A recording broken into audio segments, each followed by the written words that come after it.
They don't do they don't do like they don't counterplay. They stick with the same core, and um I want to say that a lot of them realistically don't know what they're doing. They're just mashing buttons. And I want to prevent ease of access to sound like, okay, all you have to do is pick this character and unga bunga.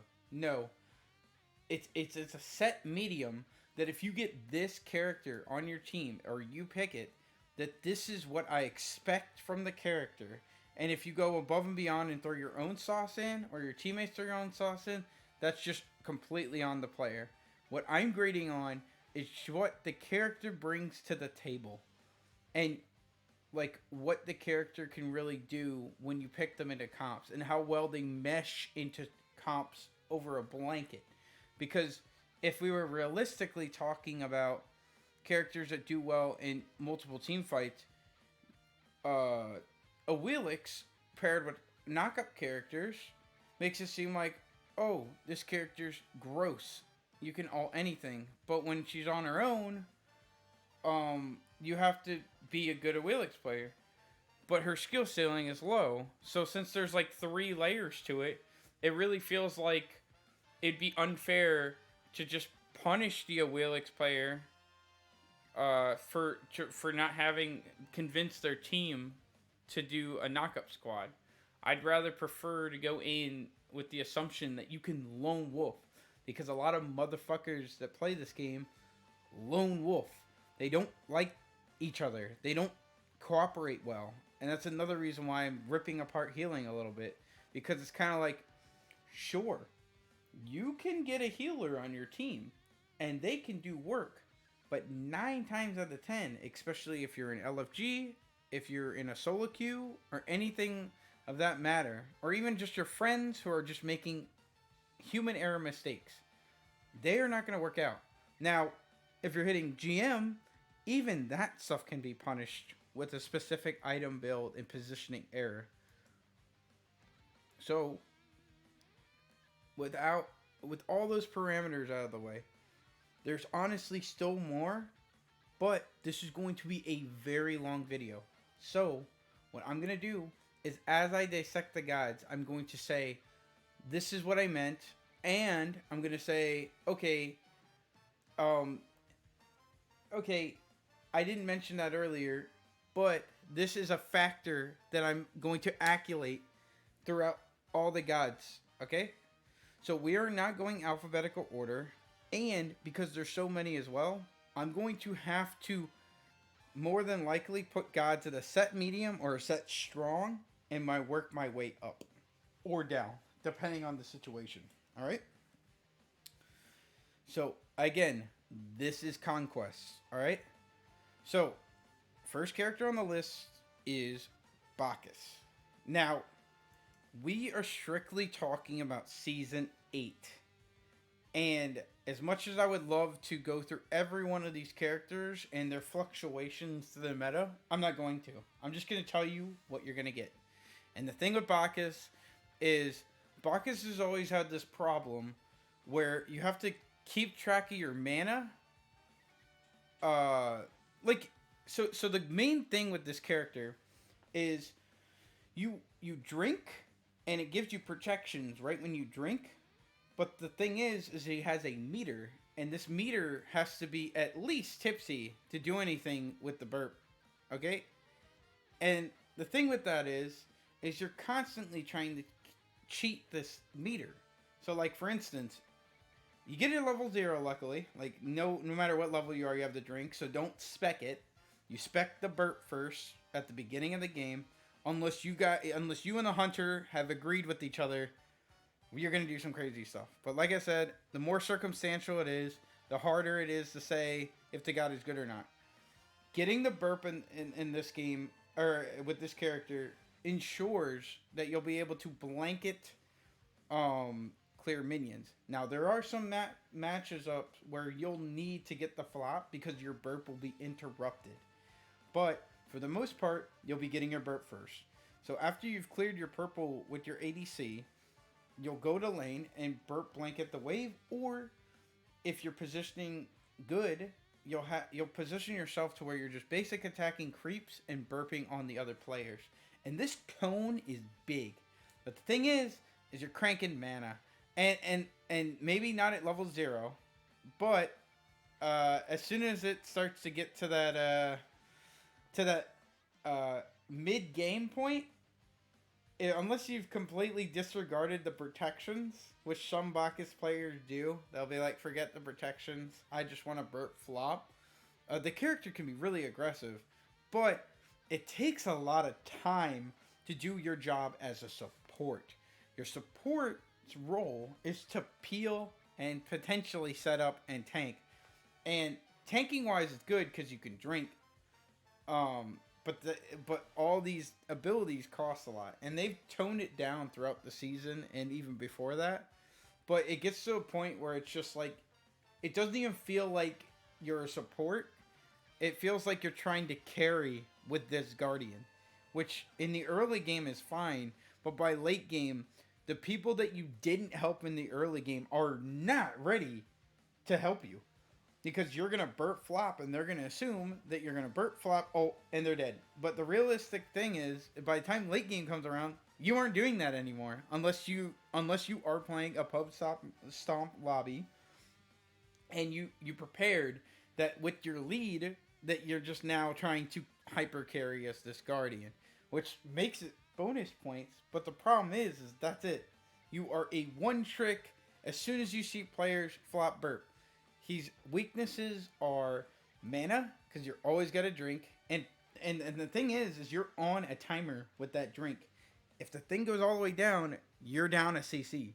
So it's kind of like you don't really have these protections, because every time you want to pop it for a fight, it may not come up. And if you focus too much on cooldowns and mana, you're not giving your team the auras they need to live. And you're constantly in as a support. So it's just like a hyper-aggressive playstyle for a support. And I wouldn't recommend it to anybody who wants to start out support. I would recommend it to supports who want to lean into the solo or jungle class, rather than supports that are trying to aid their team and big bro everybody and make friends. So for Bacchus, I'd actually have to say he's a mid-tier. Or no, a D-tier. A D-tier. I almost said mid-tier. He's D-tier. The problem with him is he's just a one-trick. Okay, and with the amount of knock-up immunities, cancels the stuns, and who cares about guardian damage late game? This chunk of whatever doesn't even matter. You got characters. I don't want to disregard him because other characters pro, but it's kind of like this character isn't doing anything for your team. He's just kind of showing up, pressing all his buttons, and just sitting there drinking by himself. If everybody ignores him after he does his CC or channels their CCs correctly, or they're just as aggressive as he is, more than likely, those characters will do what he does better. The problem is when you do the one trick where you're doing half DPS, because his burp is a healing reduction, the flop knocks you up forever. He could solo you. But the thing is if he commits too much to this hybrid, the people that he's trying to solo can kill him. So now you're down a player. So that's why he's D tier for me. He can do a lot of work, but it just kind of seems like, and I'm telling you, I'm gonna rip every character apart like this. It just kind of seems like when you're playing this character, especially if you're maining him, that there will be games where you just stomp people, and then as soon as you get in that lobby of people that know how to deal with it, or you're in a game long enough because your team is not ready for the energy that you're giving them, that you're just gonna, people are gonna notice your patterns, because they're either just gonna flop in, they're gonna dodge it, or you're gonna burp first and they're gonna shut you up, and you're gonna be flopping out because your option is down, and you're never gonna be protecting your team. And even when you do, you have to guess with the two where they're gonna be in the next second. And I'm telling you, higher levels, people will guess you. You'll just get worked. Alright, next is Nunos. I'm just going to be going from the top, so I'm not digging around too much. Nunos is surprisingly a pretty decent character. His playstyle is crazy, Because the thing with Sir Nunos is he's on one hand a one trick Bramble Blast with a wheel that practically seems like nothing when you're playing against it. Because if you're talking about a high skill ceiling, most players just lean on green. And the green gives you a lifesteal. So it makes it seem like, oh, all you need is Leader Cloth and a little bit of attack speed or crit or just pen. And you can just take out your adversaries. The thing is, though, is with training with this character, you can turn your escape into an auto attack cancel. Now, I'm not going to go into the nitty gritty of all the player skilled stuff you can be doing with characters, but if I were to tell you exactly how this stuff works, it'd be along the lines of most characters or hunters have like some of the like shittiest attack speed penalties in the game. They get like a 50%. So it's very hard for them to strafe and whatnot. And since this character was designed as a jungler, it comes off that this character is an assassin and a hunter. So it feels like you're assassinating your own laner. Now, you can play this guy jungler, but playing him jungler or mid, it just kind of seems like a detriment to your team. So as much as I would love to credit them for attempting this jungle ADC, jungle Sir Nunos is just Bramble Blast and farm and hope your team doesn't get wrecked. And that's dependent on your team actually playing careful, which there's no guarantee. So it's discredited. Mid, anytime a hunter is choosing to go mid and their jungler can't play magical, it's an L. So as far as in lane, Bramble Blast is a really good clear. If you optimize the wheel, you can do some nutty stuff. I've done stuff where you're like, frost to slow him down, mash the wheel 3 times for damage reduction, auto attack, or after you've gotten the third one, Bramble Blast, or just even dash cancel the last auto as you spin the wheel, because it's active at all times as long as you hit X. And then go to increase power. Or if you're getting wrecked, just stay on lifesteal, and you'll just sit in lane forever. So he just kind of seems like a safe pick. And with his buff to hitting creeps with the ultimate, sometimes a Bramble Blast ultimate just clears the whole wave, and you can just go in on the other guy. And they just have to retreat, which gives you just immediate pressure in lane because of the AoEs. The reason why he's like higher is that's essentially all he brings to the table. The polymorph, the fish, or the pigs go all over the place unless you Bramble Blast it. And since it's like a skill shot, like I know it's just a line attack, but since it's like something you have to aim and land, you're most of the time just gonna get the AoE blast, which does a chunk of damage, but it makes it seem like ideally you would just alt Bramble Blast, squeeze autos in between these things for the cancels, and then dash auto attack. And to me, once you get to like team fighting phase, the Bramble Blasts, all these combos and stuff like that are just way too finicky to squeeze into a team fight. Like it might catch the jungler or the mage off guard when they see you're flexing this hard, but the Guardian's not going to let you do this. Now your escape's down. The Warrior doesn't care if you do this. So it just kind of gets to the point where you're like, all this utility that you bring into the dual lane, you can't bring to the rest of the game. Especially with like the narrow hallways and stuff like that. I'm occasionally checking chat in case anybody has any opinions. So that's him. Next is Collodia. Now, the thing with Collodia is it's strange. Collodia has enough DPS to wreck anybody, and with her in the walls, it's actually scary. But the thing is with Collodia, like I said, I'm ripping these characters apart. The problem with Collodia is her dash is really finicky out the wall. Her 2 does not have the range it should have. The 1 can be interrupted, and the channel is kind of odd. And then the ultimate has a delay. You don't want to really ever use it out of the wall. So it gets to the point where it seems like the Collodia player, because they don't have much CC, is just jumping out of the wall, mashing every button on the controller, and hoping you die. And the thing is, too, especially with the nerf, you have to spend less time in the wall. And once you've done your wall one tricks at the beginning of the game, everybody knows you exist now. So you're not getting away with it anymore. Okay? Unless they're dumb. And I'm not I'm not grading these characters on the people being stupid.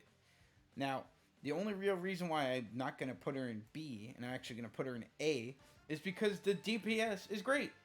If you jump on somebody with this character, like the whole claw, your 3 into your 2 into your 1, or even 3 into 2 and then end it with 1, or even any of the chargeable ults, you're just walking whatever squish you're going into, and they can't see you after they hit the beam. They can guess and they can get Mystic Mail and they see you attacking, but it just kind of seems like the counterplay here is hard crowd control only. And the thing with that is that might not necessarily be available. She's an assassin, so she might be waiting for the hard crowd control to go down. Now, I will say this: the wall damage that it does now prevents her from being S tier. Your flanks are initiate with escape, which can be really dangerous. Now, a well-trained Collodia can time it, but 9 times out of 10, your team's gonna feed. Okay, everybody knows with all these characters that I'm telling here, every single one of them, your team's probably gonna feed. And the thing is sure, you might jump on the enemy mage and force all of his relics out, but now you're a sitting duck. And if you take too much damage, your in the wall stuff is irrelevant. And if you're banking on blink and then trying to wall out with lifesteal and stuff like that, it's nice, but the problem then becomes, can you survive the onslaught after you go in? Because there's lifesteal and healing has been nerfed exponentially, so it almost always seems like it's not even worth the beat or the blink, because at that point you're just using it to get last hits, not gank. Because the mids, especially the more safer ones, are gonna make it to the tower. Your range is dog shit, so you're not gonna get them. And then even if it is somebody that's like on the lower tier, their relics are probably gonna be enough to get around your stuff, because the Sank is gonna get rid of a whole screech. So what if you hit them with the beam, and then the portal buttholes are nothing. They like, the thing is they're really easy to juke. Now the slow stack, but one-man army is not gonna work out. In a team fight, sure, but if you're banking on your team with any of these characters, you're setting yourself up for failure. Based on this character alone, the wall stuff's neat. The Conquest map is a little too spread out for it, and you're only going to be getting cheeky things by XP. You might steal a Gold Fury or FG sometimes, or a Pyromancer. But if the enemy team knows what they're doing, they're literally just going to punish you for being low health all the time for hiding in these walls. So what really you're going to do is poke with your 2 when you show up and leave, and then try to invade a camp while the person that you poked, whether it's the solo, the mid, or the ADC, is like disoriented for a second, like they saw a ghost, and then that's it. All right, next up is Gilgamesh. Now, here's the thing with Gilgamesh, guys. We've all heard it. Gilgamesh is so strong. Gilgamesh is this. Gilgamesh is that. And this will honestly be one of my spicier takes of this video. Gilgamesh is not as good as anybody has ever said. Look, before you get angry, Gilgamesh, on release, even before they nerfed him with Sunforge, Gilgamesh's crowd controls are a knockback and a slow.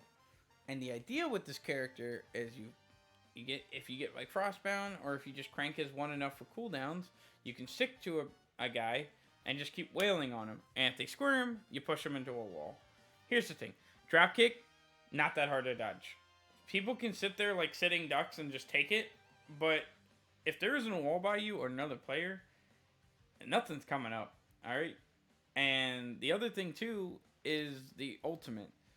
Dude, I don't want to discredit this character, because penalizing him for certain characters having slow immunes, uh, what is it called, or sprints to counter their stuff, isn't fair to him, because then that makes it seem like, oh, if a relic can counter his stuff, then that means he's S tier. But the thing I have the problem with Gilgamesh is there's just so many characters that have slow immunes or knockback immune or CC immunity, and the way you initiate with this character uh, is with your, either you hear advance and they see you coming, or you blink and then they have like a second or two to react. And it maybe in the late game team fight, when he blinks in and does that to one particular person, that person has to disengage immediately. But then, and I'll say this when I get to other characters, but then when your blink is down, you have to hero advance. And the thing is this kit isn't good enough for solo. And they've nerfed it because it does so well in support. Now, do I think he's a great support? Yes. Do I think there's other warriors that play support really good too? Yes.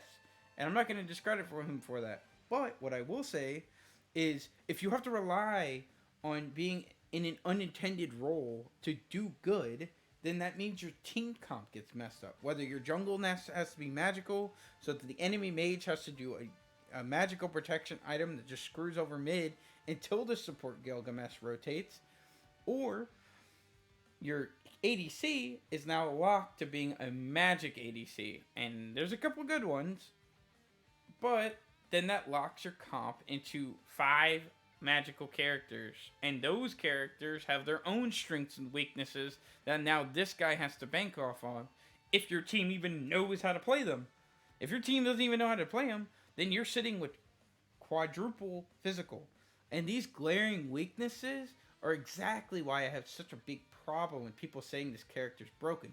Because every time you guys play him, right?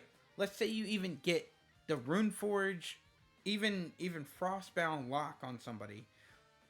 Every character pretty much has an escape.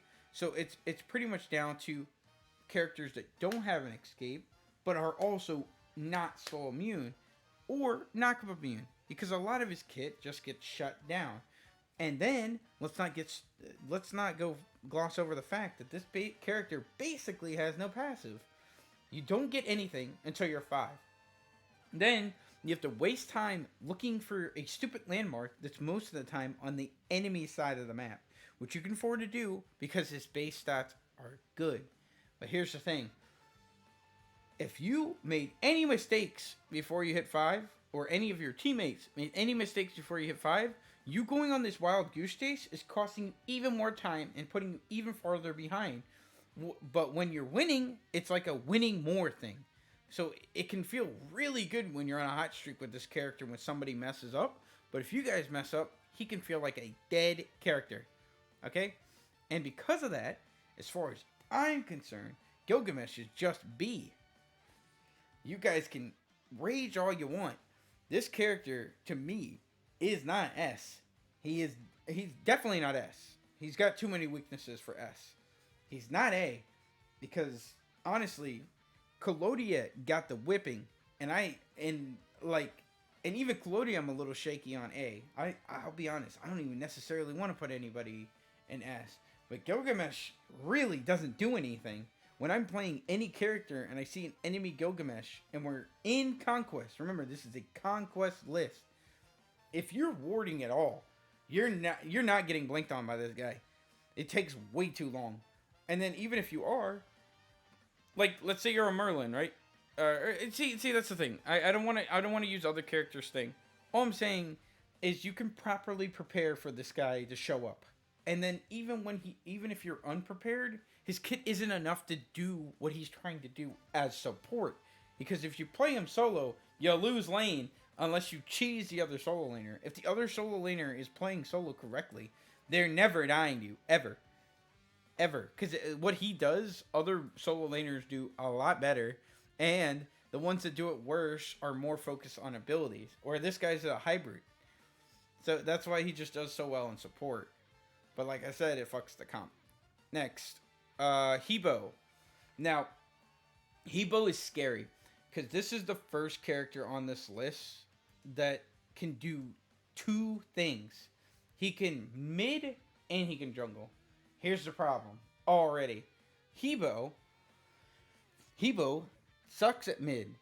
9 times out of 10 when you're Hebo mid, if the like the thing is a lot of people that run into Hebo mid, they do one of two things. They respect it and you get your way and you're fine until the support rotates. Or second thing is they see that you have one of the worst mid clears in the game for all the game really, but for starting out that require like water cannon's too close range, so it's risky. So you're water spouting front and back, and that's the whole mana problem right there. Or you're all-inning the other mage so that they also focus on you, and then the creeps decide who wins or loses that. And Hevo's stats aren't like amazing. So what happens usually with this character is you get fragged on in the early game, but then his late game is so disgusting that that he frags you. Now the thing though is, so let's just say he's not good at mid. He's like a Gilgamesh situation, right? He's not good in his tended role. As a jungler, winning this character can feel unstoppable if you're in the correct matchups. Losing, however, this character is a decimate to your team. You will lose the entire jungle if you get the wrong matchup. I'm talking if you position wrong against an Arachne, because the slow immune doesn't matter because she'll catch you.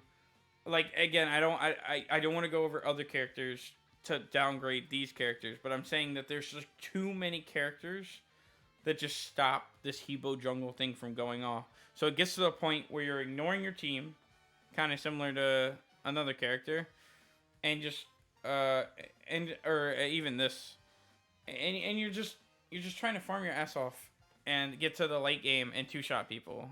But the thing is the second somebody sees that you've two-shotted them in the late game, if it isn't like the final fight, if they get one hybrid item, you don't kill them, and you're just banking on water spout spamming and nobody locking you down, which to me is just dog water. Like, honestly, yeah. As much as I'd love to put him not in F tier, Hebo just gets countered by so much stuff. Even a character in D tier like Bacchus. If Bacchus flops on you and burps, if you don't ult right there or burn relic, you're dead.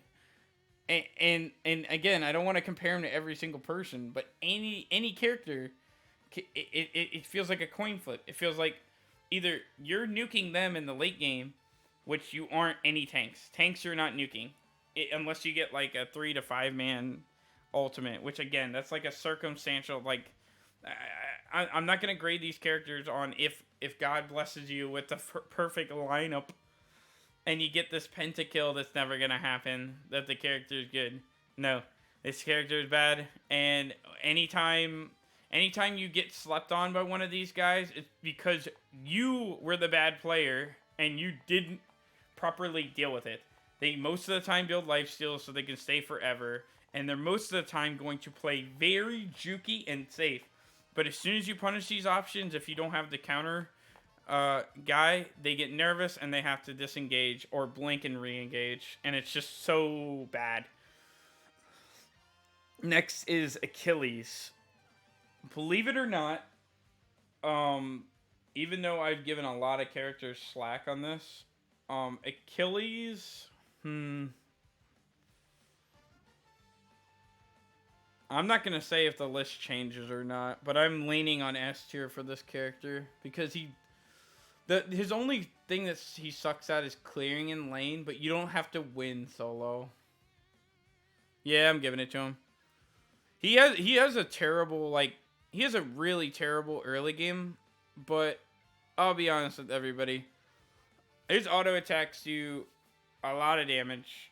The combat dodges just throw off what this guy can do, and the fact that he can like poke, dodge you, and all the while keeping sustain, which isn't super good in the solo lane, but it's kind of like this situation where early game you have to kind of respect him, and at any point in time after 5, if this guy gets his execute and he hits you, you lose the lane now, and now just like the early game again. And then in outside of laning phase, he's basically an assassin because if he gets up on your back line and stuns them, they have to leave or they die. And the thing is this character can do that, and then the people leave, and then if the front line, the other warrior or the support is trying to turn back on your team, you can execute them, thus taking them out of the fight early. And he's so evasive and tanky at the same time, so he just becomes a nuisance to fight. Like, he just becomes so difficult to fight against.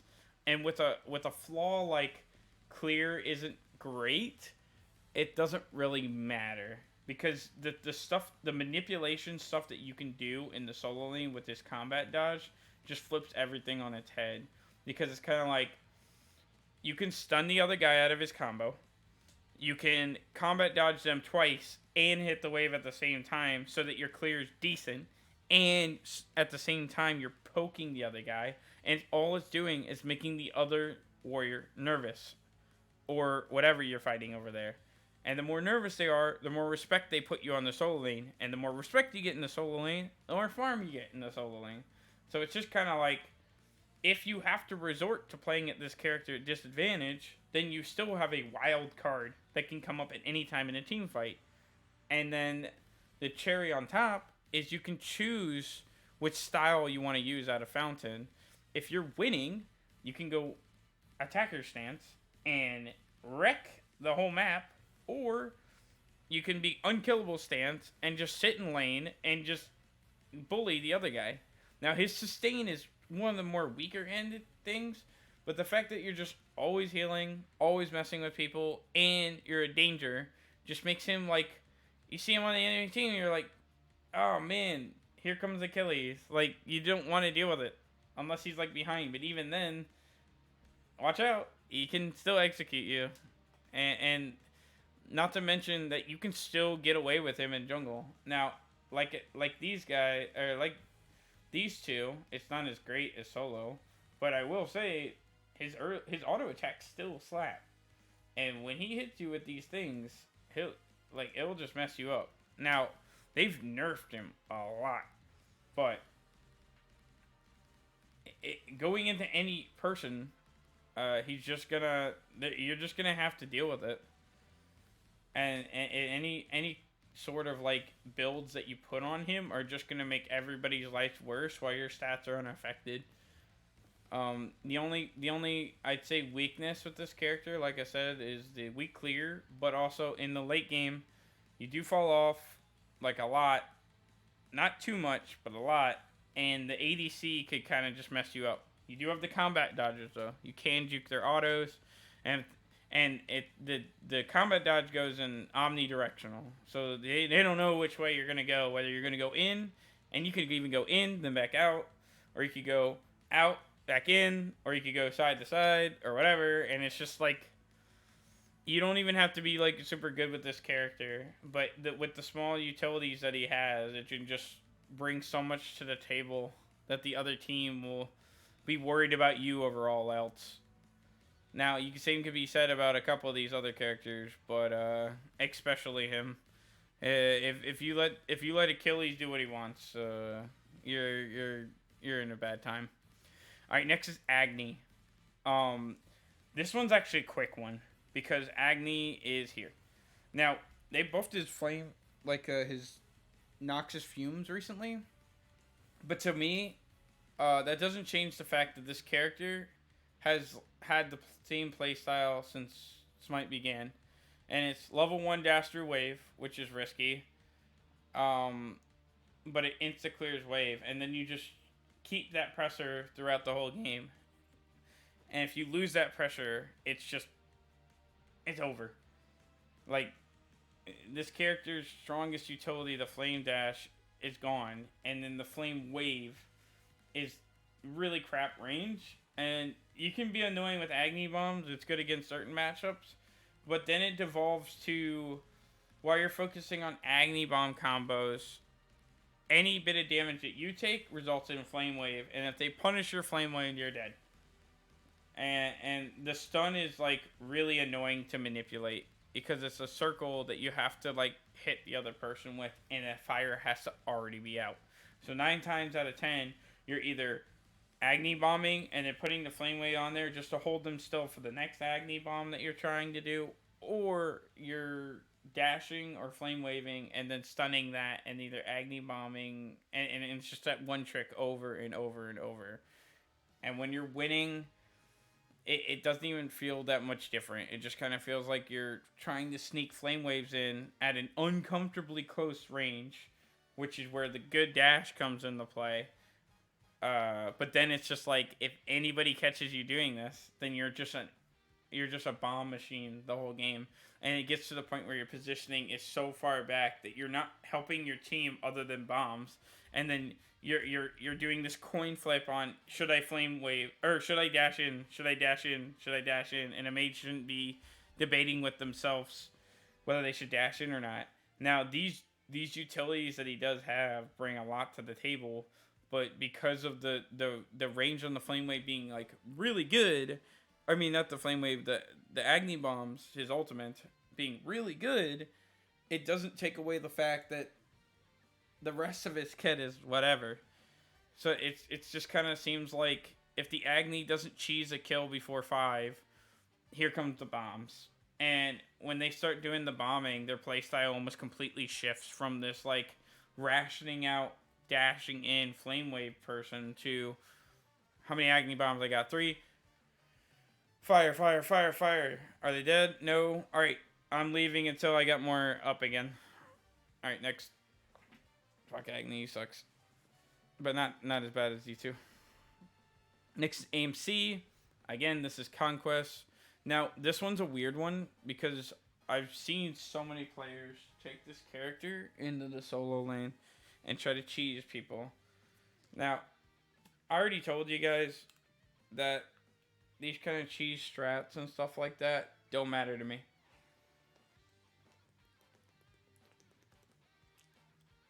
They don't. Every time I see an AMC in the solo lane, I encourage my jungler to gank. Because what these guys do is they try to abuse the fact, I don't know why Loki got his stuff taken away, but this guy can do it.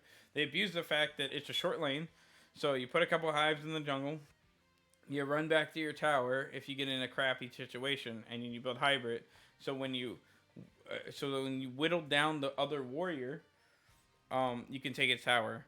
But what usually happens is they try to do this cheese with you, and if they get a bunch of autos at the beginning of the game, you have to respect it until they're ganked, or you mess them up and they're sitting in their tower until you rotate because you're bored, and then they take your tier 1, and they have a shit ton of levels because you're trying to save your team.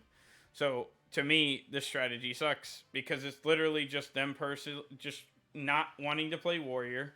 They want to play ADC and cheese you out of a game.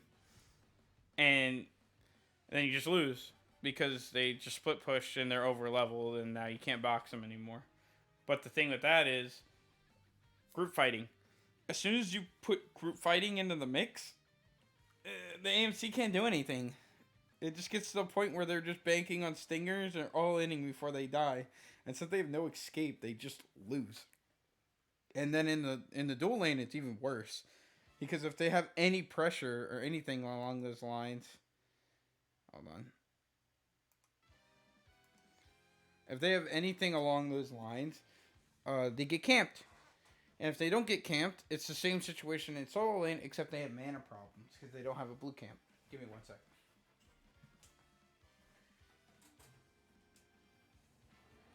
You're going to hear buzzing. It gets hot in here. Let me see how bad it is on the VOD. It's kind of rough. Wait, let me move my setup. Let me move it as far away from the AC as possible. You have to deal with it. It gets too hot in here. I'm not going to sweat. And I'm not changing. Alright. Okay. So AMC is dog shit. He's just bad. You'll get groans from your teammates when you pick this character because they know you don't have an escape, and they know they don't want to bank on your stupid hives. and they know you're being annoying. So, to me, that's just not good enough. The clear's fine, but hunters don't have problems with clearing. It's not a problem. So him having amazing clear is just something that they cheese in the solo lane. And if you ask me, this character either needs to be removed from the game or reworked completely because this isn't working. Anybody in F tier, actually, I think is in need of a rework, if you ask me. Succeeding in other game modes is irrelevant to me. Because I just go, you wouldn't be getting away with this in Conquest. Next is Amaterasu. Now, here's the thing with Amaterasu. Amaterasu is a warrior where if you're really good with her, you're telling the other solo laner, I know Amaterasu has a really bad early game, but I'm going to try to beat you because I want to disprove that theory and give you a hard time now, so I'm fed in the late game and constantly transporting my team into these fatter team fights and movements, is what you think is happening. So when you see that one trick, Amaterasu, that means business, and you're just unlucky that you didn't happen to get the character that does okay with her. Like maybe you're picking a meme pick, you're one of these down here, and you have to respect it. If this character gets the 9, she's insta-clearing wave, and she's starting to be annoying. And as soon as she gets a Shield of Regrowth, you're in trouble. Because this character is now all over the map with an ultimate that's coming up all the time. She's stunning your team, and she doesn't want to play solo anymore. They want to play support. Okay? So, for me, it's kind of like, if you're super good at this character, and you don't mind getting your ass handed to you in solo lane, then great. At most, you're a B tier. But the reality is, you lose lane, and possibly you're blue every time you play this character. And don't get me started on the fact that Heavenly Reflection isn't worth it. The fact that you have to charge this thing off of enemy hits, what usually happens, even if you're winning with this character, is you move in on somebody. You could try Frostbound strats, attack speed strats, whatever. It feels good when you're weighing on somebody. But the thing that usually happens is you hit them, they see the aura under them, they get nervous, and then you have to blind eye just throw it out before you're in the right direction. Not hard to hit, but it just kind of gets to the point where you throw this thing out after your thing, or after you've hit them a couple times, and then you just switch stances and either fully engage with your dash and ult, or, and then even then that could not be enough. You could probably need a couple more autos on top of that. But then it's kind of like, okay, I need to do all that to mess somebody up. Most of the characters in the game only need base kit and a couple autos, and you're done. So what usually happens with this character is you auto attack the same you have to make sure it's the same enemy. So you don't want to hit the other player, you don't want to clip another minion, and you don't want the minion you're hitting to die. So what will happen is you'll auto attack the front, which is really telegraphed. They'll know that you're trying to do this because you're in the solo lane, and it'll be rinse, repeat, rinse, repeat. And they'll punish you for it because they know you have a bad early game. And you'll attempt to go for this clear strat. It won't be enough, and you'll be sitting in your tower before you know it. And the other warrior will be getting every Tiki, every Scorpion, unless you try to steal it, and every Harpy in that area. Until you get to 9, and you can clear it. You still gotta clear it like that. And then you get your regrowth, and you're just charging at the mid and stuff like that. But if your mid is getting destroyed, your ADC is getting destroyed, and that's a long trip, these ultimates that you show up to do aren't that nuanced. It's kind of like, oh, okay, Amy's here, and it's not actually it's actually really easy to dodge the ultimate because you'll go for it and it's a 3-swing cone. You can juke it first off. It's hard, but you can juke it as long as you're on the sides of this character, right when she goes for final hit, or if you have dodged either the first or second hit. Depending, like, I think it goes, she has to hit at least 2, but it has to be like the 1 in the 3 or the 2 in the 3. And she more than likely will hit all of them, but it's kind of like, while you're doing all that, the enemy isn't just like tooting that ass up. They're probably they're probably getting ready to relic, getting ready to dash, getting ready to go into safer position, and it's just kind of like all that to sacrifice your entire lane and give the other warrior stats advantage is kind of rough, especially since even though she can be very evasive, her escape clips on everything. If somebody's behind you, this thing will clip on them. Okay? I'm not even kidding. And then the other thing too is 90% of the time you want to sit in light stance, though the one that makes you move quicker. But when you want to fight, you want to switch to damage stance. All right? With regrowth, you can kind of still catch up with it. But what it turns into is you want to stay in light stance so you can just stick to them with auto, so you don't have to build a whole frostbound just to auto attack somebody 3 times. So what usually happens is you start swinging and they know what you're trying to do. Now, fire giants and gold fears are nice with these buffs and stuff like that, but then that's your whole role. Your whole role now is show up in ult, move everybody around, and give us DPS on the Furies, which every ADC, and especially Mage for Secure, can handle. Even some junglers can handle doing those objectives. If you're winning anyway, these minor buffs, all they do is make it go a little bit faster. And is that all worth to lose an entire lane over? No, it's not.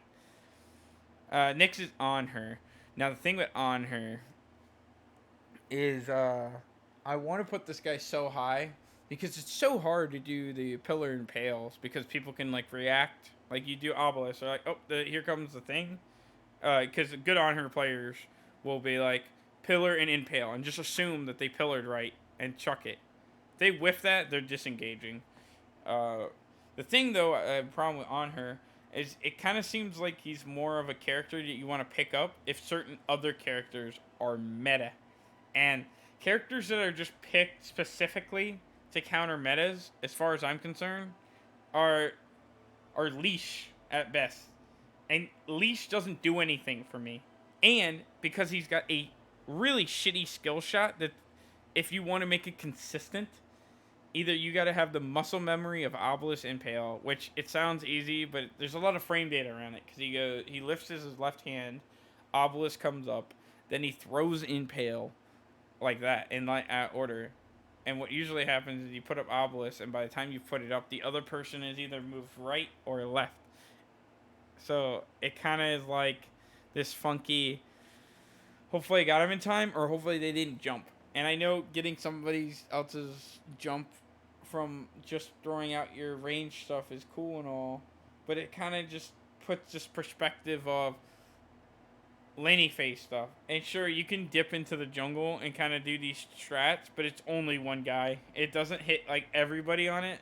So it's kind of like you screwed one person into using their stuff, but now you're in this situation where because you were trying to aim it with tunnel vision, you're not like paying attention to anybody else, or you have to specifically go for this person. So it's kind of like it just kind of seems like he's more of a duelist, and duelists are fine, but in a conquest game, most of the time what you'll see these people do is they'll jump to position you perfectly to be near a wall that they could hit for free. So they don't even do the skill shot because, like I said, it's kind of hard. And they'll jump into you, thus burning their escape. So if they miss this impale, you should win. Or if they miss the jump, you should win.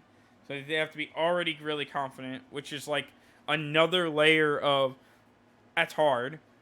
And then they push you into a wall, and then you can still jump away. They might ult or throw enough autos where that's not good enough. But it's kind of like, okay, they just did all that. So they had to make sure jungle was safe if they're even looking. They had to make sure that they're going to be able to get you with this.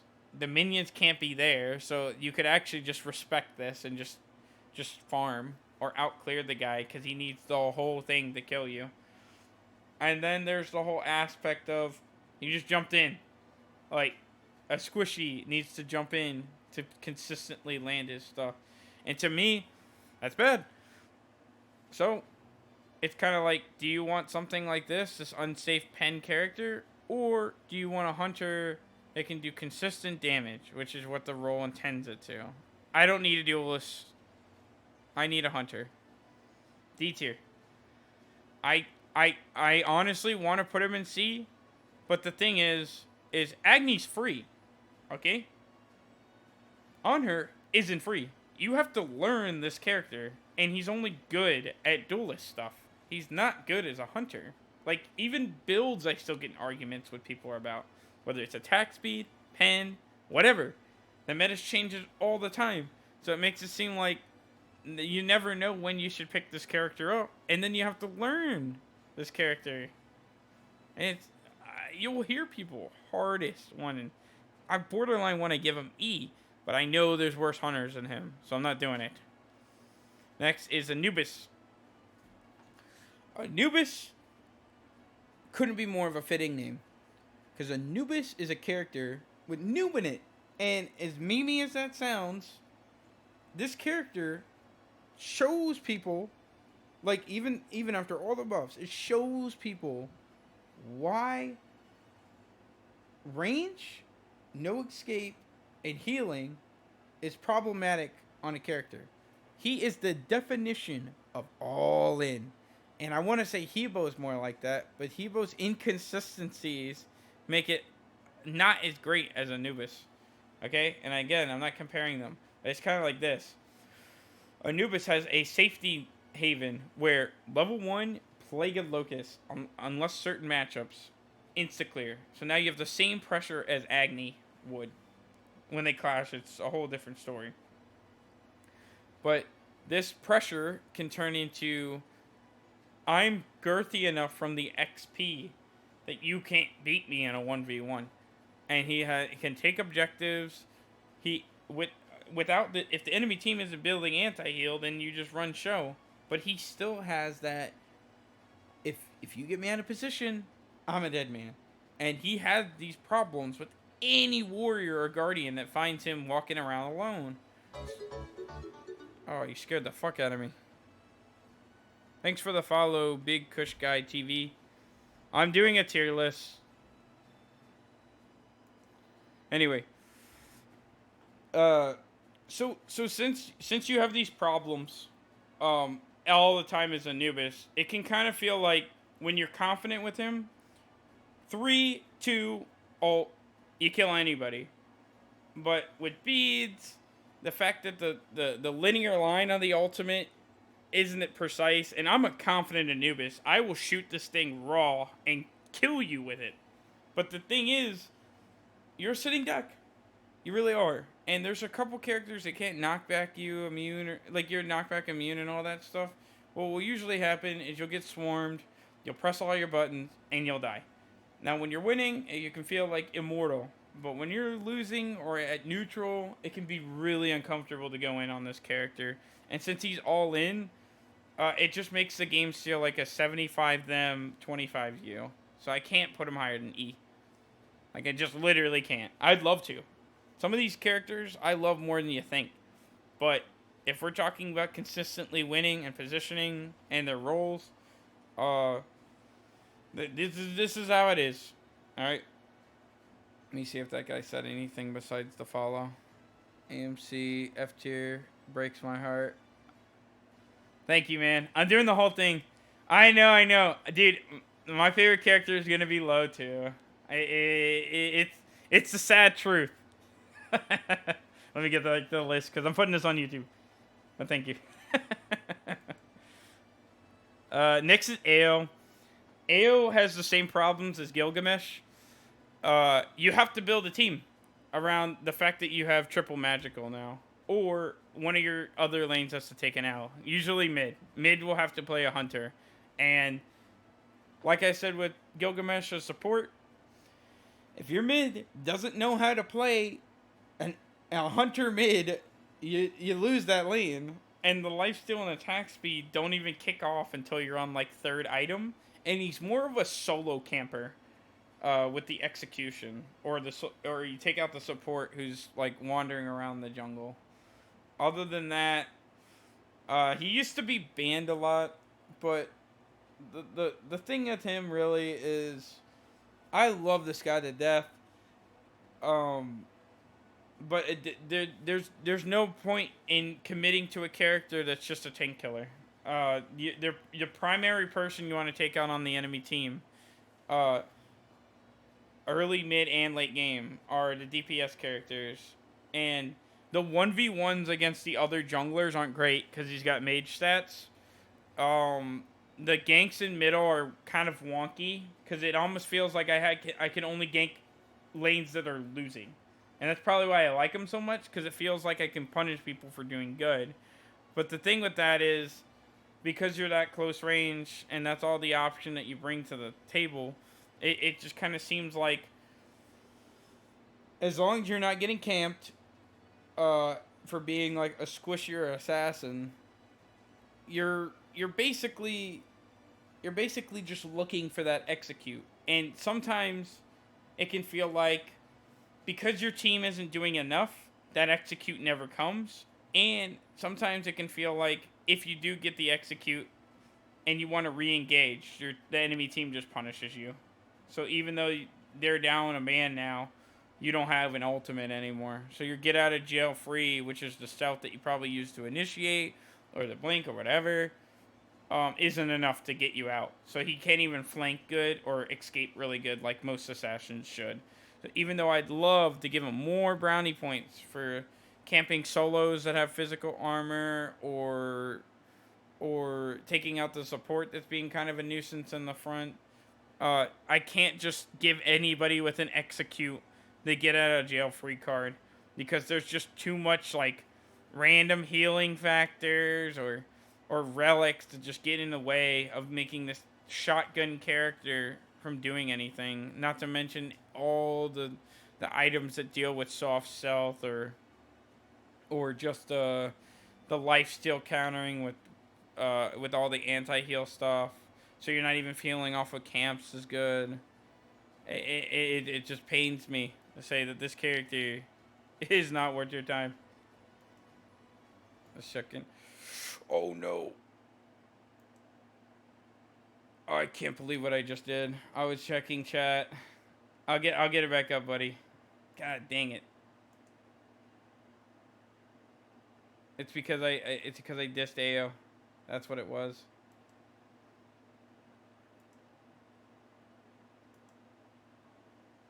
Hang on.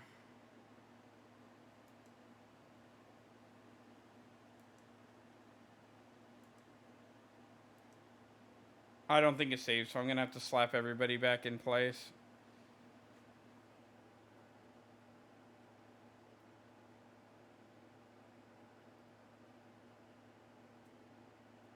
It's because I hurt my boy AO, dude.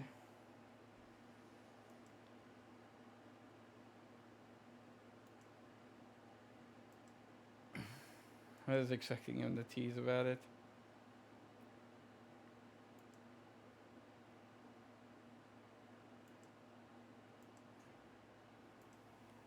I wanted to make sure that chat was if they were talking, I want to respond to them. You know, I don't want to. Oh, cool, it's saved. I don't want to ignore chat. Like, if they're saying stuff, I want to. You know what I mean? This is for YouTube, but I don't want to like ignore them.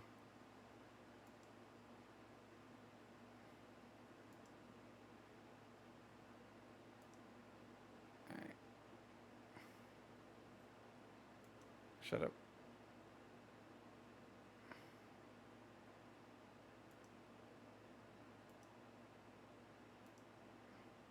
Sorry about that, big guy.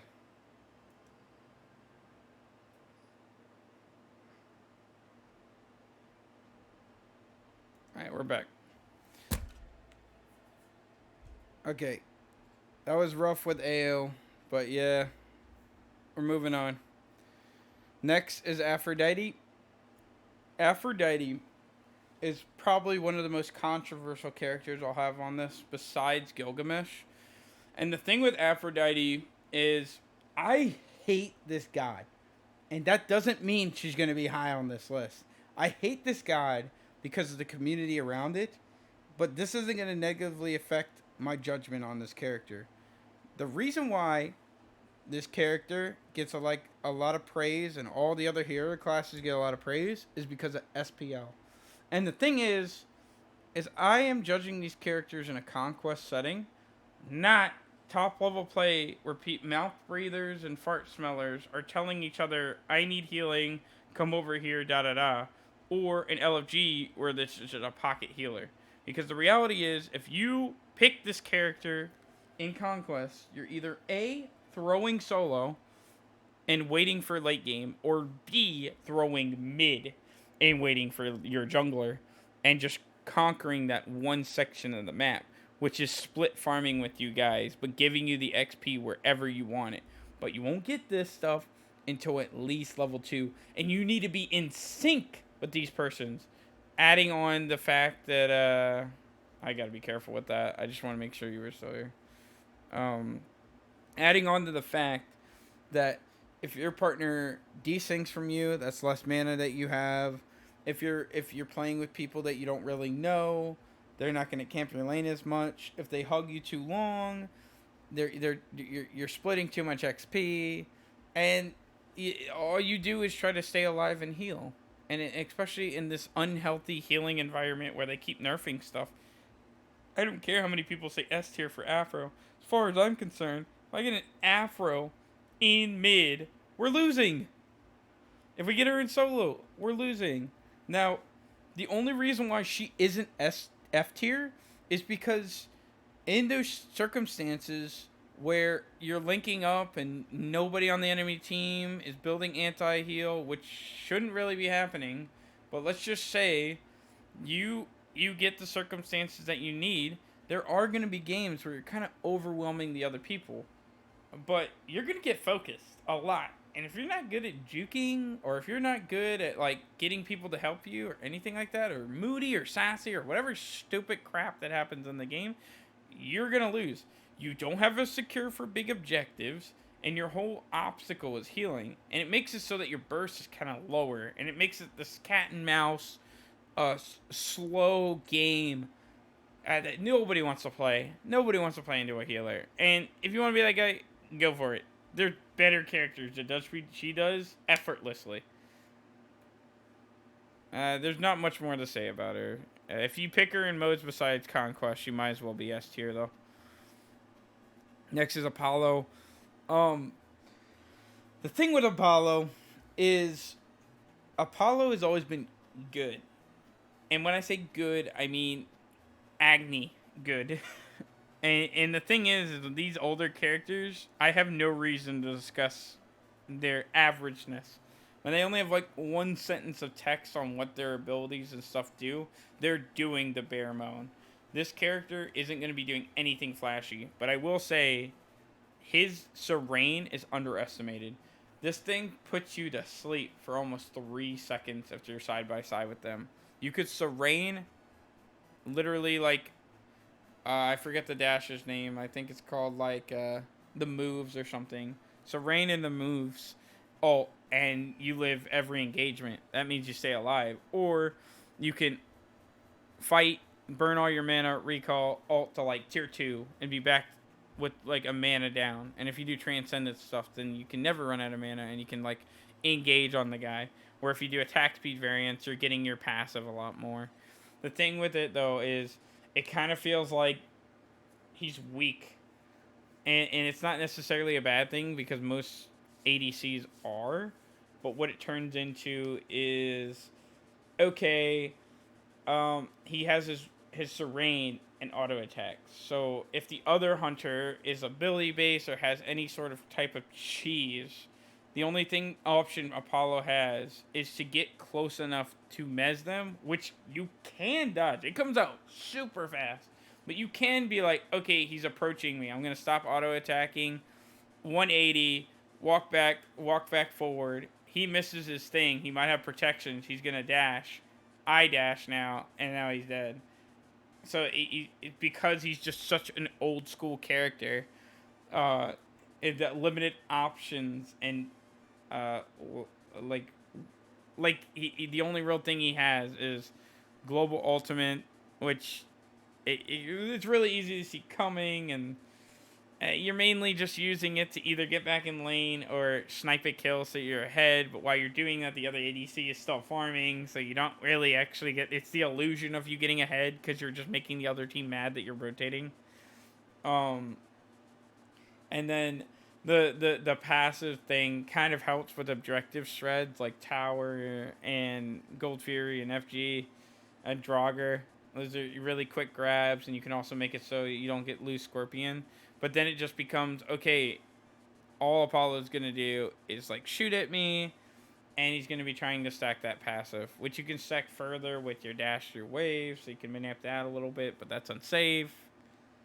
It just gets to the point where even when this character's 20, he feels like he doesn't have anything, but because he's like a hunter and his moves are good enough, he's fine.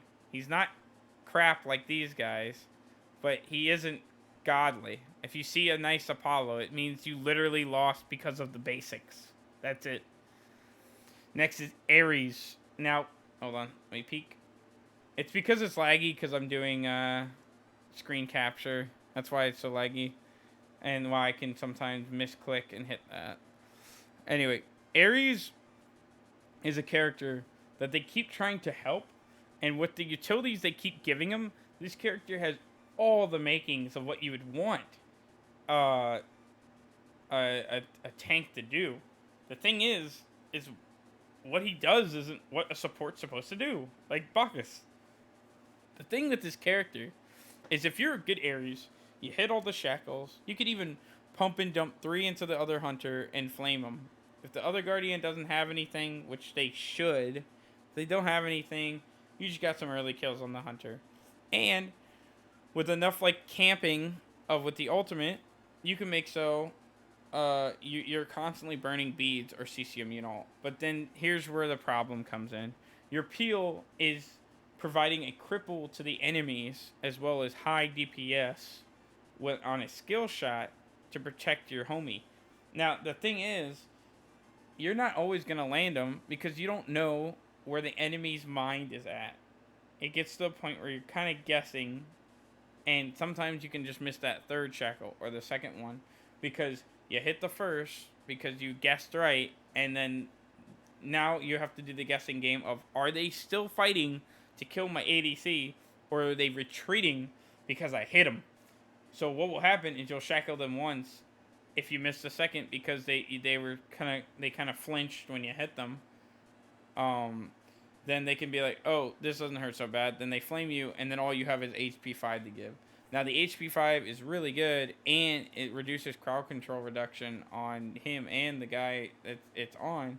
But it becomes this, like, especially with the passive conflicting with what you want to do as support, it comes to this point where you're basically like, okay, my shackles don't do anything anymore unless they have, like, a team that specifically, like, works only with escapes, and it becomes this thing where you're like using only your ult, and without communication with your team, it can sometimes feel like you're ulting a guy, he's CCing, muting him, ulting himself so that he doesn't eat the ult, so you're like, cool, I got an ult for it, and then you do it next time, and if his ult isn't on the same cooldowns as yours, it's probably less because he's probably building cooldowns like the mage or the warrior or the assassin or whatever,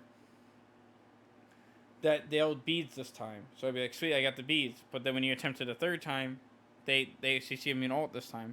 So it can just kind of feel like, okay, I'm not doing anything. And that doesn't even include characters that just have CC immunity in regular moves.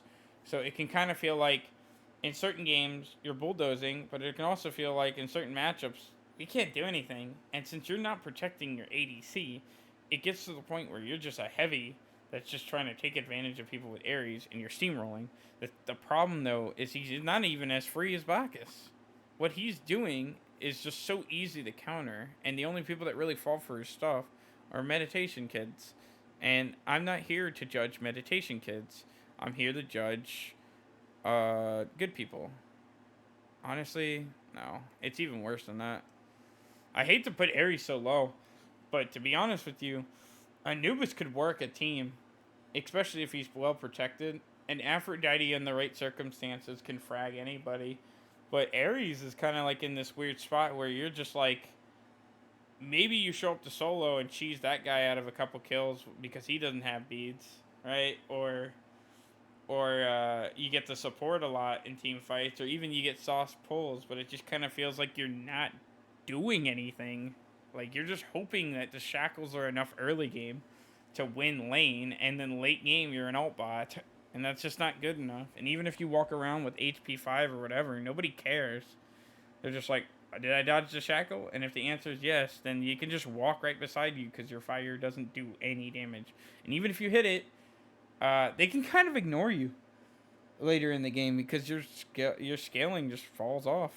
Like it just, I'm not talking about like mid game, late game, and by the time you walk around the Conquest map, cool, you have your ult up again, but so did they. So who cares? Next is Artemis. Now, look, Artemis is super good, but no matter how much better she's gotten with the CC immune speed buff to her 2, or the Runeforge like passive, or even how dangerous the pig can kind of seem, Artemis's traps are still bugged to where if you take damage and you're in proximity of them, not even walking over them, they'll yank you, which is scary. And then if it's a good Artemis player, they're hitting you with the pig off cooldown and then putting trap right underneath you and just messing you up. The problem though is there's just like so many characters that do not give a fuck. Like they just do not. And when you're trying to pig in team fights, it kind of feels like Blink is a better option so that you don't hit the tank and pour all your DPS in the tank. And for that reason alone, it makes me go, okay, you're not S tier. Now, she's got great boxing skills, but now you're trying to raw land a vine and also hit an auto attack so the game cheats you into it. And that's just not viable. So what it amounts to is poking with your 3 and then alt botting over and over and over. If you're laning against if you're laning against a hunter that that doesn't have a CC immune ult, it can kind of seem good, but there's a couple of hunters that don't have CC immune ults that still mess you up when you pig. So it kind of seems like it's a 50-50, and you have to approach on this, thus putting yourself out of position without an escape.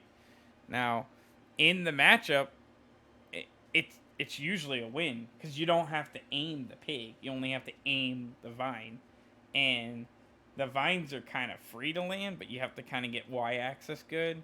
But if you're playing this character, suppressive isolation is a Y-axis move. And when I say Y-axis move, I mean if you're not PC and pointing and clicking your Xbox or PlayStation or Switch, and you're using the right stick to kind of steer where it's going to be.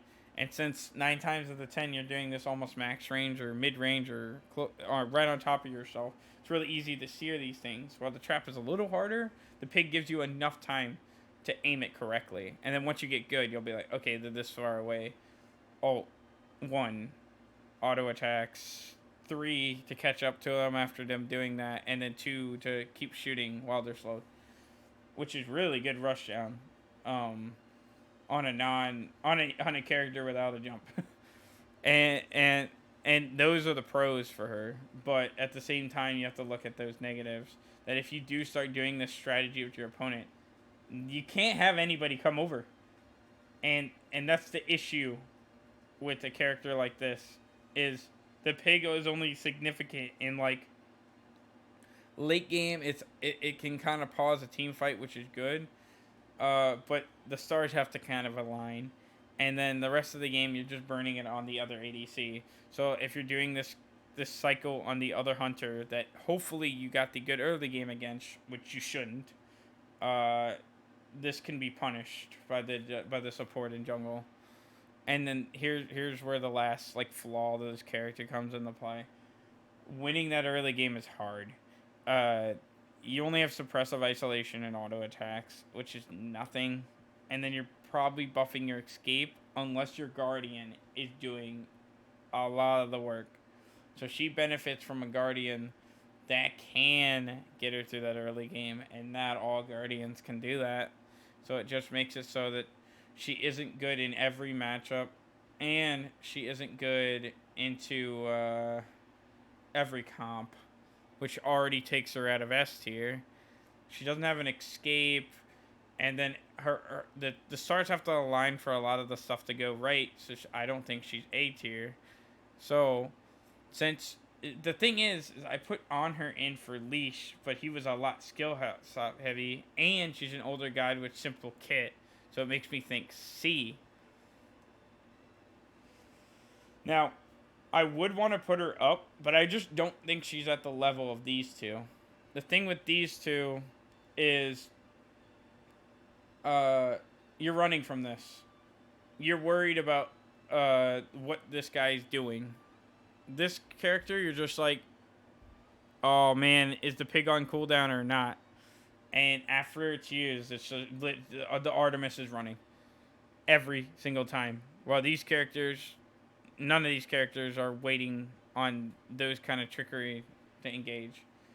They can just manipulate so much more in the game state, while this character is just banking on it. It's one trick. And honestly, one trick more should be down here in F, but she's so powerful that I'm going to have her average. Because there are going to be some games where you can just do this pig stuff and just run train. But there's going to be some games where the pig isn't going to be enough. You're not going to do enough damage. You're not going to be able to clear. Your Guardian's not going to know what they're doing, because a lot of people don't like playing tank. So you're just going to be spending the whole game in the tower and just hope that your pig can save the day, which it usually doesn't. Hold on. Alright, just making sure. Just checking on chat. Just checking on you guys. Making sure everyone's alright. Alright. Next character is Artio. Now, I wanted to be harsher on Artio, but I honestly think it's just like undisputed what this character can do. I've played against Artios. This character used to have this reputation. This is before she was deemed good, but she used to have this reputation that Artio isn't so bad. Like, she's not broken, because if you put her behind, then who cares? Like, she's weak. She can't do her options. The thing is, though, is, okay, she has a cripple that for some reason stays in bear stance, so you can't use range moves to stick to her like some of the characters have. She has a stun, and then she has an escape that goes so far, and then she's got staying on a tank, and it's just if you're losing to her, she's rolling you, and if you're beating her, she's wasting your goddamn time. And the thing with that is her class is support. Now, I will say she is crazy good in solo. A little weakish in the early section, but she gets 2 moves, so it's not that bad. But once you hit 3, if you kill the other guy, they're done. That's your lane now. Until you get to like 3rd item, then things get a little weird. But for support, it's just a lot of abilities. So you guys are never gonna not clear, but she does have mana problem. Now, I'm not saying that's enough to drop her a whole tier, but I want to say what this character runs into a lot of the times you're playing her. Because I've even ran her jungle, because her escape has such good numbers on it. Like, that bear ram that goes around 300. So you can even mess people up there. But I'm not here to grade nonsense. I'm here to grade what they can do in their intended role and what they have in other roles. And since she's godly in a separate role and in a role that that she's already assigned, it's a no-brainer S tier. But I will say, there are going to be situations where you're running in and nobody, enemy team and your team, is ready for what you're trying to push out, and it will almost feel like you're running out of juice, which will make you kind of want to lean towards a more selfish side, which is probably why people play your solo over support, because it would be kind of dumb if you're sitting in a support lane, pressing all your buttons, and your ADC is just not getting the job done, or they're sitting in their tower, and Watcher's Gift is just not enough MP5 to get you through that lane. and then you're hitting camps. It's just way too much mana. So it's more like if we're grading her on support, she's like a B. She's like a Gilgamesh. She's like, watch out. But if we're grading her on solo, she's an S. And I don't want to put her in the middle because it's kind of like, well, who the heck is playing her support? And why should I drag her down when we all know that this character just rules the lane once she's ready to go? Now, there are these I want to specify this now. Just because these characters are S tier, that doesn't mean you can't beat them. It's just what they do just mechanically messes with the game state so much so that you have to play around it or you just lose. And especially since these guys are both solo laners, if they were to clash, Achilles might have a little bit of strengths with cheesing her in the early game, but Artio would actually just roll him. But I'm not here to be like, oh, this is the best character in solo lane. I'm just saying where they stand as far as as characters. Each utility that individual characters have doesn't jeopardize another character in the field. All it does is make it seem like that's their class to me. All right? So, even though Artio is like super godly, that doesn't mean that she doesn't lose lane. That doesn't mean that she doesn't have the utility, like especially if you don't know how to build and you run this character in the solo lane, you're going to get destroyed. The other warrior is going to be like, what is a guardian doing here? And slap you in the face. But even if you know how to build, you still have to, like, 5-head with this character. I know it seems like she clickety-clacks, but it's kind of like, you have to Witch's Druid the wave. That can be interrupted. Tangled Vines doesn't work on every solo laner. Some of them don't even care. There's games where you play Artio and Tangled Vines may never even come up because who cares? Alright, unless you're winning. And then you're winning and they're trying to run away. And then the close range healing that for the shotgun ability, sometimes it feels like I just auto attack the other guy just so the minions will group so I can hit it. And luckily you have that blue camp. But if the jungler starts camping your blue, you're gonna run out of resources. You're a guardian, so your DPS isn't really gonna add up as much as somebody like Achilles. Like if Achilles gets invaded or camped, he's still gonna be able to get by. He's still gonna be ahead. You're still gonna have to worry about that execute. Where if an Artio gets camped, she's gonna try to fight it because she doesn't want to sit far behind. She's gonna have to sit in the tower and withers whatever, and just hope that the late game is better.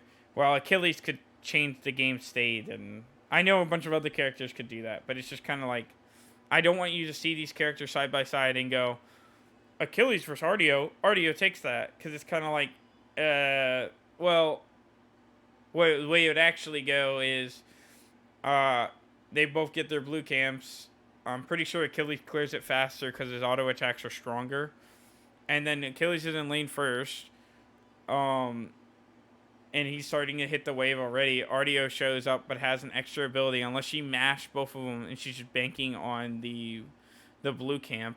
Then they're even with each other, but they're both waiting on cooldowns. And he's auto-attacking wave, so he's winning now.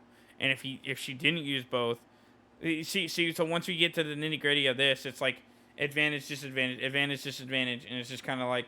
Okay, when Artio starts popping off with these base numbers, Achilles is still sustaining himself and poking her. And then she might use Tangled Vines, but he could stun her. You see what I'm saying? It's a battle where if you were to put, like, her against Amaterasu, she would just have to hold the L. Same for her against Achilles. So the more we nitpick individual matchups like this, the worse it is. The point is, if you pick Artio or pick Achilles, you're going to have enough tools and options to basically auto-win your lane. That's the point. Next is Athena. Athena is a weird one. Because until she got damage on her taunt, she was considered trash. I am not kidding. This character had no DPS on her taunt. Trash tier. Not by me. I always thought she was gross in Season 2, because that taunt is annoying. I'd get taunted in Diana's portals. I'd get taunted while I'm trying to do stuff. I always thought it was annoying. And I'm not even trying to hipster you guys here because it doesn't even matter. As soon as she got DPS on that, people were jungling her. People were playing her in the solo. You don't see her anymore because the gimmick's over.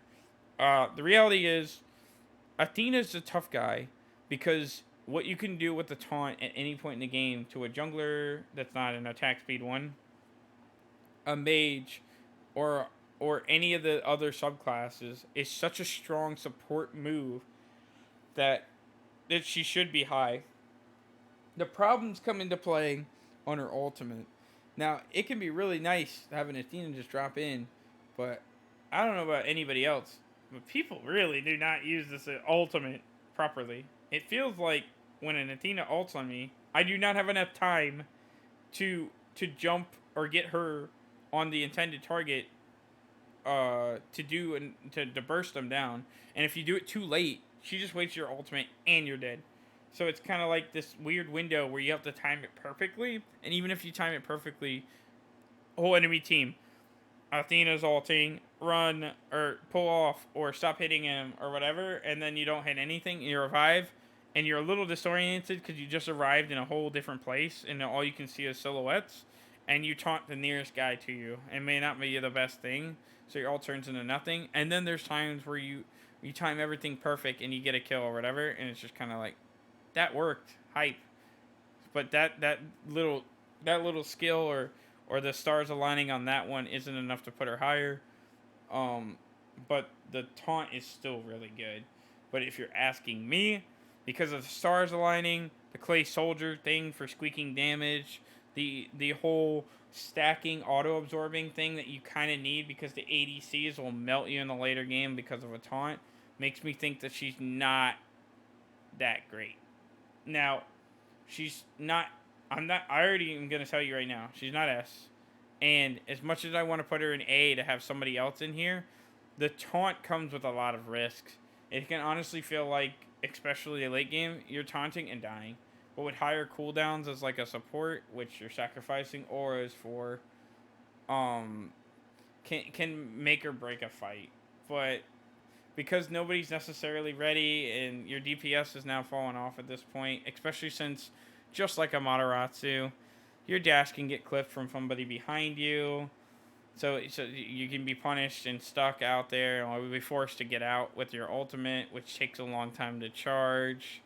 It just gets to the point where you're just a taunt bot, and then you're just ulting to get to people that are 2 feet in front of you, because in the laning phase, who cares, right? You're abandoning whatever lane or position you were in as a support to get to an emergency button to the person that may potentially be able to turn around one kill, which just isn't good enough. It really isn't.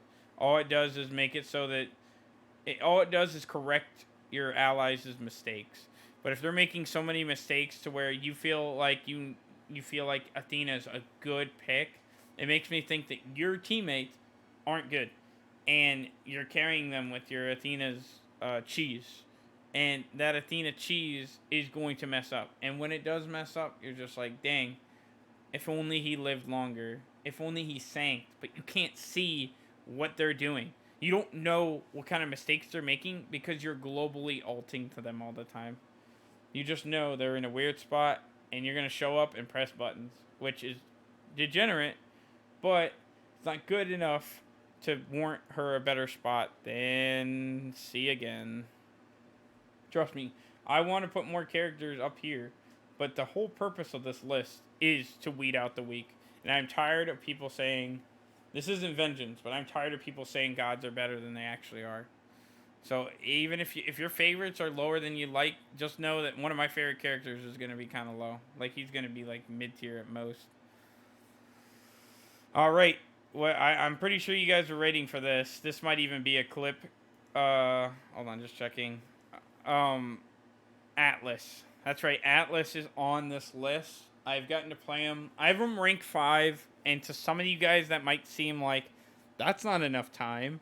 Like, what could you possibly know about Atlas that the pros don't know or I don't know? Here's the thing. Atlas, I've done so much experimenting with, and I have to say, this character is one of the most... It's not one of the most weakest releases, but it's damn near close. And the thing with Atlas, dude, is Atlas's CC is dog water, and his cooldowns are abysmal. Yeah, I'm talking 15 to like 18 seconds. And I know carrying somebody for like 2 seconds seems like it's like really strong, but you have to hug them and it's easy to dodge, and all of his moves, all four of them are channels. Okay? So let's just dissect this because I don't even think all of you guys have even seen what this guy does. So his first ability is a Zeus shield.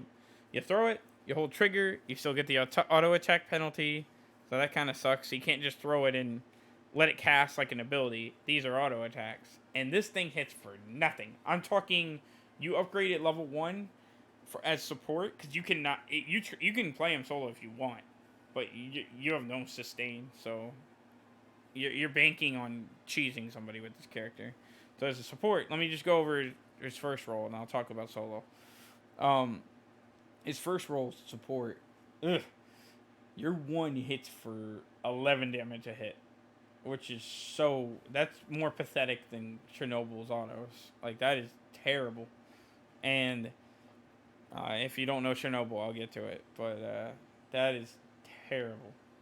And then the second ability can combo with that. You can actually use your second ability to make that one turn into... It like pulls them and it knocks them up and keeps them in the center. Kind of like a Merlin Vortex combo. Except way worse, because it's not instant. It's a channel. But this crowd control is like 15 to 18 seconds or whatever. And it is like, you throw that out, your only real CC, and then you are just staring at your team like, that's all I got. That's all, folks. And then when you're not doing that, you have... Artio's escape can be punished, okay? It's a rundown just like this. But this one is cut the speed in half. DPS is around the same. And... oh my lord, dude. This does nothing. It does nothing. This escape does nothing. So it's pretty much just like you rampaging around and occasionally picking up somebody and jokingly throwing that to your team and then them just getting a free kill off of it. But you want to know what else can get free kills? Like every other support when they land one crowd control. So it can kind of seem like, oh, this guy's really good because if he walks up and grabs somebody, it's a free kill. But it's really like you attempt to walk up. They outrange the short range stuff because you're trying to grab either a mage or a quick assassin or ADC. So you can only really grab the guardian. You hold him for like 2 seconds, turn around, and he always chucks them. So as of right now, your team always misses. But even if they didn't, like, who cares? Like that push is, or that pickup is just not good enough. Now, if you're losing, right, which you are with this character, you can pick up people and throw them into the tower. So early game, you get the tower to aid you even more. But banking on the tower to cheese kills, there's going to be people that when they eventually learn this matchup, they're going to position themselves that they only get the knockup. And then you're just going to be sitting there, throwing shield and hitting the wave not hard enough. Because it does not hit for anything. It hits for nothing. You build this character DPS. I saw somebody try him mid. I've seen him jungle. I've even seen him solo. Solo, he doesn't have enough. It's just not enough. Cheesing one solo laner at the beginning of the game for not knowing the matchup is not good enough to put him any higher. But I'll say his pros. He does have 2 pros. His auto attacks after energy is consumed does a lot of damage. It's AoE and it's a kind of a good burst. Kind of. And his ultimate goes from Gold Fury all the way to solo laner Scorpion. So this dude, even though his ult hits for nothing, I'm not even kidding you. This like level 20 does like 200 damage. But you can like put it in a fight and shred everybody's protections, which is pretty good. But the fact that it has like no CC on it is ridiculous. And the only quirk is you stealing an objective at 200 damage. Like, it's possible. It's never happening. you're really just realistically just gonna hit the whole enemy team that's doing it for 200, and they're gonna get fire, and then the HP5 they'll get for fire will just heal. Now it does kind of help you with early snipes on gold furies or whatever.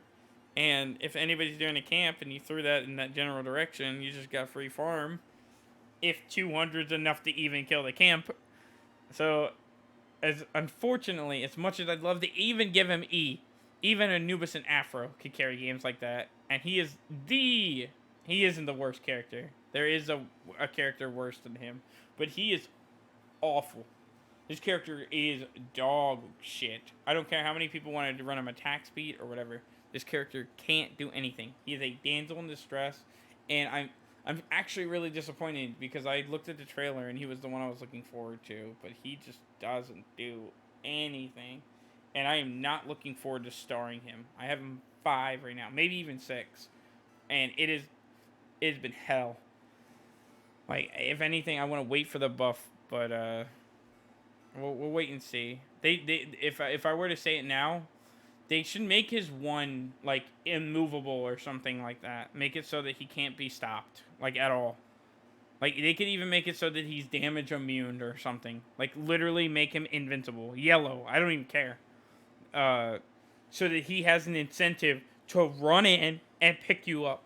Because right now, you're basically attempting to do this, like, Zeus-Merlin combo, basically, to grab people and then run up and just poke them. And all in an area, and just pray that your team do anything. You cannot do anything on your own with this character. You are codependent as hell, and if you play with anybody, you're just gonna lose. And then all the people that are unlocking this character, please stop. You didn't look him up. Like, you saw the trailer and you just want to play him. You didn't go to jungle practice. You didn't practice against AI. You didn't make strats with your friends. You're just picking them to pick them, and you're sabotaging your teams because you don't know how terrible the god is, and you don't know how to play him. So, stop doing it. Stop doing that with every character. Let me play them. Moving on, at least to some freshness here. A Wheelix. Now, when I was talking about where I ranked these gods at the start, I used her as an example, so I'm not going to, like, pad her up too much. She is actually over here in the middle of the pack again. Actually, no. No, she's not. She is actually not. I was about to give her way more credit just because I favorite it. Just because I'm playing favorites. She don't trust me. She's not like a favorite. Assassin is just one of my favorite roles, so I don't want to rank them too high. I was gonna say C because she does the basic stuff as all the other people, so she deserves this spot. And you can kind of whiff her kit, and she's got a low skill ceiling for accessibility. But the fact that you kind of need to build a team around her, and anybody knows what they're doing, just knows that all you have to do is hit her first and face her, just turns her kit completely down lower. And it's like an auto attack chain thing, dude. It's just too dependent on the other team just letting you do your thing. And even though Feather Step removes you from the game for a second and you're knocked back a moon, and you can even check like if you're watching this on YouTube, you can even see it on the channel that I can get people, but most of the time you're getting hit by one random thing and being like, I wish I had 20 more power, or you're trying to do the auto attack thing and they sank the third auto, or they face you so they don't get knocked up, or your team didn't pick knock-up characters, so you're basically on your own on this. Another reason why she's even lower too is every camp hits you first now. So unless you use Suku Charge, the range move, to hit the camp first, they hit you and turn off your passive. So it makes jungle clearing even harder. And she was already just an early game character, and now that's even flushed even lower. And honestly, even her early game always felt like a little flat. Because look at it like this, right? At the beginning of the game, you probably want Feather Step because it's the strongest. You can do the 3, it doesn't matter. But you do all these, you show up delayed. It's kind of like, you have to blink Feather Step. You have to blink Feather Step to do anything. So, and then with Suki doesn't even give you that much extra, like, speed. And it's linear speed.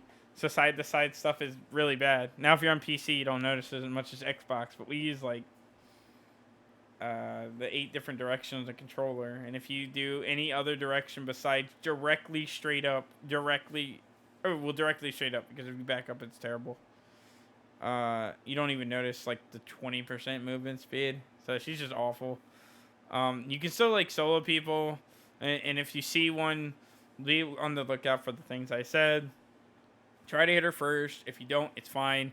Just her feather step. If she's a good at Wheelix, she's gonna auto attack you twice and then jump over your head for the AOE burst damage. And then once she flips over, you gotta face her. Wait for that escape, and when you jump, be prepared to beat because she's gonna yank you back down. If you don't have a jump, you'll probably beat her in the 1v1 because you don't care about the leap or whatever. And then if you do have a jump, if she mistimes it at all, then you're fine. Alright. Next is Barkasora. The thing with Barkasora, he's every assassin I'm gonna be like a little sad about talking about because their weaknesses are just depressing. Like what I was saying with Collodia. Bacchusora's biggest thing is he only has auto attacks, and it's not like an ADC. It's assassin. So he has to get up and close and personal, and he does have this like cheesy gimmick where he can just eat creeps. So you can kind of feel like he's just owning the jungle by eating. But if he's doing that, he's not flanking. So if you're the other assassin and you just flank more, as long as the cripple isn't enough to kill your team, or if your team is just on locking him down, or even you're good at locking him down, especially in like the earlier portions of the game, then him stealing all these camps is whatever. Because while he's getting like super big for this ult that's coming up in a 1v5, his team's dead. So it's kind of like, yeah, he can do all this stuff, but as soon as you wait the 1 second and you crowd control him, he has to disengage. And once he's disengaged, he's got to start the whole eating thing over again. Now, I will say, if you get really good with this character, you'll eat and then pressure out the jungler. But 9 times out of 10, what they do is they eat, they look at you, you go, okay, you can have the camp. And then they go back to eating. And as long as you just let them eat food, you grip with your other laner, start doing the other XP camp or whatever as the jungler, or just any other character. You just go back to farming on and just leave them alone. The other person won't have help. Like it'll be too hard because there will be down a guy until 5, and even when 5 comes, respect the ult or punish him after a second or two has gone by. Or just walk out. Like, you know what I mean? Like, a lot of different options for the Conquest map. And then he's a sitting duck again. And he has to rely on Butcher Blade. And as long as your ADC isn't dog water, the ADC will win the trade with abilities and all such a stuff. Or the solo will overwhelm him. But you gotta watch out for true damage. There's just a lot of glaring things. And then you can counter build them too. Any character that you can, like, counter build is like, ugh. Where are you on the list? And unfortunately, even though I love me some Barkasora, I'm gonna actually have to put him here with the Wheelix. There's just too much stuff you can do to stop him. And then even if he goes off, like, okay, cool, you 1v5'd in a public lobby, nobody cares. Like, they're just like, oh wow, that Barkasora just showed up at the end of the team fight and got out the janitor outfit and cleaned up the whole thing and won them the game. When 9 times out of 10, you see the Bacchus ult and you're like, okay, where's the little poop on the ground? Oh, it's right there. All right, let me move out of the way. Wait, is he still autoing? When's the cone stop? Oh, it stopped, and then they just leave, and it's just kind of like whatever. And even if he does get like a full thing, if it was any other assassin or anything, they would have just died anyway. So it's not even like a big deal what he's doing. Next is Baron.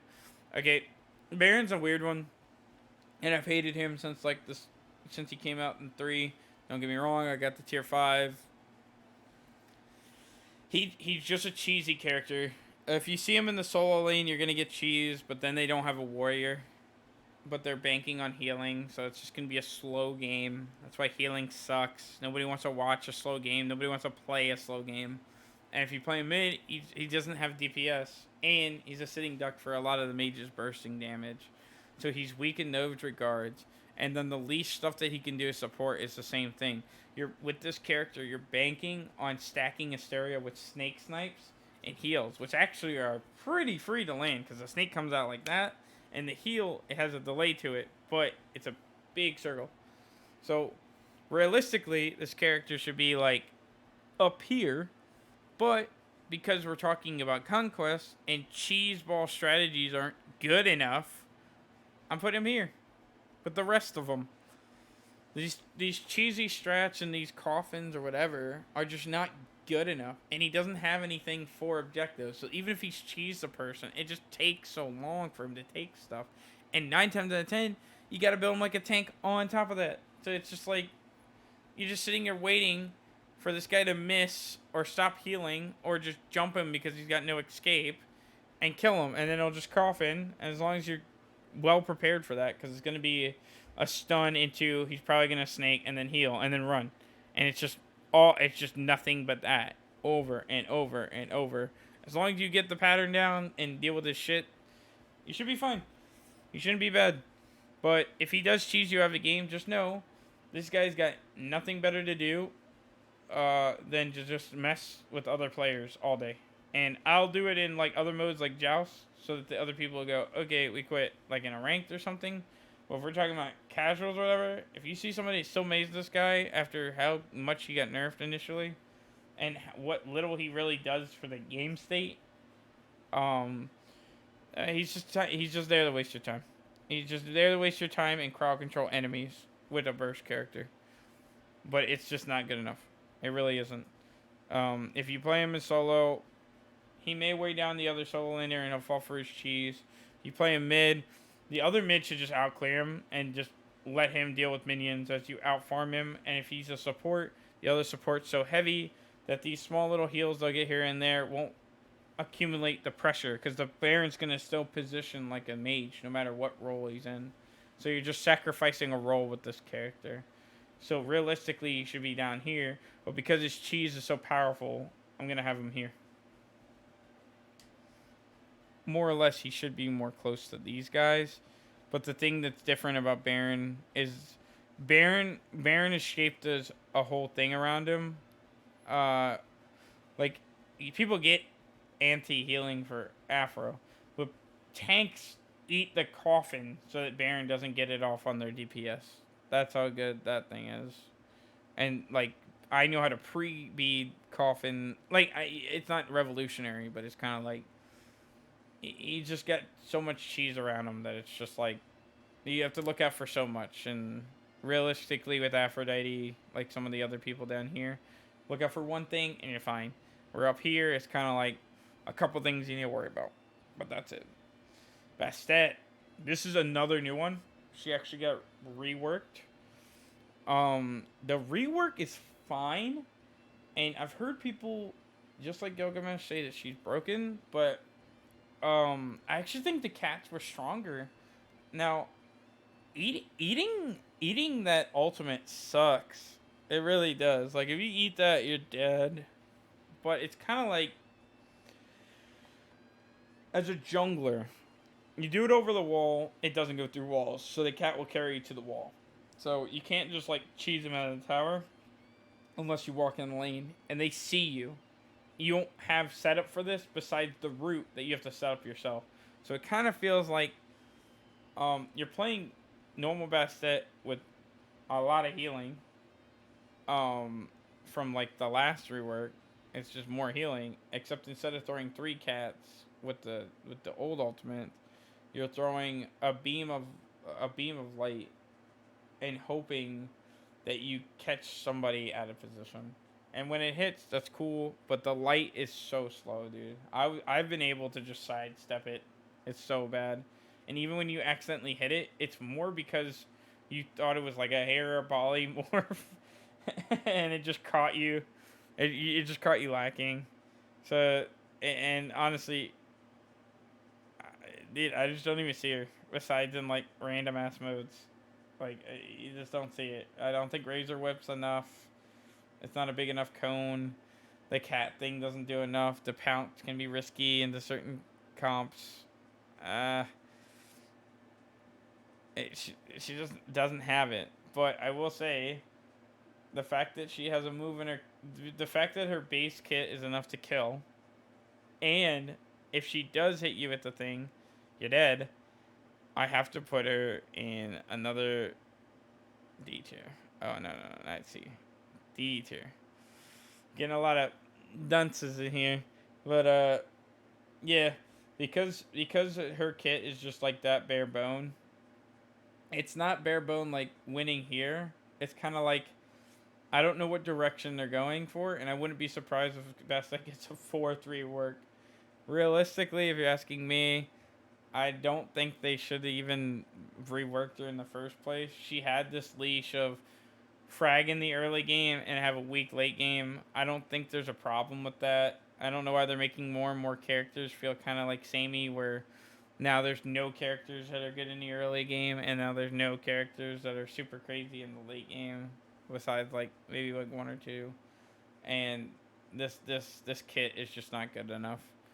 The rework was a mistake. I think two sets of cats was stronger, because it made other people like focus on them while you could just do your base kit.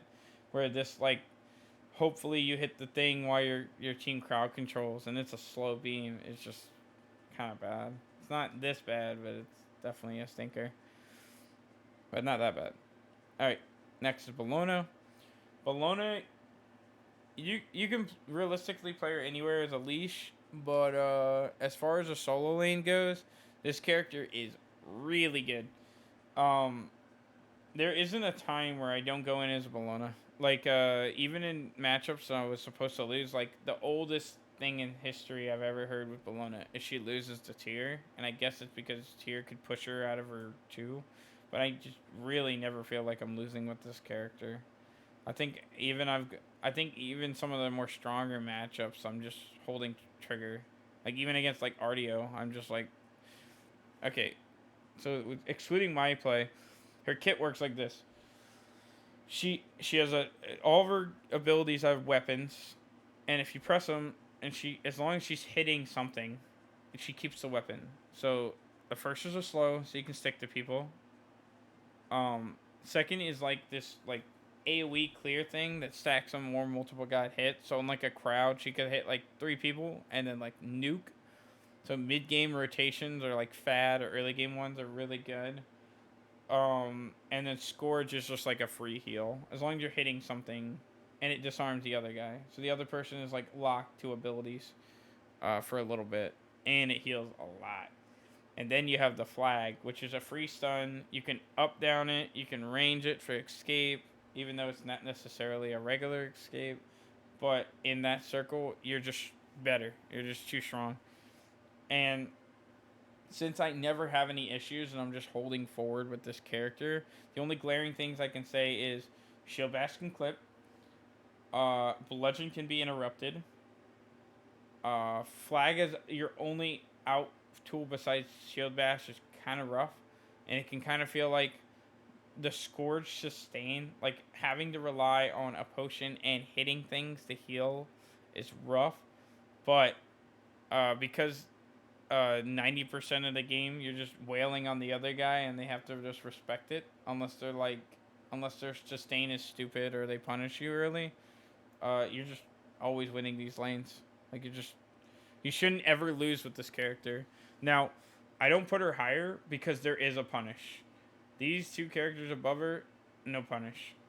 Her, she's just gonna be in your face, and you're gonna have to fight her, and you're just gonna have to know how to deal with her stuff. The shield can absorb autos.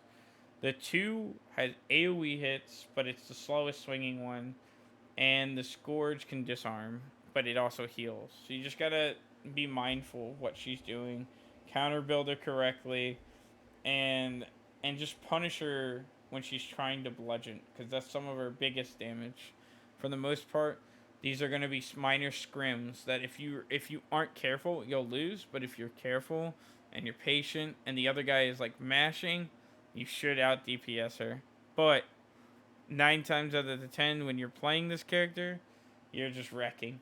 You're just holding forward, but it will attract attention, and you'll get ganked. Where with these two, you'll get away. This one, you might not always be able to get away because you might need that flag to kill. You might, and so it will turn it into you're respecting it. Oh my god, a Geico ad. All right, next Cabrekken.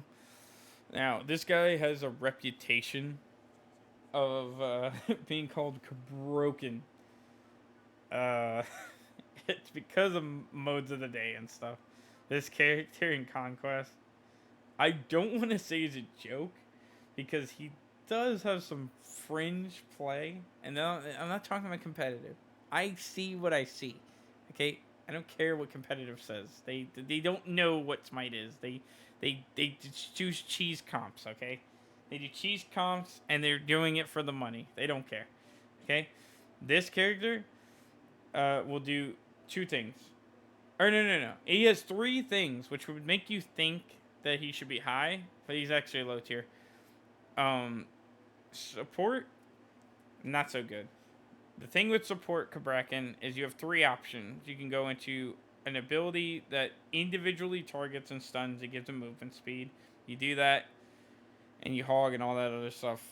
You're just gonna be short on everything, but you do have mitigation for your minions and player, so it makes it so that you can have like a lot of pressure in the early game, but then you rely on your hunter, or you can do seismic crush, which is dependent on the enemies hitting you.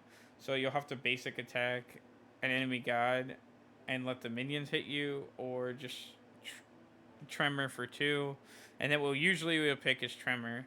But if you get punished for tremoring, then you literally can't help until you heal up again. So since there's like it's like another Anubis situation where it's kind of like if you do any of these options and your ADC isn't on it, or if the other team is prepared, you'll lose lane. And then the other two areas that you can do this character is jungle. His early game is a little too shite, just like I said about the dual lane, to get away with jungle, like on a consistently against, like, if you fought the same team over and over, they would know when you don't want to fight them, and you're dependent on others until you get to like second, third item, and even then, you can counter this character by just having bubble. Like, the thing that the Cabrekken would have to do to even play around it is he would have to walk up, tremor because it's a low cooldown, back up, and then you would have to stay there, and then he blinks and then does his stuff, or he ults and then does his stuff. But blink and ult to get one kill, and nobody has to be around, and you had to burn a bubble. It just takes too much time. As a jungler, as a support, that time is nice and all, but they're probably not respecting you if you lost early game in dual lane. And then the last area is solo.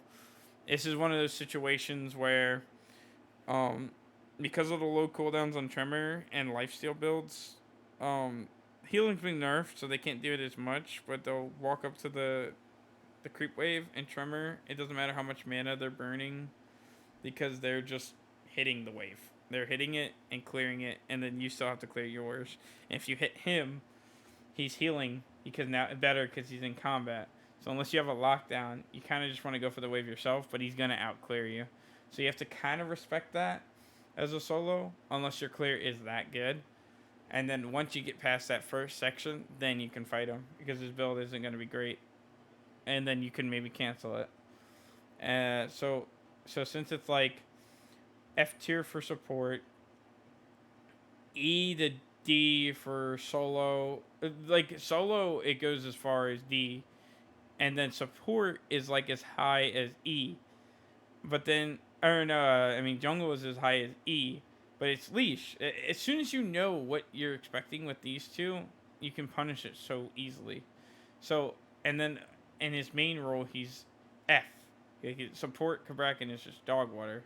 So it's kind of like average, he's here with the rest of the cheese, but realistically, he's down here. But I'd actually say he's better than Atlas. Like, I'd say he's a better tier than all 4 of these guys. Like, for what he does, this cheese is enough to make game states really better. But it's kind of like that unknowingness. That's the only reason why he pops off. So it makes me not even want to give him E. It makes me want to give him F. Because if you know what you're doing against a Cabrekken, phantoms and all, he's irrelevant. He doesn't do anything. He runs in and dies. That will be the whole game. He runs in and dies. And if he doesn't run in, then he's not doing anything. And if he's not doing anything, then you're down a character. Trash. I wanted to give him E. I really did. But as much as I love playing this character, he's just so bad.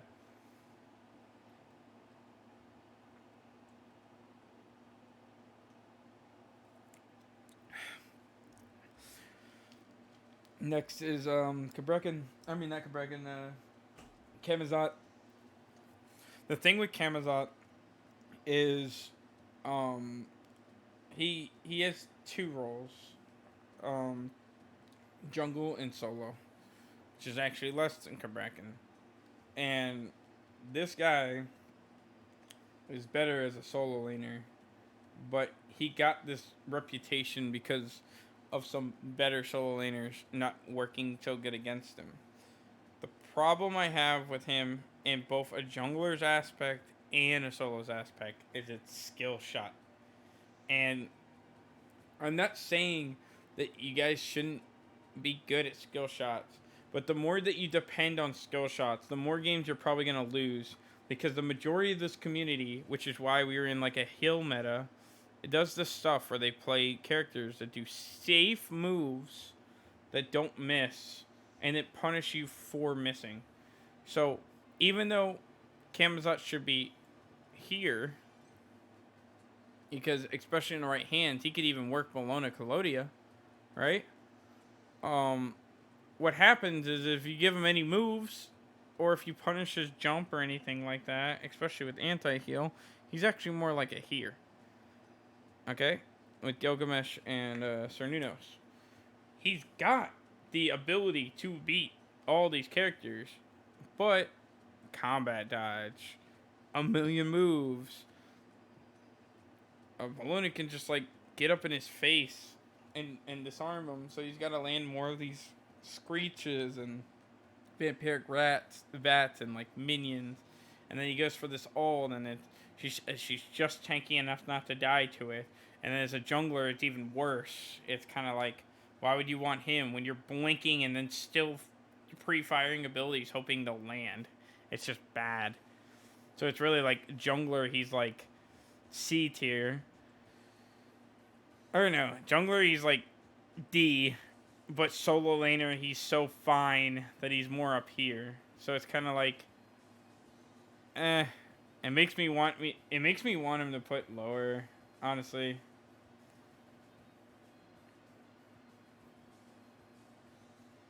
The thing is he really is a shit jungler.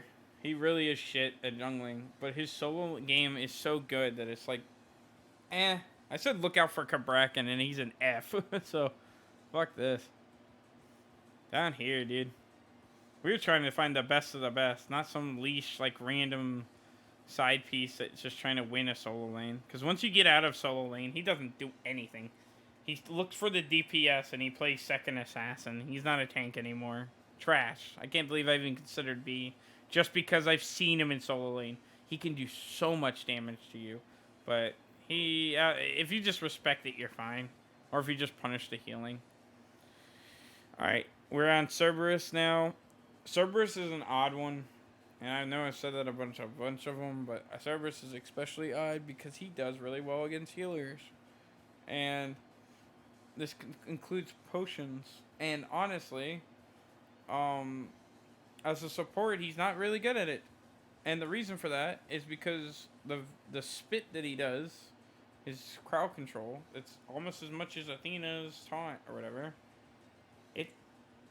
Not guaranteed. And you can get really good at landing this thing, but it's like you have to stack it either with 3 autos, and you have to get the bites correct on each head, or you breathe for a second. So it's kind of like, the idea is you breathe to slow them down, and then you snipe them. Or you ult, and then snipe them when they hit the ground. And what the thing is with it is, because this is so like circumstantial stuff, that can't be interrupted, and it's such good DPS. It makes me want to put high because he gets rid of healers. He does a lot of damage, and then once he gets you in this like lockdown, especially for certain characters, you can't do anything about it. You actually have to hold the L. But the thing is you don't want him as a support. You want him as your solo, and then even then, he doesn't do good on his own. So it's kind of like you wish he was a support that got solo XP. Like, so it gets in this weird thing of you don't see your Cerberus until mid game, or until he decides to rotate, which isn't great because he's not really good at breathe and spit to get rid of the wave, and then you're just jumping. While the other, and then trying to cheese the solo with the ult, which doesn't even kill once you get past like 8 or 9, unless you get some lucky spits. And then for support lane, it's kind of like breathe. Hopefully they don't punish, and then land your spits, and you'll get pressure. But you shouldn't get any kills. Just some purple invades, maybe an XP thing. But other than that, you're not gonna get anything for this character. You're just gonna be kind of like holding the L. Hold on. I want to see my mic audio. Yeah, it's still pretty good. Okay. So where I think Serb should go is the thing is he does bring a lot of good stuff to the table, but he just falls flat in a lot of areas. I'm gonna put him here in C tier with Athena, and it's because of this, right? If you're lucky enough, and I don't even want to use luck. I don't want to put him as high then. I'm torn because everybody heals. Everybody has to use potions, and this guy gets rid of potions, and then there's a bonus to characters that bank on healing. He just shuts down it immediately. Like, it's literally like a floodgate. But the thing is his crowd control is inconsistent. He's not good at support. And then as a solo, the setup's whatever, because it's a knockup. And at the same time, he has to burn everything to clear. And if he gets camped, yeah, the more I'm thinking about it, if he gets camped, you're holding the L, dude. You're just holding it. He just doesn't do enough.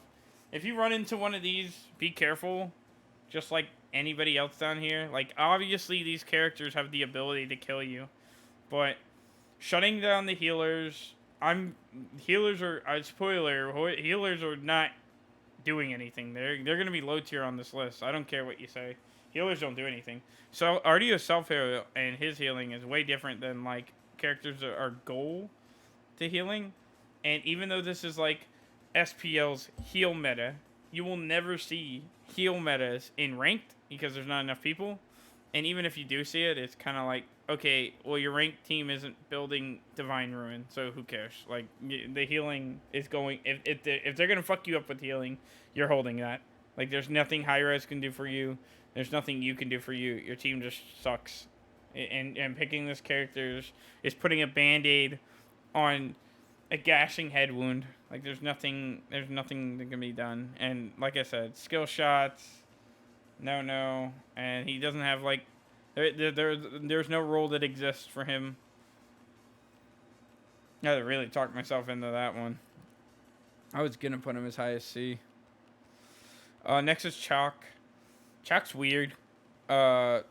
Because he does well in a lot of modes. But it kind of feels like with Chalk that early game, you're messing people up. But once you get to like 9, this character's not even a big deal anymore. It's to a point sometimes where I finally see Chalk at like 18 and he ults me and I'm like, I die. This is gonna do so much, and they take like 200 damage. I'm like, what the heck was that?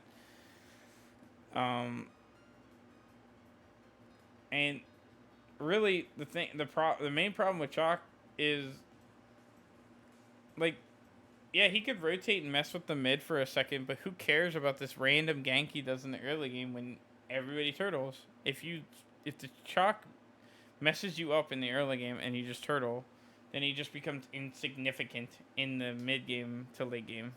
So it's kind of like, let him have the XP, let him have the lead. So what if he's like rampaging around? Just tell your guys to back up and respect it. And then if they get to the point where even if they have Fire Giant or all that other crap, this guy isn't doing anything anymore. And if your team's dying to it, it's because they just literally have no clue what to do when he throws axe and rains or when he silences the other team. The other team is like really punishing with it.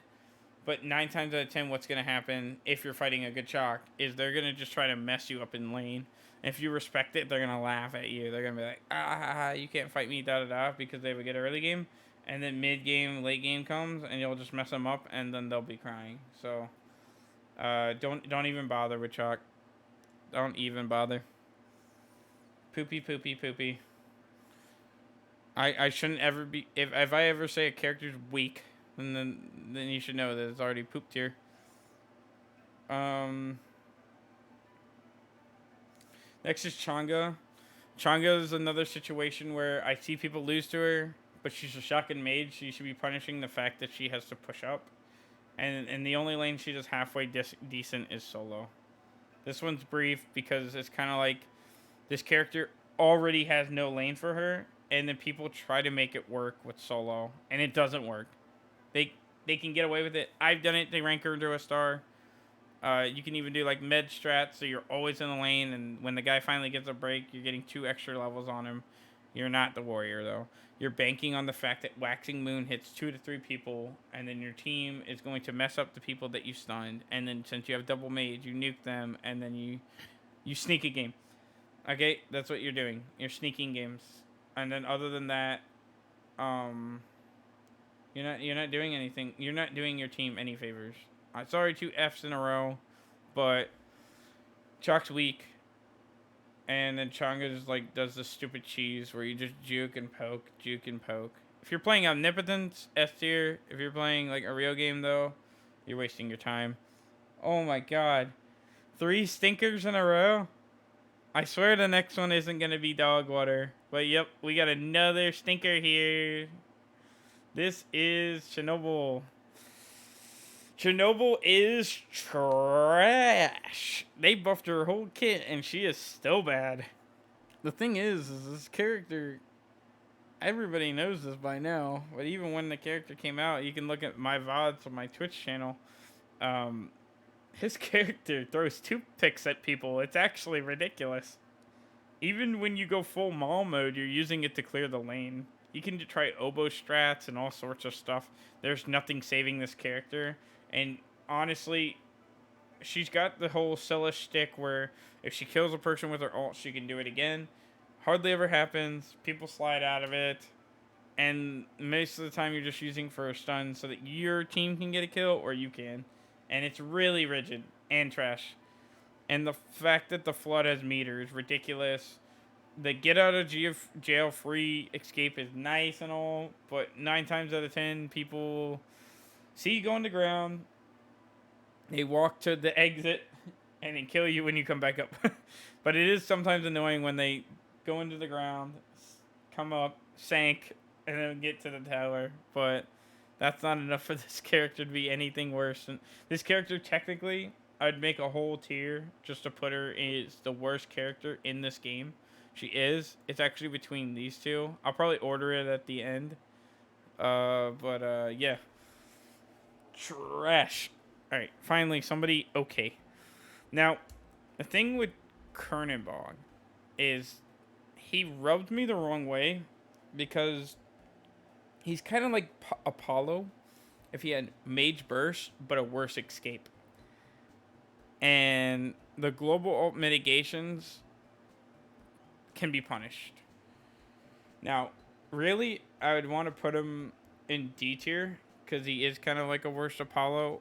But if this guy lands his full Chrysalis combo, which a Kernenbog should, he'll nuke you. You'll lose that. You'll have to respect it. And then if you get, the thing is it stacks these burst crystals on you. Like I said, like a mage. And if you're not paying attention, or even if you are, you eat 3 of these chunky 6 autos, you should just die. And one of the autos is counted in the ability chain, so it's really like hits you 5 more times after the combo and you're done. And he can use the escape to catch up to you because it's a double tag, like go wall into wall. Um, Disadvantage, it's kind of tough because I've been in situations, and so does many other people, where the curtain ball is surrounded by 4 people, but then there's a solo laner, and you ult and fly over the solo lane with your mitigations, and either the solo laner doesn't have enough DPS, doesn't have anything in his kit, or is oblivious that you just flew to him. Like, he's nervous himself because he's got tunnel vision, and you just get out for free. But then there's situations where you ult to show up to a fight, and you blast to the wrong person, die. Even if you go to the right person, they no longer have a slow on them, so you basically don't have an ult. And the vision's just, like, not great. And the combo isn't free. So if it was really between these guys, he is worse than Apollo, and it's because Apollo's safer, and this guy is riskier, but he in theory could do more damage, but he's slower. All right, next is Chiron. Now, Chiron's good.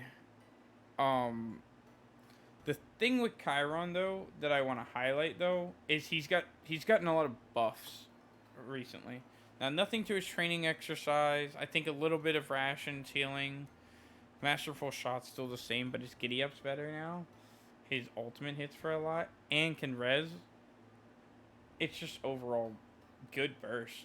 And like I said, his kit is built around, like, honestly good ability damage, so it could kind of seem like he'll lose a boxing match.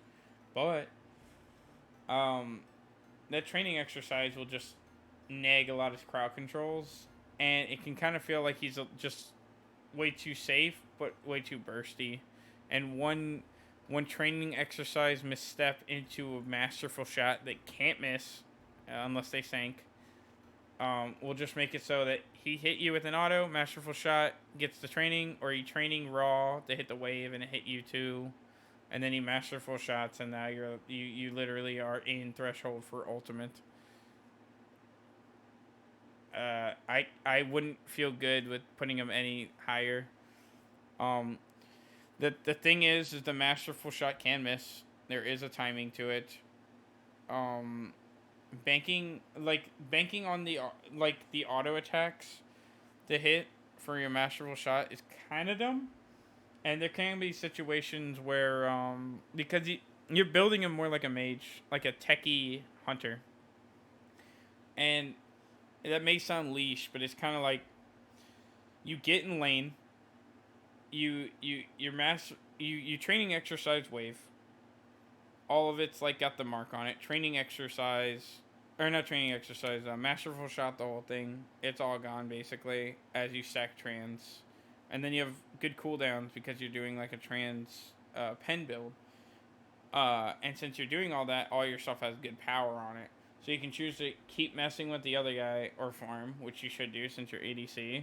And if the jungler comes or something, masterful shot yourself for the CC, and then giddy up, and you're knockback immune and CC immune on the timing that you did for the masterful shot.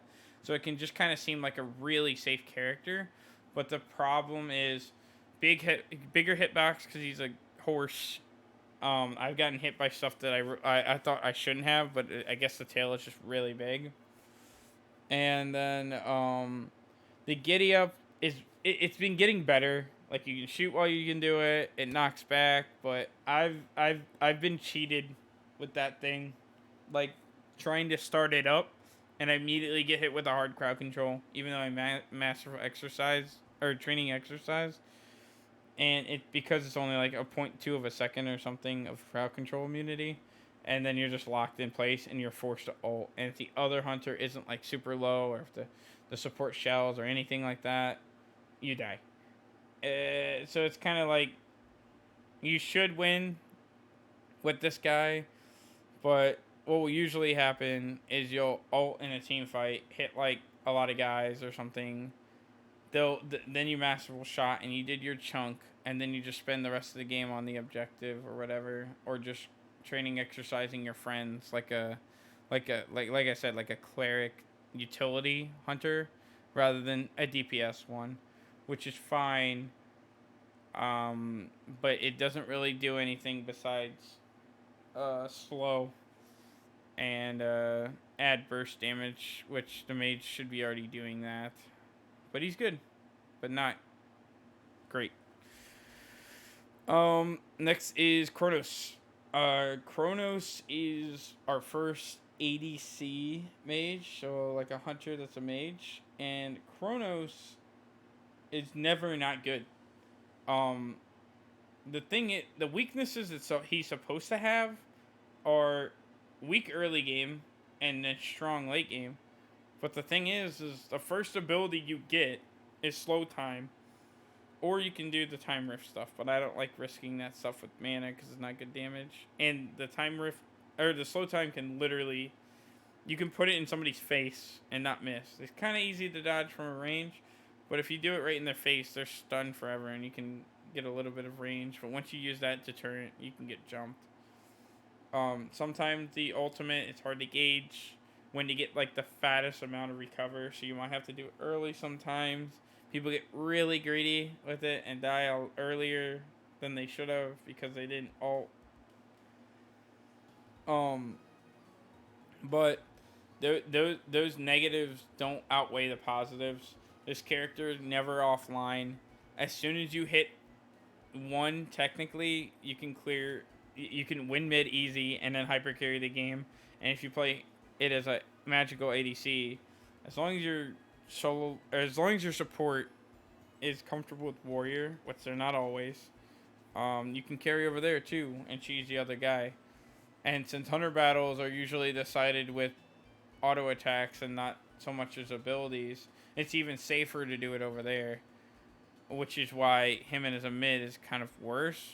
But you're not picking him in mid for burst, you're picking him to be a second hunter, which goes against everything. So it would make you think that I believe this character is S tier, but with the somewhat, it's a fine early game. Don't get me wrong, it is fine, but it's lackluster, and at the same time, you're giving up burst for like a shotgun double stun thing, and then auto attacks. So if enemy team builds Witchblade, or if they're just like making you uncomfortable and burning your ultimate sooner than expected, which they can do with just poke, you're essentially just Hunter 2, and your team has no way to whittle down the enemy outside of basic crowd controls and your auto attacks, which can kind of make it seem like you guys need to wait till you're both 20, you and the other Hunter, before you guys can go in. And if they can do mid-guardian mail stuff and all sorts of crap like that, it's going to be an L. And even when it's not, it's kind of like you wailed on them for like 5 minutes, you finally killed them, and because you're 2 Hunters, you win. But it was rough. And then in the other instances, it'll be like, oh, I beat you in a 1v1, I'm taking your tower and getting ahead. But that doesn't mean that that's great, because the people that know what you're trying to do will punish you. They'll understand that your early game is lackluster. They will take your stuff. They'll dodge just time rift. They'll make sure they're not in your face. And if you whiff it, you're dead. Or you have to ult. And then even if you ult and you get your second time rift ready, they don't have to fight you anymore. And if they do, they can wait until your relics. But relics are kind of weird because it's kind of like you have your first ult, and if you build cooldowns, it comes back quick, and then you have the beads and sync. But since it's like gauged on how much damage they put you in, because you need to use it before things get too hairy, they could hit you with one deterrent and a move. Like, because you don't have an escape, one root, one slow, whatever, and you'll be like, I have to ult or I die. Because they're going to do this, this, and this. And if they don't, then they use it when you go backwards in time and you're even worse position. Or you wait, and then they use everything before you can hit the ground and you die. So as much as I'd love to put Kronos in S, and I kind of feel A, he doesn't really do what a mid is supposed to be doing, and it forces the other guy to play a different role, which reminds me of Gilgamesh, which makes me think he's actually a B tier. Now, I know I talked this guy up, but you have to understand, in a game state, this guy can't do much. He really can't, except hold trigger late game and pray. And if he gets locked down at all, it's ult time, and then it's relic time, and then eventually it's dead time. Now, you'll see him in ranked, but just know, as soon as you start to scare this dude, he'll be juking, he'll be throwing autos, he'll be so scared. Hit him with your 2 abilities, he resets. Back up until you have your cooldowns, try it again. If you dodge both time rift, you're done. And I know that sounds like a whole rabbit hole, but what I'm referring to right now, with any of these characters, these one tricks or anything like that, these are masters players. And they're doing anything they can do to win this game against you. And that's the only hurdles you'd have to get around. Next is Colin. I think he used to be better. Like, I've gone into games where I'm like, I can still take him with Big Arm, and then he just wrecks me. And then I've played him, and Big Arm never seems... Like, it comes up, but it's kind of slowish, and that level 2 win isn't even actually a big deal. When they respect it, you only get, like, a Harpy and a Tiki for it, so it's kind of whatever. And then you don't get it back until, like, 3 or 4 or 5. And even when you have it, if they hide, then who cares? And then in the later game team fights, they're immediately going off while you're still banking on rage or ulting a team of 5 and hoping they don't kill you before you derage. Now, I think it's still good to have like a lot of pressure in the early game, and the Big Arm, if it's set up properly at the right time, it's great. But what will happen is you'll be walking around and it's just this random guy in the woods throwing barb spears at the junglers' camps and spending too much time trying to stack your rage for the team fight that's already happening. And then if you don't have ult, then you literally can't fight. So, if we're talking about a good Cocolan, especially back in the peak, he'd be up here with Bologna. But 9 times out of 10, he's actually more of like an average solo laner. He's not going to be carrying games. He's not going to be 1v5ing anymore. And the pressure that he gets in solo doesn't even really matter anymore. His crowd control isn't like great. He's just got a knock up. And when the dude sneaks up on your team, that's kind of on you guys. Like, all of you. You should have been paying attention. And if you're laning against him, as long as you just respect the big arm stuff, even him getting a couple levels on you doesn't really matter, because he's going to have to be spending time hitting Harpy, Tiki, whatever, and then you just focus on clearing wave, let him blow his load or whatever, and then you're like relative to his level, and usually the players that pick him have no patience, and they're looking to gank mid, or they're looking to kill you. So as long as you keep hugging tower, right?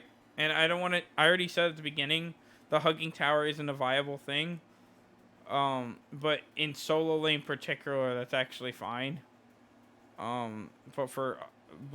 It's fine, but I don't want to discredit characters I was talking about before. You have to respect the level 2, but there's nothing to gain for him going level 2 rage arm like that. And if anything, he should be kind of hurting from the camp unless he did it right. And even if he did it right, like I said, he's gonna be focused on clearing wave and then Tiki and then waiting to get you before it detransforms. There's visual cues on when he detransforms, and when he does, all he has is Barb Spear and jump. And as soon as you see him Barb Spear jump in non-Cocolan form, especially in between the levels of like 2 after he's done running out, unless he hit 3 from the stuff, from 3 to 5, you can really cheese him. And then even if you've cheesed him, you still have to be careful at 5, because if he roids out, even if he's like a level behind, he can get you, depending on your character. But then once you get to like mid game, he's trying to roid out, and you just always have kit. And then in late game, it's even worse, because like he's trying to roid out and do all this crazy stuff, but really what he's looking to do is blink, ult in a team of 5, and then it only stacks up to 3 people. So you still gotta like barb spear while y'all are knocked up, and then he's gotta wait a couple seconds where you guys can nuke him or back up, or really nuking him is probably like the best thing because he isn't roided out yet. But then it's like root and push, but he's got to be like right on top of you guys to do that, and it's kind of delayed, so you can juke it. It's fine, but it's not like what it was. If this was like a year ago, he'd be like B or A, probably A. But he's fallen hard from his greatness. Okay, now we got Cupid. Cupid is, I want to say Cupid's high, but after they buffed him, they kind of reverted it a little bit. The heart bomb just takes too long to go off, and then too many characters have like soul immune things, and the support can counter you with getting sprint or energy talisman. Like, the fact that you have to land 8 autos to get this thing off, and then your escape doesn't really do anything. And then those hearts, even if you're good at stacking them up, who cares, right? So it just gets down to the point where you're just sitting there like 1, 2, 3, 4, 5, 6, 7, 8. I have a stun, and then you flurry into them, land the heart bomb. Oh, and they probably beads and walk out of all of it, and then you can box them because they're at 50 and they were reacting to your thing and you were shooting them the whole time, and you got hearts and stuff to keep firing. And then when any of that stuff is down, you can try it again, but it just comes into like an Artemis situation. And what would you rather do? Just press pig and nuke them, or do what I just said with Cupid? And the answer honestly is way down here. As much as I'd like to put her closer to Artemis, Cupid has to skill shift the hard bomb. It's a slower auto attack. You're getting used to the auto attacks that you're doing in your game, and then when you do this like sluggish heart bomb thing without setup, it's very easy to miss, and then you gotta stack it all over again. And then, like I said, if you don't do this alt right or any of that, if you miss any of this stuff, you don't even get the kill. And even if you do it right, they can sank it, so maybe you get a free heart bomb. But then it's like, okay, but they were already mez for the entire sank, so it's not a heart bomb that stuns. And then even if you heart bomb first and do the skill shots correctly, then they just beads or sank the whole thing. And then if they don't have all that, they might have an immunity to it. And then, like I said, other people can counter build to make it so that you don't function correctly. So all those negatives just make it just harder and harder for you to do things. Next is Daiji. Again, this is Conquest. And the thing with Daiji is she has like a really weak early clearing area. But then as soon as she hits like 5, it's like Aries if he could actually do damage like all throughout the game. And that get out of jail free card is just kind of nuts. Now, I will admit, you're not going to hit all of them. But the fact that like a situation that you either started yourself, right? Think about it like this. You either started the situation and guaranteed got beads or CCM, and they're one shot and they gotta leave, or you get the kill. It's just crazy. Now, the dashes and stuff can be a little inconsistent, but for the most part, with this character, the only thing you're really worried about is people getting you with the cancels, nothing being around for you to run away, and then that like kind of sloshy early game. But then once you're out, once you're at 5, you're set. Like even if you're like not doing anything for your team, you're crowd controlling people, either by jumping on top of them and just nuking them with bleed, or by doing what I just said, and then as soon as they bail or do something weird, you just ult, and then you can sit up there forever. You can even like linger the chain. You can even linger the chain until whenever you want, and then pull them in, or immediately do it so they don't get the chance to beads in time, and then scratch them for free. But she does lose a lot of points for that this lackluster early game, and she does lose a lot of points for the fact that she's a little codependent on other players or just minion placement. And these guys lost points for skill stuff, and I'm gonna say this right now. You're not going to be basing every one of your flanks on your minion placement, because that means you're flanking another person in creeps, because their creeps match yours. And if you bank on their creeps, you're gonna have a bad time, or your allies. Sometimes, as an assassin, you can't always wait on your team to be around to execute them early, and then in the late game, you don't you. It's too crowded to get away with even the auto attack. It will feel like that your trickster spiriting into the back line, and if the enemy team is even remote, like if the support actually knows how to play, like you have to beads into an ultimate, or beads scratch ult, or ult as soon as they turn on you, so you don't even get any of the stuff off until you've deliberately pulled them in. So it's kind of like trash early game, mid game fine to good, to fine okay late game. And the thing with that is that just makes me think of Bastet, because it's essentially the same thing, except Daiji's is a little bit easier to land for PC, where Bastet, you don't really need a bank on it, and her escape is safer. So they essentially accomplished the same things, except Daiji's is like, with high cooldown, they can get kind of annoying, but one she's got a couple counters, and I don't even just mean for the cripples and stuff, because everybody's got counters, but like that chain doesn't work on CC immunity, and if you're going for the kill, or if your allies need to be ready for the kill, you have to hit everybody. If you only hit their mage, you better be getting the kill and 1,000 cutting your way out of that team fight, because if you miss all of them, you're done. If you miss, you have to just leave.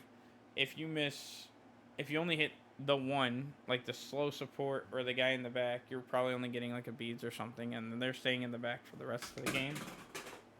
Shit. And then if you do hit everybody, like that's cool.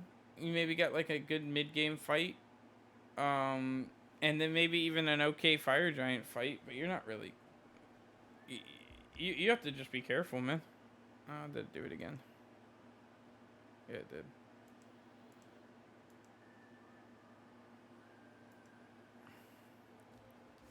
All right, we're getting to Donza now.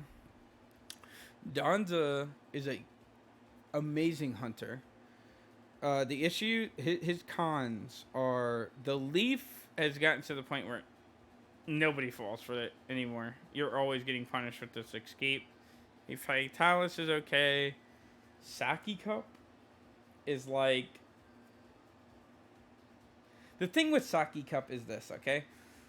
It's slow, but if you hit somebody with it, it's a guaranteed money bags. But money bags is only really good at clearing, or if you straight up rocket somebody in the face. And the rocket can be manipulated against. So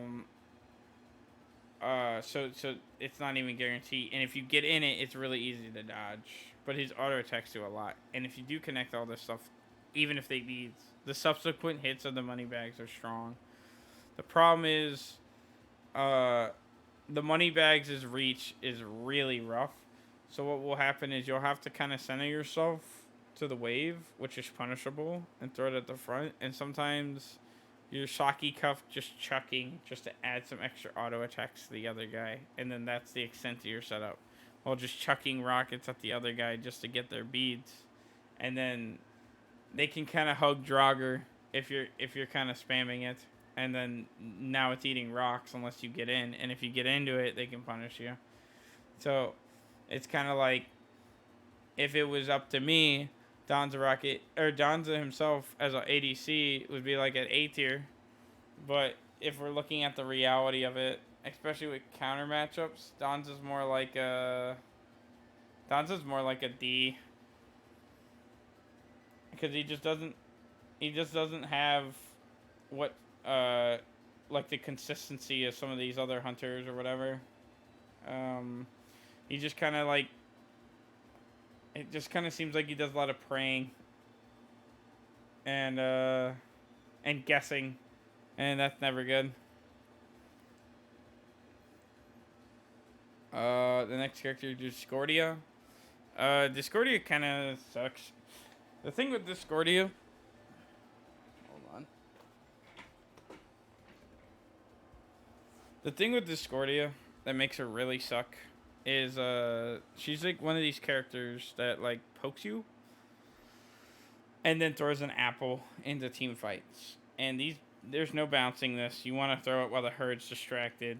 And then these strifes shouldn't ever really hit outside of like joust or whatever. Right? Hold on, let me check something. Oof. I'm only on Discordia. Dude.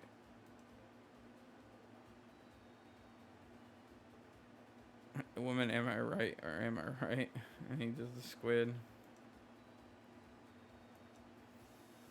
The thing with Discordia is if you're picking her, her clear's fine, but the strife's not doing you any favors, and you're just poking. And sometimes I'll win a late game team fight, but for the most part, especially with like wall clipping with the one, and the escape doesn't go too far, you have to play this character like really lame. And sometimes, I know I've been talking about how shotgun mages are like trash, but sometimes you do need to push up, and you can't just keep sitting in the back pressing 2-1, 2-1, 2-1 and hope that's a good enough for the team. Sometimes you need that apple to hit the right person. Sometimes you need to strife the guy you apple. Like, you can't just chuck it from downtown and hope things work out. And since your escape's trash, it keeps you in that like shitty midway position. So it makes it so that you never necessarily win. You don't win lane, and when you do, it's kind of like somebody else is hogging your passive, like the warrior or whatever. Now the passive's fine, but if you're playing yourself, you don't want the other guy to, or you don't want your teammate to have it. You want you to have it. And even if you do have it, you don't one-shot anybody unless you do Strife, Unruly Magic, especially if there's like a assassin or something there. Unless you do get the double tap, which you're sacrificing against wave. Unless you're hitting the guy during the wave, but you're not really. It'd be like you hit the edge of the Strife on them while you hit clear wave. They get pissed and clear the wave against you. Then you go into the ground, do it again, and throw apple. Which is just kind of slow. And it gets only even worse once you start getting in the crevices. Now, I won't say it's like as bad as these guys down here. But I will say that, like, who cares? It's average.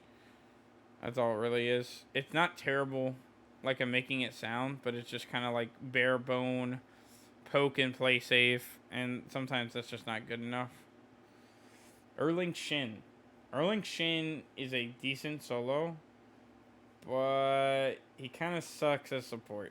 Okay, he's kind of okay at support, but it's kind of like a Gilgamesh situation where it's just literally the same thing, and you just pick your poison.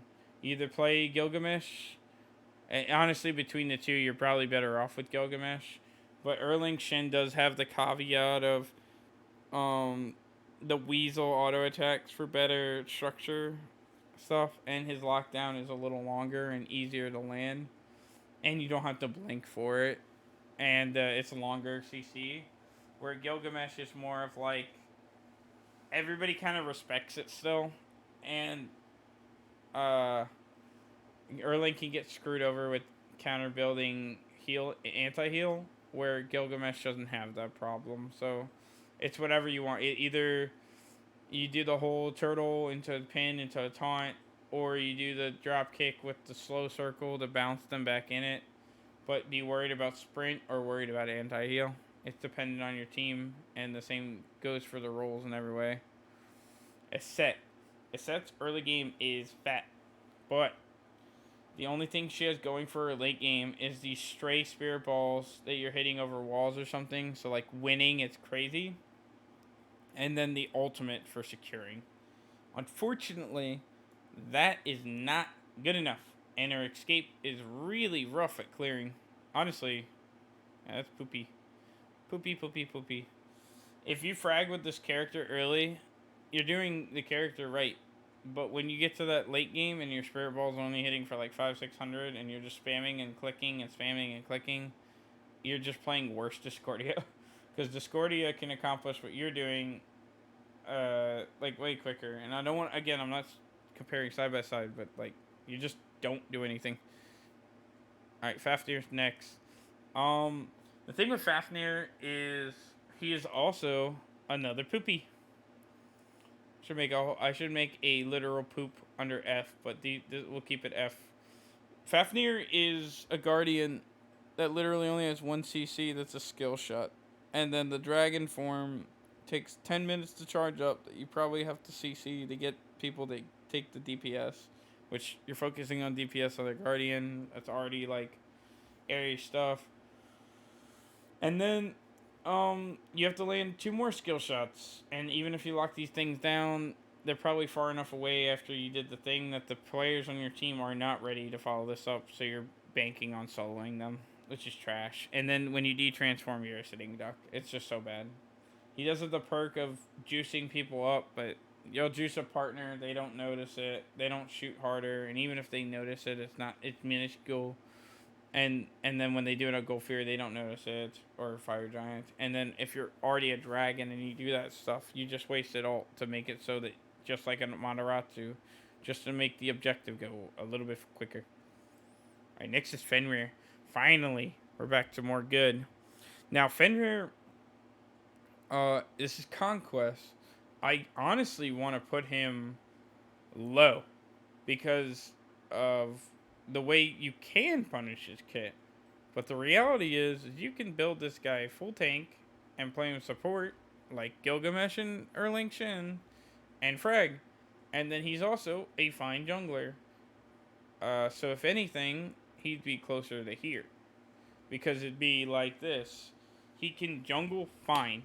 And don't get me wrong, Gilgamesh can jungle good too. And so can Erling Shin. But Fenrir's the type of jungle where if you put him as jungle, he kills, like, with just his kit alone. Unchained into Ragnarok, you're dead. Even if you beads the Ragnarok, it's a brutalize, and you have to escape. So you have to be like a Siller or something to get away from that, or you're just straight dead as the mage. Or somebody like Gilgamesh might have to, like, Hero's Advance Dropkick or Blink Dropkick or something. I'm not going to stick back on Gilgamesh, but it's kind of like he does that as a tank. Or as a DPS. Now, if you put him as a tank role, the support, you could even do him solo, but it's like more downhill from there. But if you play him as support, if you get ADC or whatever, and he does this brutalize unchained stuff against the other guys, that you're probably gonna get an ADC kill at the beginning of the game, or camp their jungler, because you have better jungler stats for like damage on minions and stuff than these two guys do. So if you're looking for the support heavy, it'd be more of like a Fenrir. But if you're worried about like an Artio or something like that, you might be better off with something like a Gilgamesh or an Erling Shin. But if you ask me, it's Fenrir. Fenrir has the lifesteal to do it. Brutalize, like, there's only a couple moves you can really do about that. Or you just eat it. And then Unchained is a 1-second stun, and all you have to do is land it. And base damage is just too strong. And then Ragnarok is just like a carry. A carry out of position. It's like, if you don't beat that, you're dead. Alright, next is Freya. So, I'm going to be kind of brief with Freya, because she sits in this category of trash early game, but really gross late game. So, since she also has the same weaknesses as Kronos, I'm going to put her here. They both play amazing into the late game. But if you get these characters out of position, you're going to win. I'd say Cronus is safer, but Freya does more damage. So if you're just playing against like people that really suck, Freya's your go-to if you want to just hold trigger. But if you're playing against good people, it might be better just to go Chronos because he can rewind time in case you fuck up something. Um, next is I don't need to say Ganesh is next. They just buffed his Ohm. Ganesh is one of the supports that's always just gonna be like super good. He gives your allies stacks. Like as long as you're next to somebody, you don't need to even be a patient guardian. He's like a guardian with crutches, and he's simple. Now, there's a bunch of situations where this character can screw up, and honestly, I feel like he does better with a more of a warrior build than an aura, but it's fine. The Ohm aura and the and his silence are good CC. The grab's good CC, and then he clears good, and then the ultimate is so good at zoning and messing people up. If you're alone as Ganesh, you're a dumbass. So when this guy ults in like a big team fight, especially if it hits, it's just so unfortunate for the team that has to eat it that they just have to hold it up. All right, but it's not good enough for S tier. He's really codependent on others. Him assist like okay, the things that bring him away from S tier, not necessarily as a guardian or whatever, is this. His kit is so simplistic that it's like a similar situation as to these guys, where it should make him lower down here, but the reason why it brings him more up is because the skill shot needed to land the grab is effortless. The turn of fate clears minions too good, so you never have a shitty early game or mid game or late game. And then the ultimate just does so much damage. There's literally a term in the community Ganesh kills, because it's funny when a Ganesh solos you because he does have the damage to do it, but he shouldn't be able to get any kills because he's like part of that religion, and he's like a messenger of peace or whatever. Next is Geb. Geb's kind of fallen out of favor, even though they got the Transformer skin and all that. But that ultimate is just so good, dude. I personally don't get why people aren't still playing him. He's so fucking free. But it might just have to do with how much people are getting bored of him already. But those Geb shields and ultimate are just too much, dude. It's way too much. Like when you think guardian, you think of protector and all that other stuff. Now I'll admit the slow wind up to Geb's rollout can be kind of frustrating, and the shockwave isn't necessarily the greatest.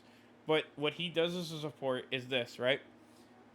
He can roll to get to areas quicker. Okay? It's just slow startup, but this goes as far as like a lane to lane kind of thing. You don't need to help with DPS on this, your support. Okay? And you can even get away with jungle solo, whatever. But let's just say you're a support. Right? Even though Ganesh excels at this, there's a couple characters where Ganesh ults and they just sit in the box or they jump the box. Geb gets to lanes quick. He's constantly throwing shields that give you CC immunity when they hit, and they give you a layer of health and shield or whatever. The shockwave's disrupting and slows everything at the pace down unless they're knock-up immune, which isn't point against him. But then he has this ult. And the thing with the ult is it was already good. When you saw Gebs, it was already good. They would blink ult and you're kind of done. But now it does almost 700 damage. And late game 700 damage, even with no scaling, is like you lose 500 health. That's so crazy. You're still stunned for all that time. And then, on top on all off, his passive may not be great where Ganesh is giving, like, can just do whatever he wants. And he can be degenerate and clear the things. But when you have a Geb on your team, like, crit isn't something. If the enemy's building crit, then you know you're playing against shit kids. Like, if they do build crit, then you don't care. You can even build further onto that, but I'm saying that like he just takes away half of what the hunters have options to do. And this is usually the biggest flaw with guardians and warriors in the late game is if ADC is building too much pen or crit or something like that, they can't sit there forever. Where Geb can. He's not going to, but he can be like the hunter hits him and the hunter will be discouraged from hitting him next time, and then when the Geb gets in front of him, it will just constantly mess with the hunter. Where the other guardians might have to give up an aura for that, Geb doesn't have to. Alright, next is Guan Yu. Now, Guan Yu's weird because he's like Erling Shin and Gilgamesh has been more of like a. He's been more like a warrior that plays the support role better than his actual lane. But the problem is, people like to play him jungle, and as a jungler, it's not great. Like, it's fine, but when you get away with this stuff, it just doesn't feel great. And that leash kind of stuff is just trash. And it's not even, like, good enough trash for something you should even look out for. Because when you see Guan Yu jungle, the thing that really messes everybody up is being able to hit the horse. Because that's all he's going to do is horse and tail on assault. And then spam the dinky heal and dash and DPS. And it's just kind of like, what is that even doing? And then he doesn't win lane. There's way better support options. And the auto attacks are slow. Like, stacking the blood is whatever. People are gonna get away from your horse, dude. Like, it's just not gonna work out. Even in lane, when you get murdered by a Guan Yu that did the whole horse thing, you put yourself in that shitty position. And even when he pulls it, when he pulls it off at Gold Fury or Fire or whatever, your team can spread out. And if your team's grouping up, that's on you guys. Like, if you guys are just gonna hold the L, then that's not the god being good. That's you guys being bad. Next is Hachi Man. This is another situation where Hachi Man doesn't really even bring anything unique to the table.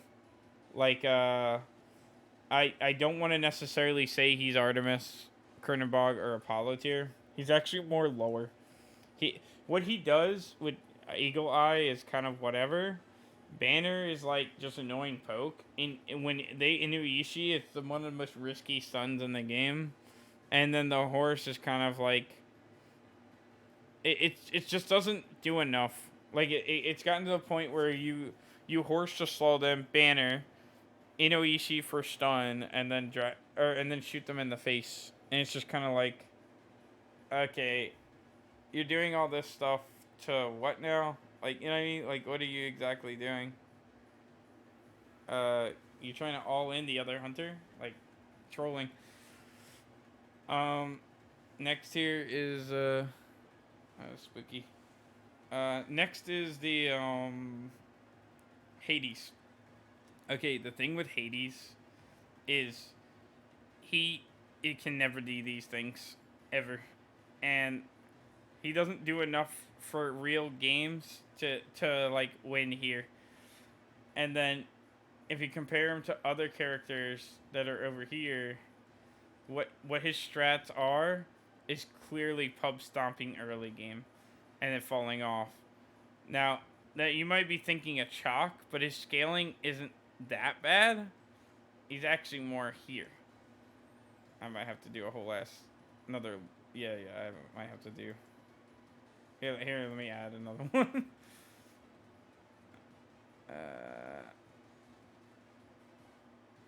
Let me add another one because the dirt is getting too bad.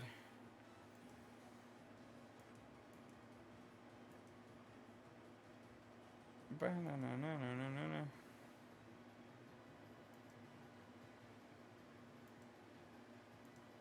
I'm gonna put this as don't play.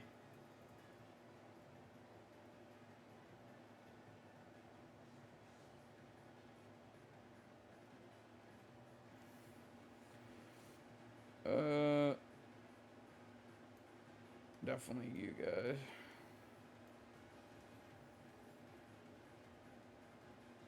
I feel like more of them should go down there.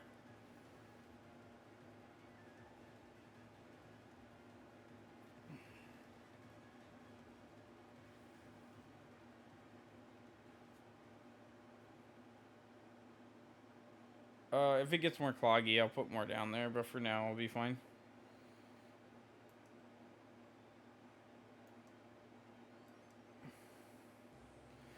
Okay, now with Heimdall. Heimdall is a very, very strong hunter. I've seen people get rocked by this guy just because his horn poke. And honestly, the horn poke, the teleporting, the reach with the sword, he's gotten a lot weaker. He's not S tier, but he's definitely one of the most strongest hunters. And depending on, because I do want at least a couple S tier hunters, but it's honestly unfair to put hunters as S tier if they don't deserve it. Oh, okay. I got it. That's fine. Heimdall will be A. I didn't want to give people unwarranted S's, but I'm gonna have some here. I'll have one of each class, so you guys can know who I think is the best of each class. Technically, because Gav and Artio are both S, so it doesn't really even matter. But Heimdall gets this stuff. The only thing that's scary about Heim is all this kind of risky, but you can horn cancel into it, so it's kind of free. So there's really no skill shots with the character, other than the fact that his auto attacks are kind of slow, but he's pretty free. You just got to remember the portal. Next is Hell. Now, people are probably expecting Hell up here. No. Hell is down here. Whatever you say about healing, guess who cares? Not me. Healing is dog shit. I don't care what anybody says. Anytime I attempt to do healing strats or anything of that kind, it's just trash. Like the amount of burst heal that you give to another player is irrelevant in the grand scheme of things, especially when the map is painted with giant abilities and all sorts of crap. Like grouping up sometimes is just a death sentence in this game, and the fact that SPL turned healing into this like nonsense is just annoying. Let's be honest. They're in comms, they're grouping for objectives, and they're trying to cheese each other. And heal strats work on mistakes that they're making. But in real games, you make a mistake. I don't care what you guys say about SPL. In real games, you make a mistake, you're just dead. In SPL, you make a mistake, and it's kind of like, be safe, juke, group up, and then you heal it off, and you're next to like 4 other people, and everyone is discouraged from ending games or making further mistakes, so they don't hunt you down, they don't hound you, in worries that the healing will out-sustain the DPS. So no, down here with the rest of them. What the heck? All right, next is Hercules. Now, for solo lane, Hercules is okay, but I actually think, like, I always feel like with Hercules that I'm doing great, but I feel like that whole clearing the minions thing is rough, and the fact that every Hercules unanimously, like, thinks it's a good idea to alt wave just shows how lackluster it is. What the... I'm just gonna try to ignore it. Okay. Every Herc thinks it's kind of lackluster. I'm not gonna whisper. Okay. They think it's lackluster, and basically, with the healing and the DPS that he does have in there, you can get some nice early kills. You can do like nice DPS too to the other players, which earns him like a crazy spot in support solo, or the support warrior. And if you're asking me, even though Gilgamesh and Erlang Shin are fine at this, and Fenrir is crazy at this, Hercules is like borderline unstoppable. Borderline. I really want to give it to him, but he doesn't kill it with solo lane. I've had to cheese people in solo lane, not kill it. What the heck is that, dude? I want to give it to him because he's like a favorite of mine, but I know deep in my heart he's not an S tier. He's like a support that you gotta look out for, but at the same time is dangerous. Like, you look out for Cabrekken, or you look out for Aries or something, or Hebo, you're fine. But Hercules, you look out for it, and he's still there. He's still alive. And then when you do finally get to lock him down, kind of like Amy, so he's like all these characters put together, except with these guys level CCs, it just gets messy. Like, you'll rotate from support lane to the mid, one push, and that guy's dead. Where if Fenrir does it, it may not kill. If Gilgamesh does it, it could kill. Or no, honestly, this is why he's the same level. Because Fenrir Unchained has to be stacked. So that's the issue. But he has Ragnarok, so he might not even need to do that, but that's an ultimate. So it's kind of like wishy-washy with all that. But all I do know is Hercules is super good, but he's not as good as the three. What he does isn't his intended role. His intended role is just solo. And as far as solo lane goes, he lives it, but since he has such a difficult time clearing, it can kind of be like you're just sitting over there and you have to ult the wave just to help out your team, and then you don't have an ult for a team fight. But that's not enough to drop him down completely because he's such a good support. And solo lane, he doesn't die, and his crowd control's strong, which is all you really need from it. But he still has that weakness. Next is Horus. Horus is like the Diet Coke of all the warrior ones that I just mentioned. He's still good, but you can't play him solo. You have to play him support. And as good as it is to do Horus support, the fact that you have to do it is kind of shitty. Like, I've seen people just go as far as jungle, and it's just kind of stupid. I'm going to put Fafnir down there. And he doesn't win any of his stuff. Who can I put in F from here?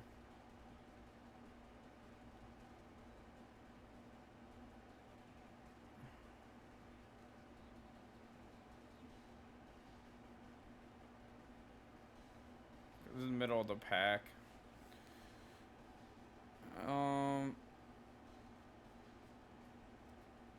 We'll figure it out near at the end. We're only at H. We got a couple more letters to go here.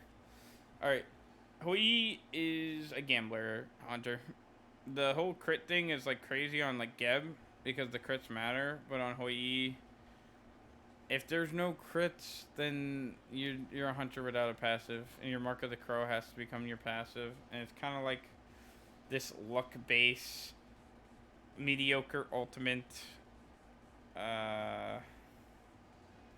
dive bomb to initiate. The dive bomb is a really nice safe escape that makes me think more of like a D or an E, but that whole ricochet is your whole caveat. It's kind of like keep it. You just don't do anything. Let me get somebody lower here. Yeah, respecting the Barkasora. And honestly, there's so much counterplay around Barkasora that he's actually probably dog shit. Actually, you know what? Barkasora can be here, and then this is doo-doo.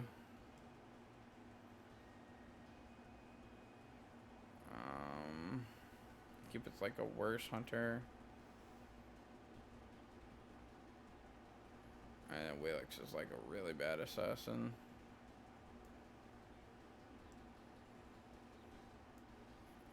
Hachiman's here. They're not going up. They're only going down. This guy's got better poke, so he should be higher.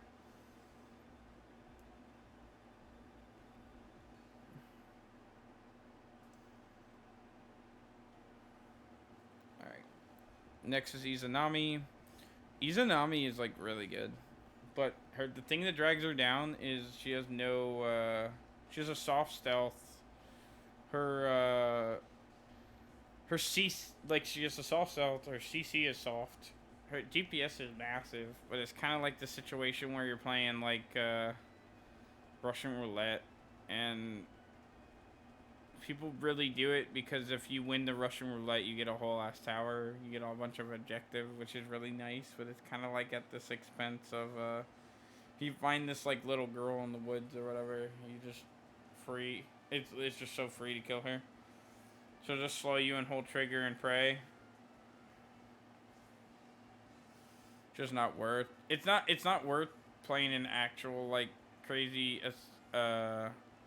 ADC or doing skill stuff with this guy. But I will say it's easy clear. The DPS is strong, and she takes out objectives really strongly. But as far as like an actual character, Spectral Projector requires kills to stacked. And then the whole boomerangs to crazy auto attack moves that do like a shit ton of damage to lower the health. Just is like odd. It's like odd in a good way, but also at the bad way at the same time because it's kind of like it's chunky damage, and if she gets like super low with like an Aussie or any bit of lifesteal or just and you can't hit her or something, she'll mess you up. But if you crowd control her when she's this slow trying to do this strat, you just win. And I know you can say that about like anybody, but she's dependent on it, or she's just doing decent to mediocre damage at high health, and then really strong, crazy damage at low health. Alright, next is Yanis. Yanis was like super good at the start of the season, and then they just kept gutting him, and now he's this like shadow of himself, which is still strong, but it's kind of like a good Yanis player should be rotating, but I never see them do it. All I ever see from Yanis players is hope they snipe somebody and then they just chill. And even when they do something saucy, the fact that you have to give up your escape for extra damage because people don't want to do the poking thing, it just makes him like a safer. It makes him a safer Discordia, but does less damage and no crowd control. So it's literally like Discordia, but the global alt safer version, where Discordia is like the same thing, except instead of having those escapes, you have more damage and team fight potential. Or he's more of like during the laning phase, or late game he's like all over the place. Alright, next is Jingwei, and yep, Jingwei's here. I wasn't even gonna hide it. When I glanced for Heimdall, I was just like, who is the best hunter in the game? And I immediately went to her. Now, the reason why Jingwei is S tier is because of the very simple thing that hunters do not have to fight. They just don't. They really don't. They can, but they don't have to fight. Their goal is to farm and add bits of damage. And Jingwei can clear lane, not well. That's her big weakness, if she can't clear a lane well.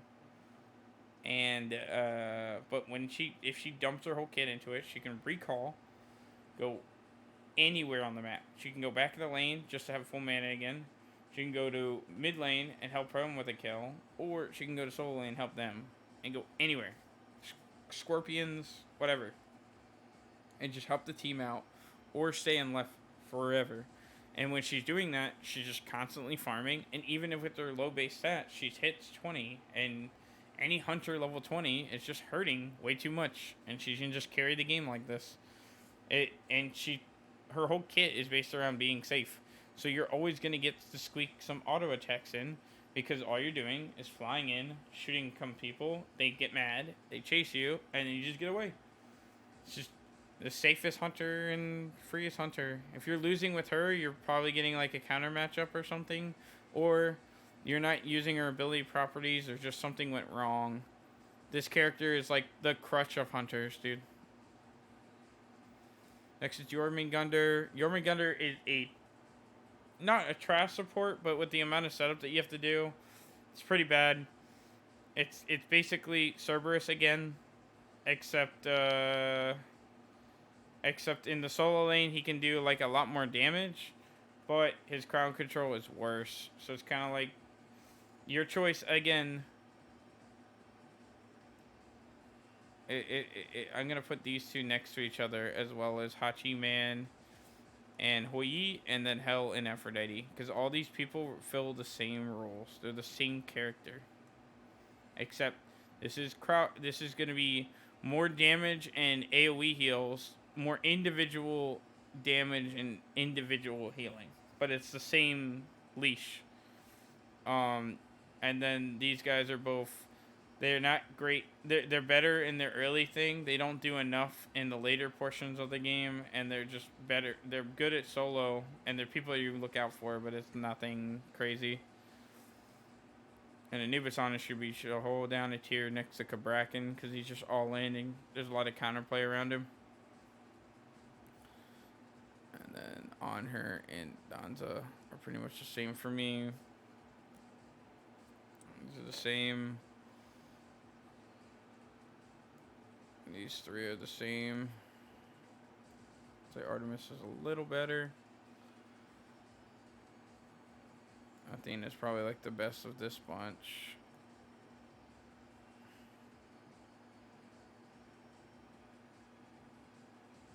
Agni's probably the worst of this. They're fine.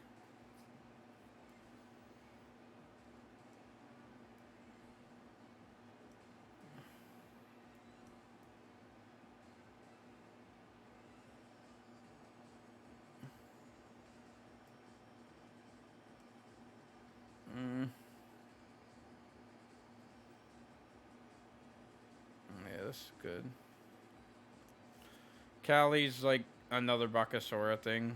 You gotta rely too much on...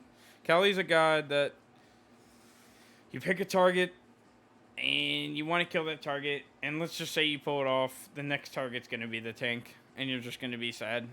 It's the same situation where she shows up, she tries to do her thing, and either you punish her like Barkasora, except Barkasora can take out a team by himself just with like his individual chomps, where Callie is like, she'll take out maybe the guy she needed, and then unless it's like level 20 and nobody crowd controlled her at all, she doesn't do anything.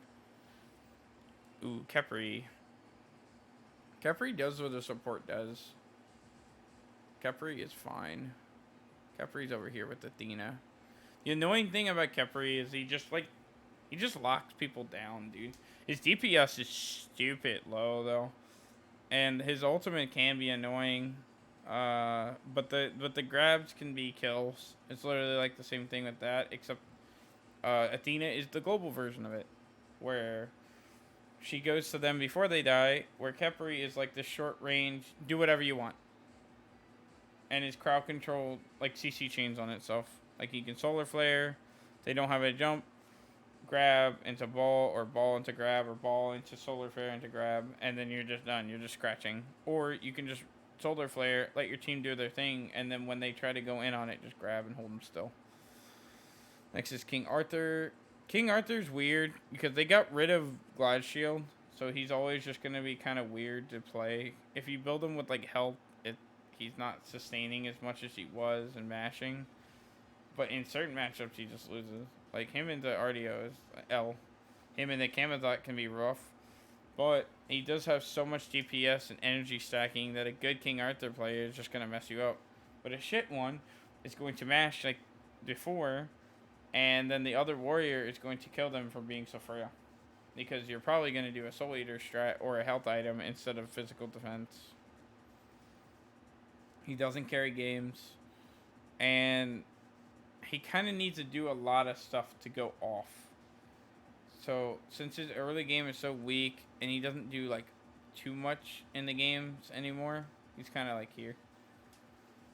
I wanted to say he was more like a C, but he doesn't beat a lot of solo laners.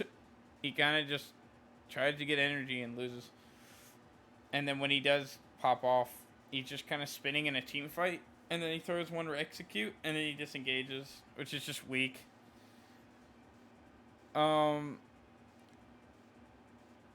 But it's better than like the trash down here.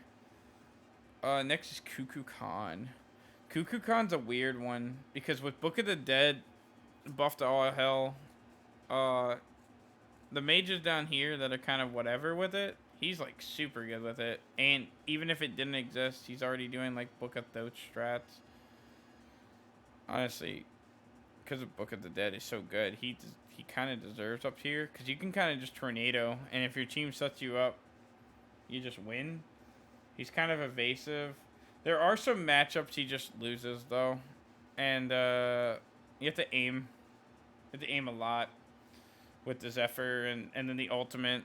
People sometimes just get out of the way. But he's not down here. Even though these guys are more consistent. Cuckoo with all these things, he'll just throw a tornado and that could end a fight. Or win it. And then the DPS is just too strong. He's very evasive too. But not... His escape isn't safe enough. Like, these guys have safe escape, sort of. But not really. Or these ones up here are, like, super, super, super good. Kubakarna. As much as I would love to put my boy, Kubakarna, high on the list, he doesn't even really take off until, like, full cooldowns, which supports shouldn't even be building cooldowns.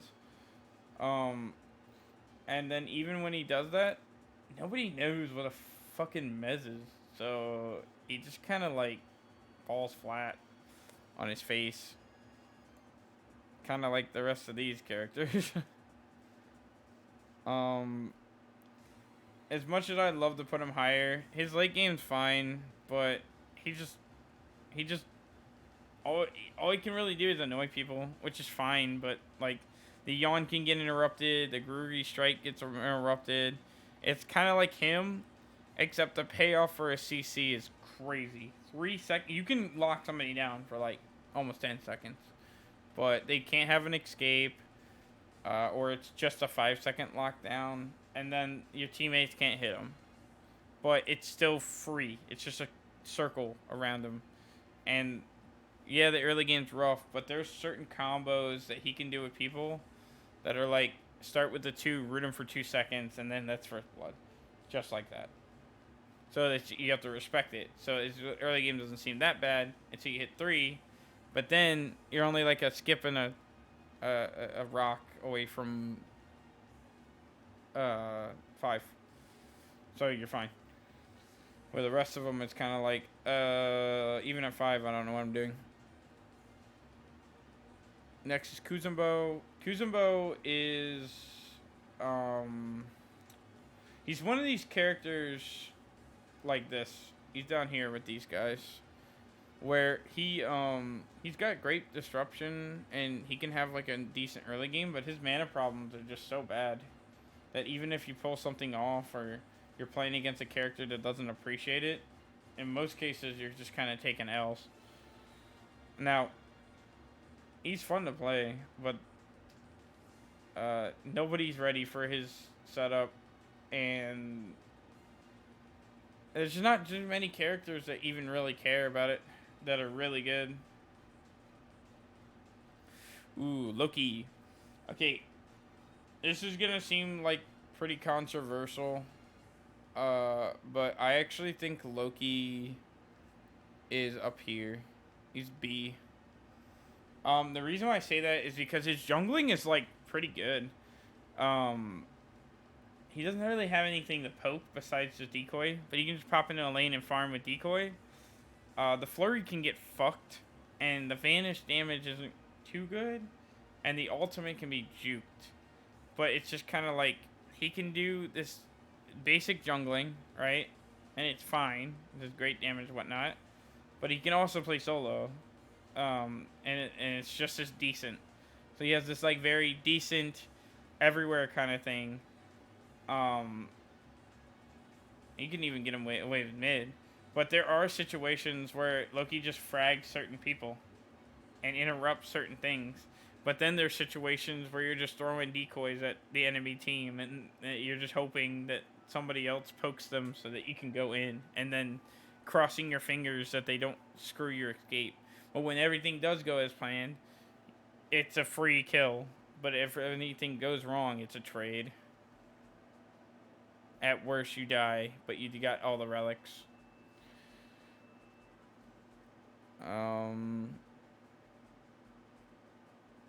Yeah, he's that high. I want to move him down to C, but it's kind of like Flurry does a butt ton of damage, and the decoy is so free.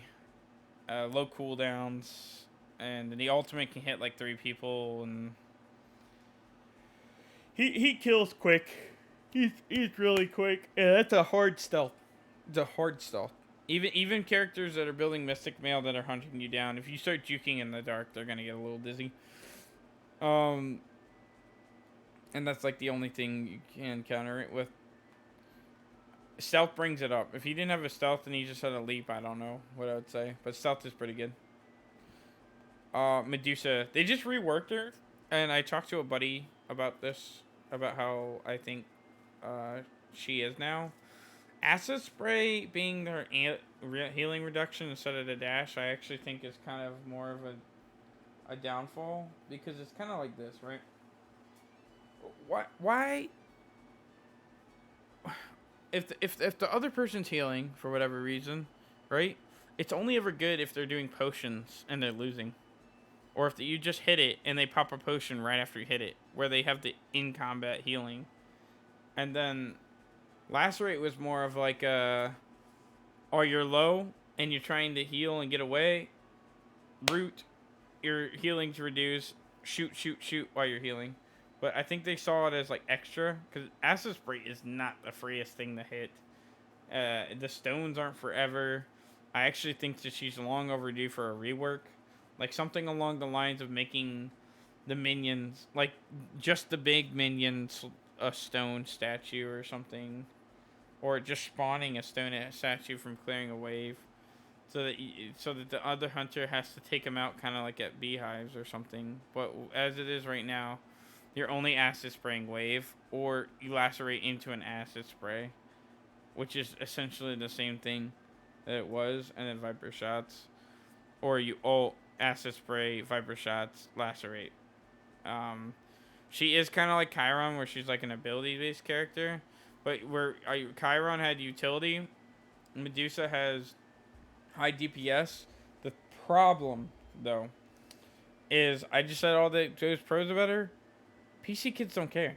They'll 180 the ult, unless it's a big group fight. And the slow is fine damage, but it's kind of like, okay, this is just layers upon layers of bullshit that you have to deal with this character. And then she's really easy to punish, because, like I said, the dash can clip from behind. But the thing that brings her down even further is, okay, you did all that, and now you're an ability-based hunter, dude. You're letting everybody down, because the ability-based hunters have like really, really good like utility, but all she brings to the table is a 50% anti-heal, which I already showed you how much that matters. A root, and then a stun that everybody's dodging with high DPS. But who cares about any of that? If you're only getting a slow out of it. So honestly, she's down here. And since we're here, I got another person to bring down.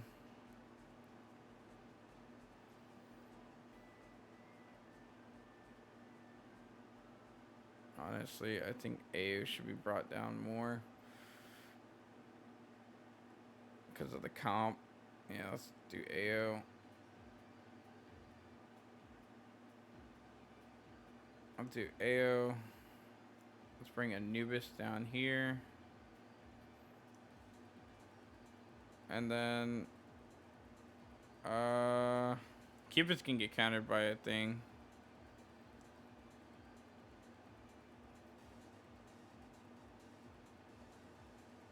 Kelly really isn't worth it.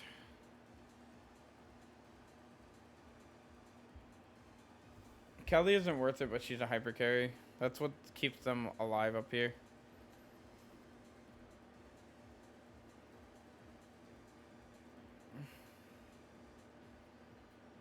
I still got like 4 rows. There's gonna be some stacking, unfortunately.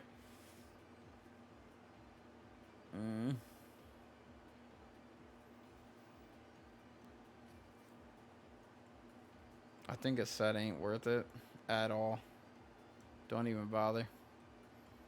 And I just told you why Medusa's dog. Wheelix is just as low. Not yet. She'll be the next to go. Alright, my boy Merc. Now, I would love to put this guy in triple S tier, but he has the whole Amaterasu clip dash and everything. His level 2 game is like only potential to get an early game kill, but who cares if not good enough. His one going through walls is whatever. This guy never gets touched in patch notes because he's at this like weird medium where he's like One Punch Man, but he's also just got this really shitty early game. So it doesn't even feel like he takes off until like item 3, 4. And then even when he gets these item off, enemy team can counter build it or just make sure that you don't get to play Mercury. And then his ultimate is like really finicky where it can clip on walls. Even if you nail it right, the enemy team will like spaz out so you don't get the autos that you need or make you have to burn your escape on it, which they can also juke because it's very like rigid. But once you get to that, like, if the game makes it to 20 minutes, this guy's like running around. If you do a pen build, he's just pumping out like so much DPS a second, like a actual carry. And if you do like the crit route, you're just walking up and one tapping all the DPS unless they have protections. So even though he has like all these pros, like half of it's negatives. So it's kind of like a situation where if you want to play him, go for it. But he's literally my favorite guy, and I'm putting him in the middle of the pack because like even though I can frag with games with him, I know that the potential of this character is like not a big deal. Like nobody cares. You can build spectral armor. You can just make sure if he's punching at you guys with like a pen build, you can counter it. Like any character that's relying on that is whatever. But the main reason why I'm having him here is because if you do crit builds, you do whatever. Most of the time, you're going to run up on the back line, punch 2 of them, kill them, or get their relics. And then while they're recovering, you or a tank can just take all the objectives, try it again, and then win. And then if they mess up at all and you have rage, you just stack the whole thing before things get crazy. Alright, Merlin. Merlin's really good. Merlin would be S tier if it wasn't for the next mage that I'm about to be doing. Merlin is so good. Like his DPS is falling so much from greatness, but I don't think he's broken. He's just one of those annoying mages that's like has a weak escape, but it's fast. And you know, if he dumps his whole load on you, it's a kill. But a lot of it's close range. So what will happen is you want to sit in Vortex because all the other things have been gutted, or Ice, and then switch back to Vortex, or you go Ice to Fire if you want. But 9 times out of 10, I find myself in Vortex, poking, switching to Fire, kill, or in Ice, switching to Fire to kill, or Vortex, and you just all in. But it's kind of close range. But since he's got like 6 abilities, he's clearing the wave. He's fine. Once he gets his cooldowns up, he can realistically go wherever he wants. S, we got Morgan Le Fay. Yep. Morgan Le Fay, when I first saw her, I was just like, man, this character has no escape. This character's got a mediocre knockoff tool. Her healing's whatever. And her Sigilus Mastery has to be stacked with all 3 marks to do the passive. But most of the time I find myself looking forward to those goals and not even going for the passive thing. The thing I want to say though is in Conquest, it's a little bit of a bigger deal to do these Sigilus Masteries compared to like something like Joust and stuff like that. And even though she doesn't seem like she'd be strong on paper, realistically, this character can camp so hard in the back line. And even if she's getting jumped, that get off me tool is like a couple seconds. The 3 is a movement speed increase. And then if you're a good Morgan Le Fay player, dude, those clones can disorient people. The slow can cut off a section unless the person jumps, and in which case you do push them off now. But there are a couple matchups that don't care about the push. That was the main reason why I was saying that wasn't a big deal. And then if you've been stacking and poking, it's really good. The only thing, sorry, I've been at this a while, and I'm supposed to be at work tomorrow. The only thing that kind of sucks for her is that early game is really bad. Like that clear until you get like 2 abilities, you're clearing with 1 thing. But how she wakes up for it is like you're spending the whole game messing with everybody as mage, and it's good damage. And even though it doesn't like kill, it's like this character, except the danger of like a burst heal gale thing while everybody's fighting, because it just like rips it away without having to aim, and the more you rip away, the less likely they're going to be able to dodge it.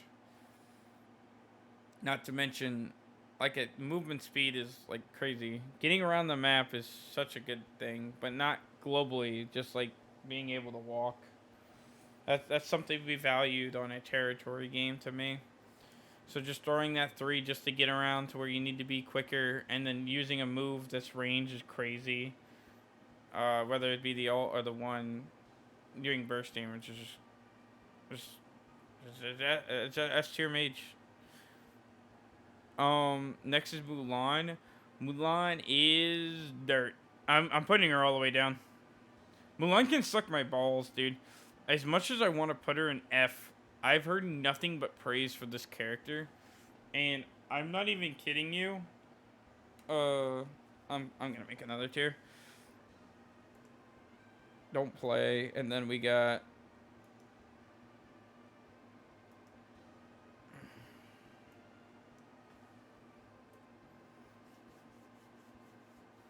not rework.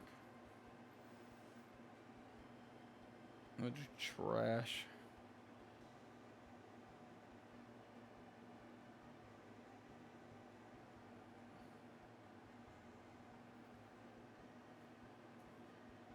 Not trash. What would I want to call these things?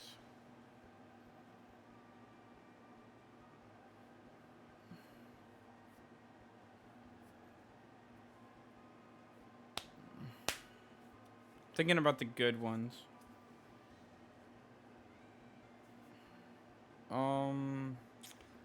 Not dog water.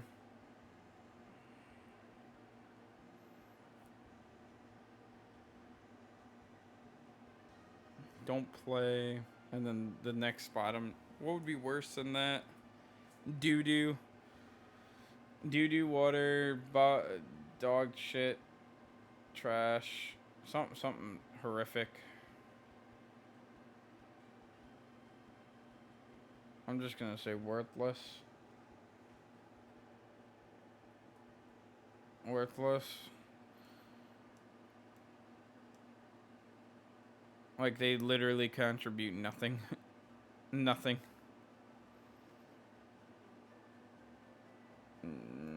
Yeah. Well, it doesn't do anything. Those polls don't matter to me.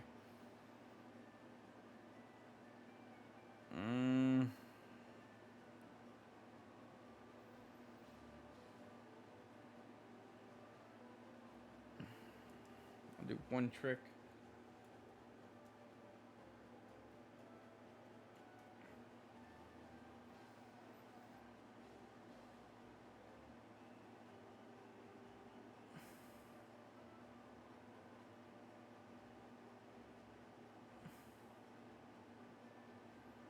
Don't play. That's rough. A couple of these are 1 tricks, but Hebo does do different stuff with jungle.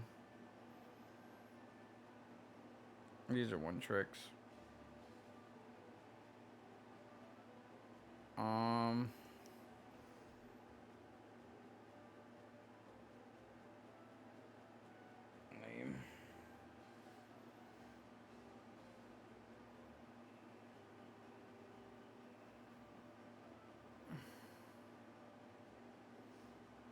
Not lame, cause they need to know.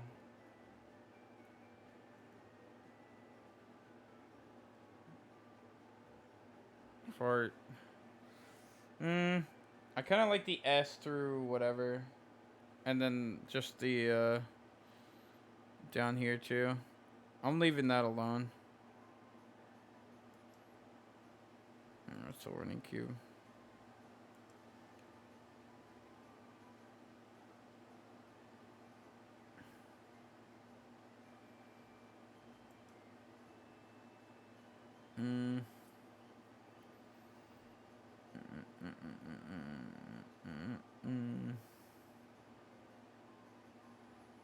Honestly, there's a lot more one tricks than I thought of.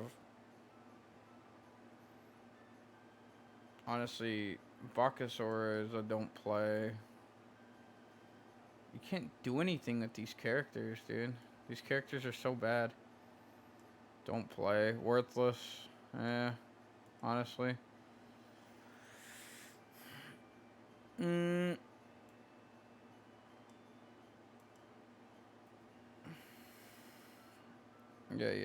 Chung isn't worthless. One trick.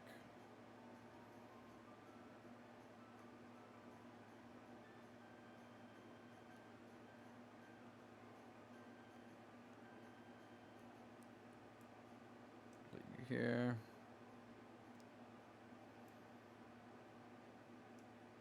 Yeah, they're down here. These are okay. Hachiman kind of sucks. Hachiman really sucks.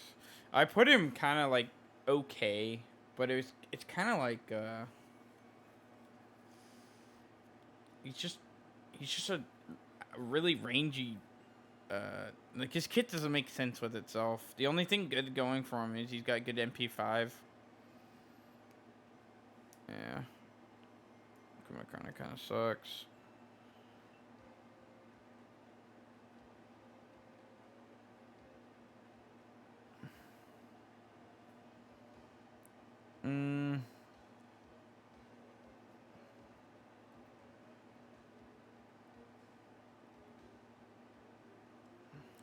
The whole purpose of this list is to separate the herd, dude. Not crunch them together. I think I gave Kernebog too much praise, dude. This character really sucks. Nobody plays him either.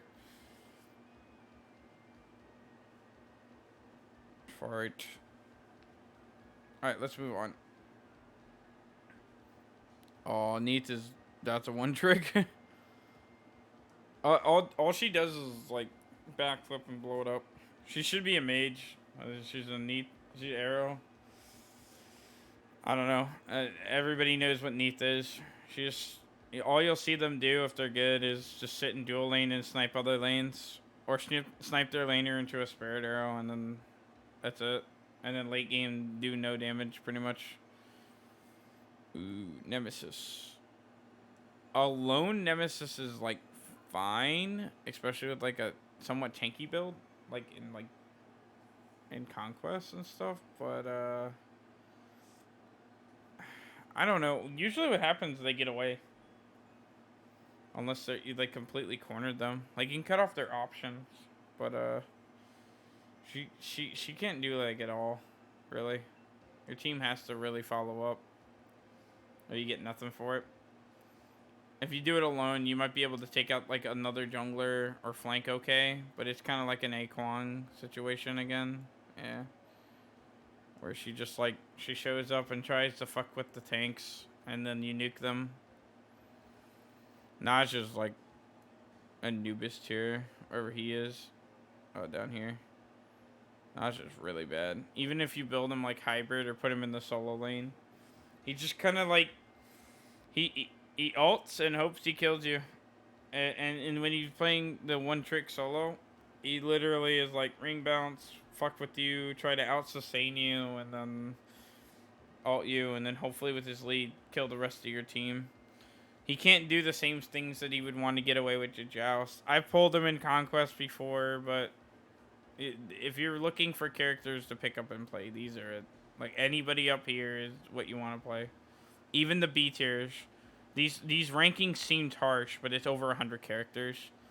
There's just these are stinkers down here. And honestly, don't play These guys are borderline worthless. Like, honestly. Okay, Nike. Nike's fine. She's just decent.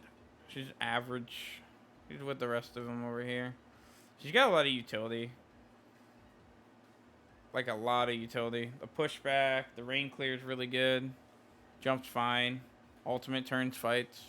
You have to curse on counter build her and stuff. She got a lot of channels. Well, a lot of them have like knockback immunity, so you have to use some harder CC. You don't really want to do that to tank, but it's not like good enough. It really isn't. And the passive's like non-existent. Ooh, speaking of one tricks, dude, trash. Actually, worthless, dude. Even with the change. Nox doesn't do shit. Nox is literally like a sitting duck. You have to build comps around her just so that they hit them consistently, and the enemy team just gets used to your style of play. It's just trash. New started the season with like a crazy character, and now it's like kind of whatever. I still think the clay soldiers are trash. You're only really using her for like the global, and then the clay soldier Samba is fine, but it's just way too shotgun. I'm not putting her down here because you do land these combos and you're really good with like the roots, and then the global ult is like really free. She can do work, but it's kind of trash. Oh, now we got Odin. Problem with Odin. Oh, did I just throw him away? Where did I just put Odin?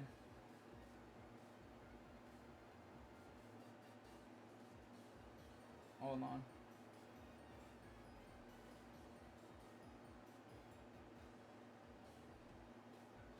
Where did I just throw Odin, dude? He's not trash.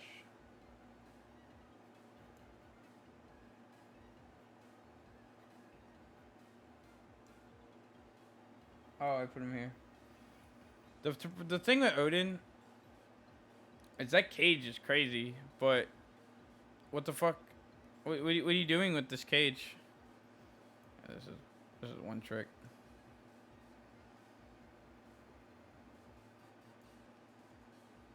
Yeah, don't play.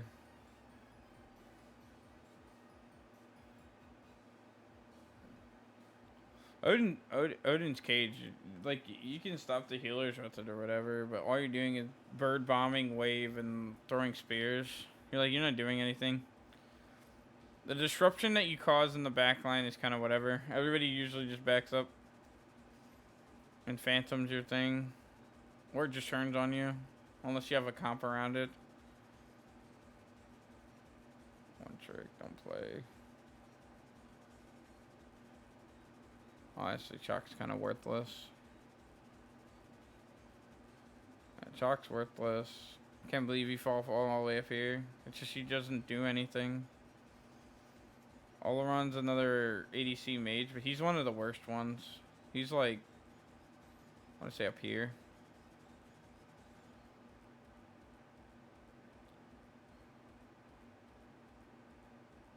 It's just lame, dude. Baron's lame. Just don't play. One trick. And then F for you. All-around's actually really bad, though. Yeah, all-around's really bad. I don't care how many things they do from him. No escape. Only get off me tools to knock back. Ultimate kind of sucks.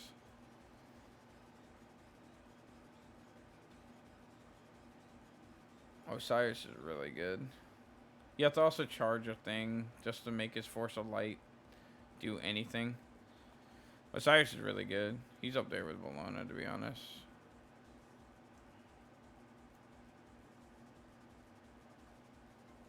He's up here. He has a bad transition to team fighting phase, but he's pretty good. He'll mess you up in the solo lane. Other than that, he doesn't really do much. Pele. Let's see. Pele used to be strong. There's so many characters now with like knockback immunities, and the healing has been like really gutted. You don't really see her anymore. Her whole gimmick was like heal off of like the creeps, press your 3, and like insta clear jungle camps faster than the other version. But junglers basically arrive at the same time now, so it's like honestly better just to do the molten lava or the eruption, and that's just kind of like a rough early game. And then their burst is like not even a big deal anymore, and it's not even free. Persephone is really fucking good, dude. She's up here somewhere. I don't want to say S, because you have to stack a lot of flowers. Yeah, this is like B tier. She can't like carry. It's kind of like a situation where, hold on, I'm gonna go to...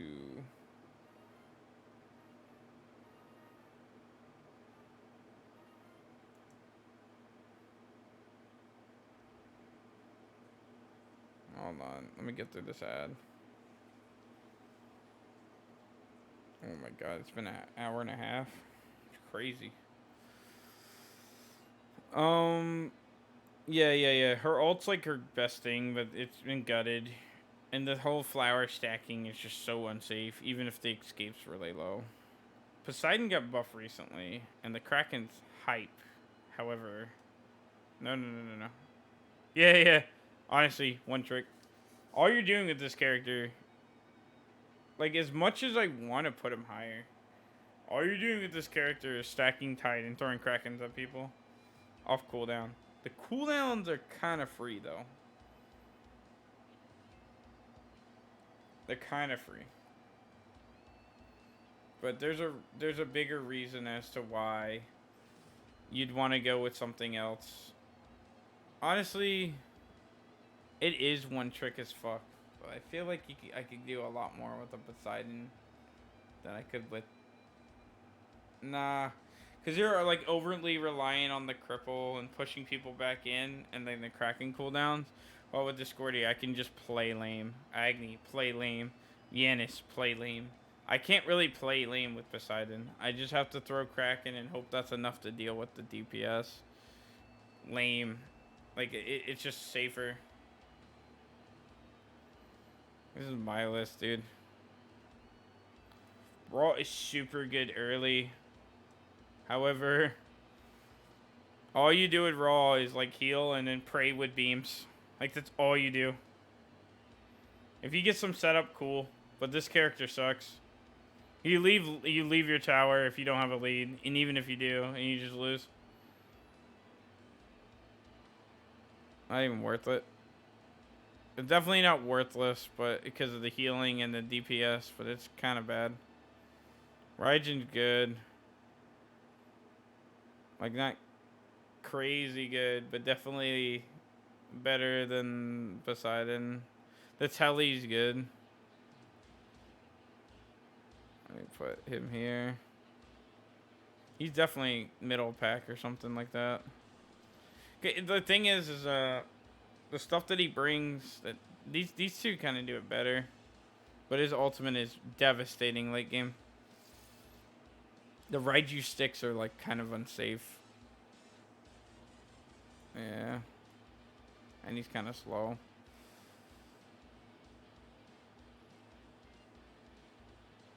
Rama is fine. But it's like one of them situations where if you play him, you're doing it for fun or to practice your ADC. He's not one... he kind of is a one trick. Yeah. Honestly, yeah, he's kind of worthless.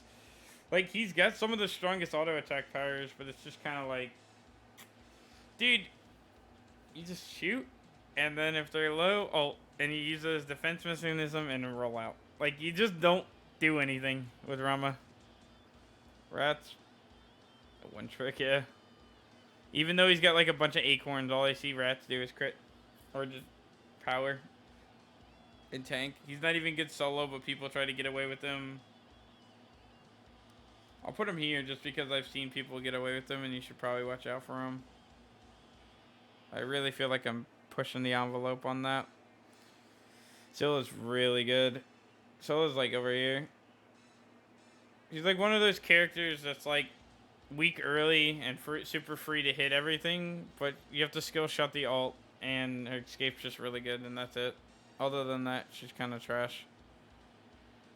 Serket. She's actually trash as a jungle, but she's like okay as support. This is a don't play. If you play her, you're literally doing it for fun. Period. Like, you do this Serket bullshit, you're basically sacrificing a tank so that you can do some quirky stuff. You're sacrificing, and she's just not good enough as a jungle. Set's good. I'd say he's a decent solo. Like, he's a decent solo. But yeah, he's got really everything going for him. But he's not like S tier good anymore. I don't even think he ever really was. It's just, I think SPL just takes healing a little too serious. The main reason why I have him here is because if you play him jungle, the Sandstorm teleport's pretty good, and you can janitor. If everybody's burned everything down, instead of a Barkasora ult, you can Kingslayer, throw a bunch of clones, and then you can throw them in solo and do the same shit. So it's kind of good. But I wouldn't say it's S tier, because you're really relying on that Sandstorm. There's one trick.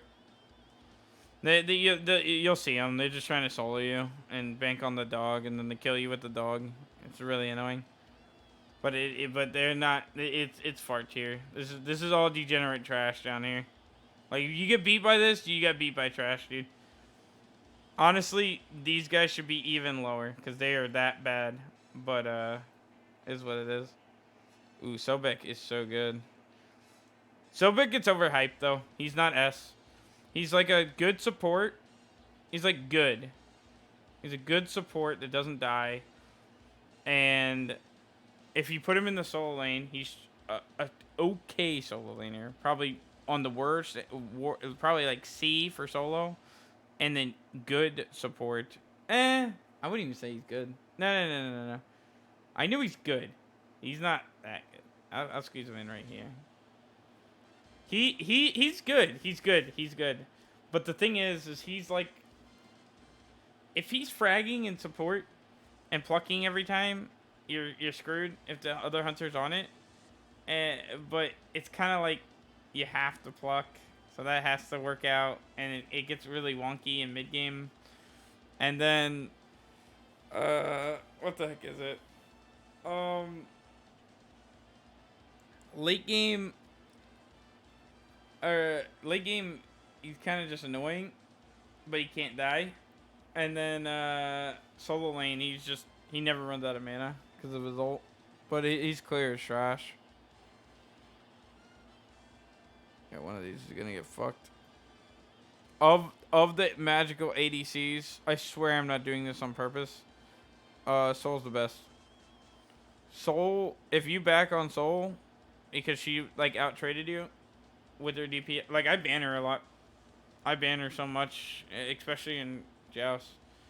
She just has so much burst, and her escape is so free.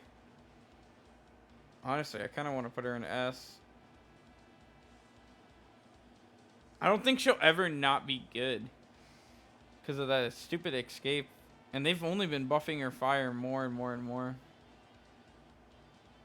Yeah. No. I won't put S. She's annoying, but maybe not that annoying.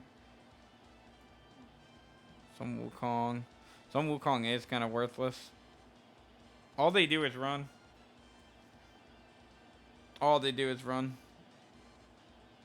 I won't put him in worthless. I'll sub somebody else out in here.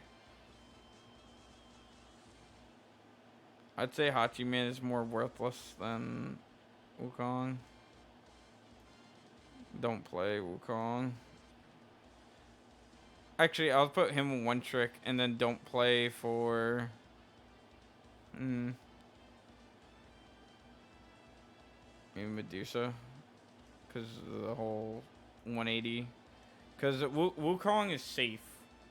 Actually, I think, yeah, he's just one trick. You just throw your shit, you just tiger, and then that's it. I wanted to put one of these guys in the lower thing, but it's not so bad. Alright, I put Susano. Honestly, that's not even a bad call. Don't play Susano. His early game's so trash, and then when he finally pops off, it's kind of whatever. Wow, this is bad. They are one tricks. Susano's like early game is like Typhoon into Wildcat Storm or whatever, or Typhoon into Wind Siphon. Like you just throw it at him, teleport, auto attack, pull in, Wind Katana, but you can't even get to that in Conquest. It's literally like a slow clear at your Harpies and your yellow, even with a hog, and you're like 50% walking in the lane, and you really can't do anything till 3. This guy's fallen from greatness. So Vaunus is one trick. All he does is like heal, get Mannequin Scepter, and just hit wave and try to win by having pressure in the lane, but sacrifices gold and stuff like that. The split gold. Terra sucks. Terra's bad. The only good thing going for her is the ultimate, but she's way too slow. She's incredibly slow. Like you just can't peel with any of these characters. You can't do anything with them.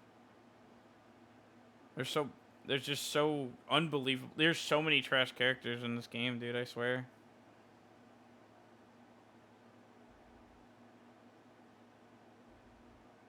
Alright. Thanatos is horrendous now. I wouldn't say he's one trick, but if you don't win early game with this guy, it's over. Honestly, it is kind of a one trick with the fucking scythe. His whole idea is you throw your one, and then if they're one shot you scythe, or if they're in executioner you dive them, and you just use this pressure of your wood to take over the bat. He could get scary, but most of the time he doesn't. And if he does, you trolled, or you just need to wait till late game. Morgan is trash, dude. Like, not like trash. She's a high skilling for no reason. Like, she is just literally for no reason. She doesn't fulfill her role as a mage very well either. Honestly.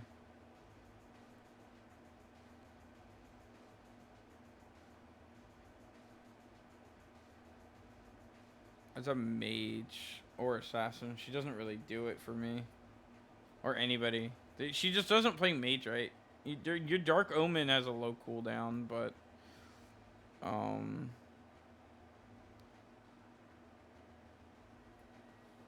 really, you have to get close with deadly aspects, and there's just so much nonsense in this game that can just punish you, dude. Most of them are one tricks. Surprisingly, the character with the most potential, one trick.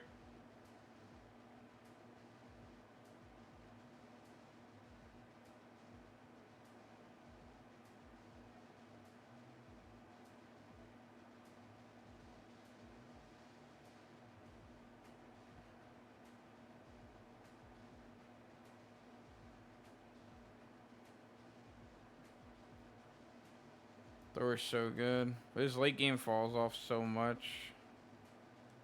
How do I keep doing that?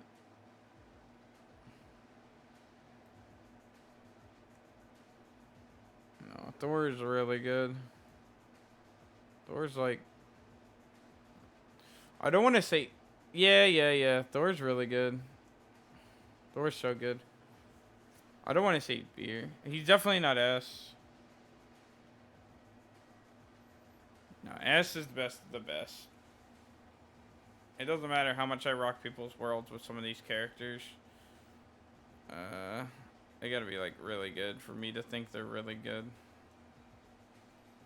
Thoth is Though it's like a really good poke mage, but it needs a setup for the ultimate. Literally just these guys, but safer. He'd be like here. Chiron's worse.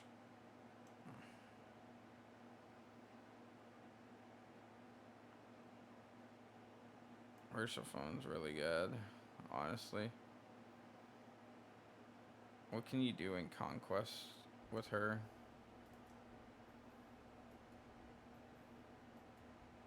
These are the good ones. Honestly, he's kind of leash.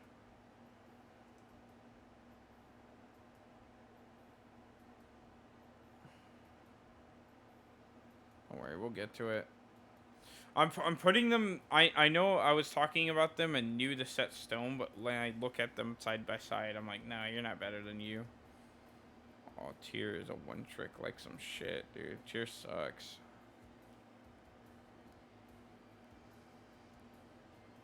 Rats a don't play. I won't even bother.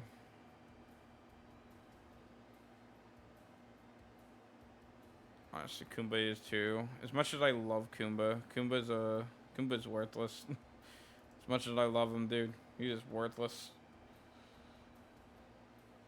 F2, trash. That's how I see them. People really don't understand how many characters in this game I think are dog shit, dude.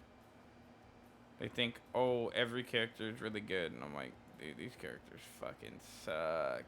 And I played them all. Ullr's fine, but other hunters kind of do what he does, but better. He's a duelist, dude. He's a duelist. Like, who cares? Like, you got good combos, but they keep gutting him, and then even when they don't, he's got to do transcendent shit, and he's got to attack cancel and all this other crap. I guess he's got more going for him than Apollo.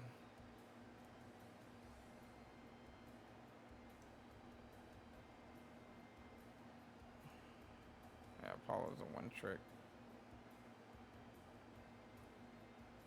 He's a higher tier.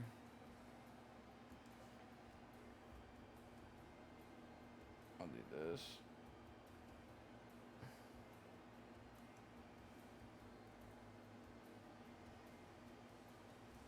A tier.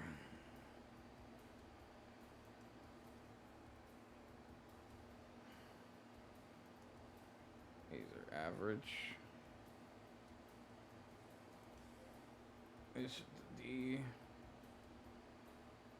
This fart tier. There we go. That looks better. Worthless. Worthless. Do not play. F D C B A S S S.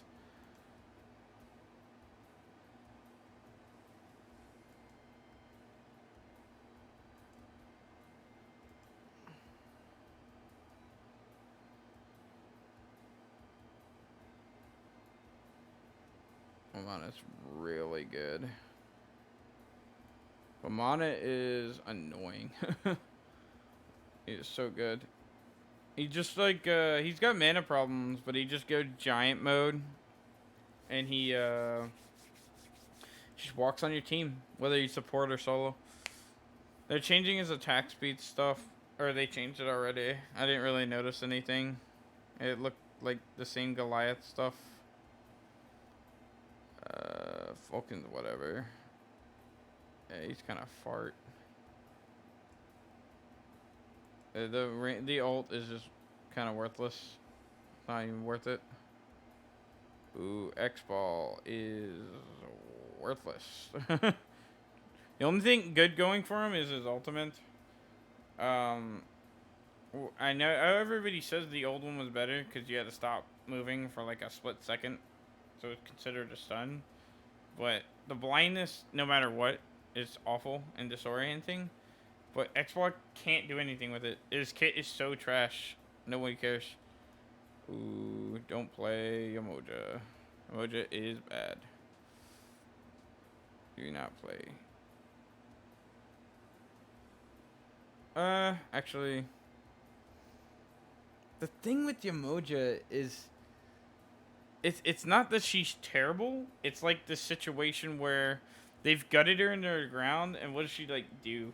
Like besides just mash one and ult. No, like you can do shields, but you're like, you don't really do anything at this character besides mash, and it's just not good enough anymore. Yeah, you could, I she's like the one healer I don't even think is too bad. Like you can do it, but she can't really, she's not, I'm growing on her. I know they keep gutting her healing and stuff like that, but I actually think her kit, I was getting away with her kit fine before they nerfed her. I wouldn't say she's like S tier or anything, but every time I play her, it feels fine. All I do is stun people and throw bubbles. Still free. Oh, Ymir. Fortunately for our boy Ymir, his kind of style of supporting is kind of good. Not as good in Joust or whatever, but it's pretty good. Zeus has gotten way better, but just like any other patch, people are starting to drop him. I already thought Zeus was like, dude, the thing is Zeus was already like average. No. Cause he gets camped. He gets camped so hard. The movement speed helps, but he gets camped so hard. He's down here. Afro sucks. Hell's fine. Hell's a whole tier on Afro. She's not so code dependent. You can actually play the mage class of her, but Afro fucking sucks, dude. Honestly, worthless. Afro fucking sucks, dude. Play Afro solo. Not solo lane, but like play Afro like by yourself at all. Like, and you'll just see how bad she is. Anytime somebody gets sassy with me about this character, I'm just like, shut the fuck up, dude. Yeah, all these guys are worthless, dude. They don't do anything, and they lose lane. Arachne sucks a lot of dick now. Like, she'll still beat you, but I'll go with C. She'll still 1v1 you in the jungle, but when people thought she was like really high tier, she was like cheesing motherfuckers, dude. Ooh, Pooch sucks. Don't play. Borderline worthless. You can still clear good and be cheesy, but this guy sucks. He gets called out of position all the time. Ooh, Bob is good. Bob is hella good. Bob is so good. Nobody plays her, even though she's been buffed a lot. You make it the late game. If you're willing to like sit through the whole game, you'll kill a whole team. She's really lame. Ooh, Cthulhu is good as fuck, dude. He doesn't play support right though. That's my issue.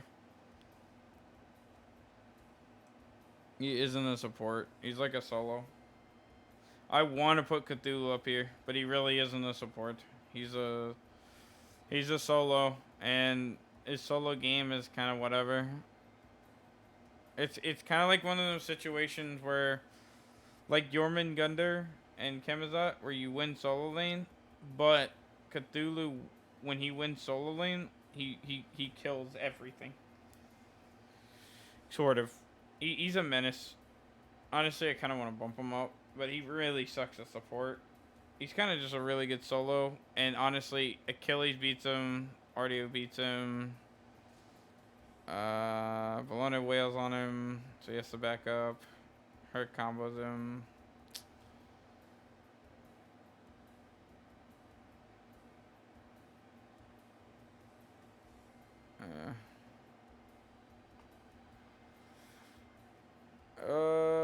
I'd be willing to put him here. Ymir's just a fine guardian. I can't just just credit Guardians because they do work. Osiris works. I don't care. Unbass is an F. He's fine. I literally got a pentakill with him like the other day. His ultimate is like alone really good. Not enough to get him out of D though. The monkey bounce and chase is fine, but he don't really have any crowd control. He doesn't. I don't know. He's good. He's super good, but so is everybody else. We got Ravana. Ravana's root is good. Ravana's root is fine, and the kickflip's great. But I usually find myself just losing with this character so much. His DPS isn't like super great.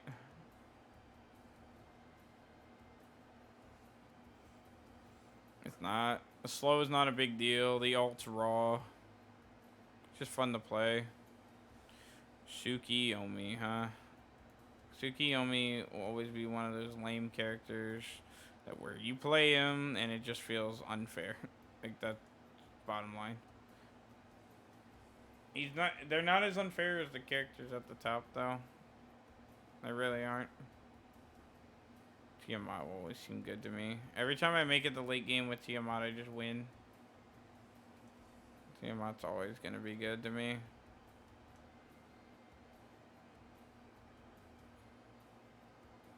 Ding Tien. His crowd controls are good, but it's because he sucks at support. Like there's nothing I can do about it. He's just a better solo laner, and it's solo laner stuff is just whatever, dude. This guy's terrible, dude. I don't even bother. Alright, let me look through this, because I might have some changes. Door's really good. The Collodia can kind of frag. Looking at the list. I don't want to bump people in S for no reason. I just wanted the S assassin in there. But I just don't think it's fair. If anything, Fenrir should be the S assassin since he can play support. But his jungle game isn't as strong as that. I'd be just putting him there just to fill spots. And that's just not right. The main reason why Tiamat's there, even though she can't do the creep stuff anymore, is it's just an onslaught. It literally is an onslaught of abilities. Anytime... It's an onslaught of abilities, and then if you try to jump on her, she just jumps away, and she's got protection. That's not fair. That's what S is to me. Not fair. Free poke. Onslaught of abilities, then protections. Fly back to base. Give shields, or like shields, and then like crazy CC with good damage. Like unlimited abilities. I know he was like first, but it's still... annoying combat dodges, stun, into execute. Like if you're playing against a good one, like picture aimbot Achilles. Like he's just gonna wreck you. I want to put somebody down here up there, but I can't. Bologna doesn't win all those. Collodia is good, but it just you can interrupt her. You can get away. You can dodge her stuff. Her kit is like still wonky when it comes out of the walls. He doesn't win. He doesn't translate super good in the laning phase. He's a fine jungle. Or he's okay jungle. Like he's like super okay jungle. Like he can wreck you, but it's kind of unsafe at times. He's really good at support, but it's just kind of like your carry has to be magical, so that brings it down. Same for him, except instead of jungle, replace it with solo. This guy's like super good, but it's kind of like poke, and then ult, and then people punish that ult all the time. Like it's just really hard for me to give S's to any characters in this game. People are like, they're broken. This character's broken. Healing's broken, and I'm just sitting there like, I don't know, dude. That's all I think is. I don't know, dude. I gotta wrap this up because I actually have work in like 5 hours, but I wanted to knock out this list tonight. I'd be more willing to put Soul up there, but you have to play her. You can't play her mid. You gotta play her magical ADC. Honestly, she shouldn't even be this high. because she's doing what they're doing, but she's better at it than them. That's the reason why I have her here. Is because even though, like, you could put Soul mid, dude, it'd be like rough, but she pokes out the other support or the other mid, and takes 2-1, and has so much lifesteal that you're fine. I'm leaving her there.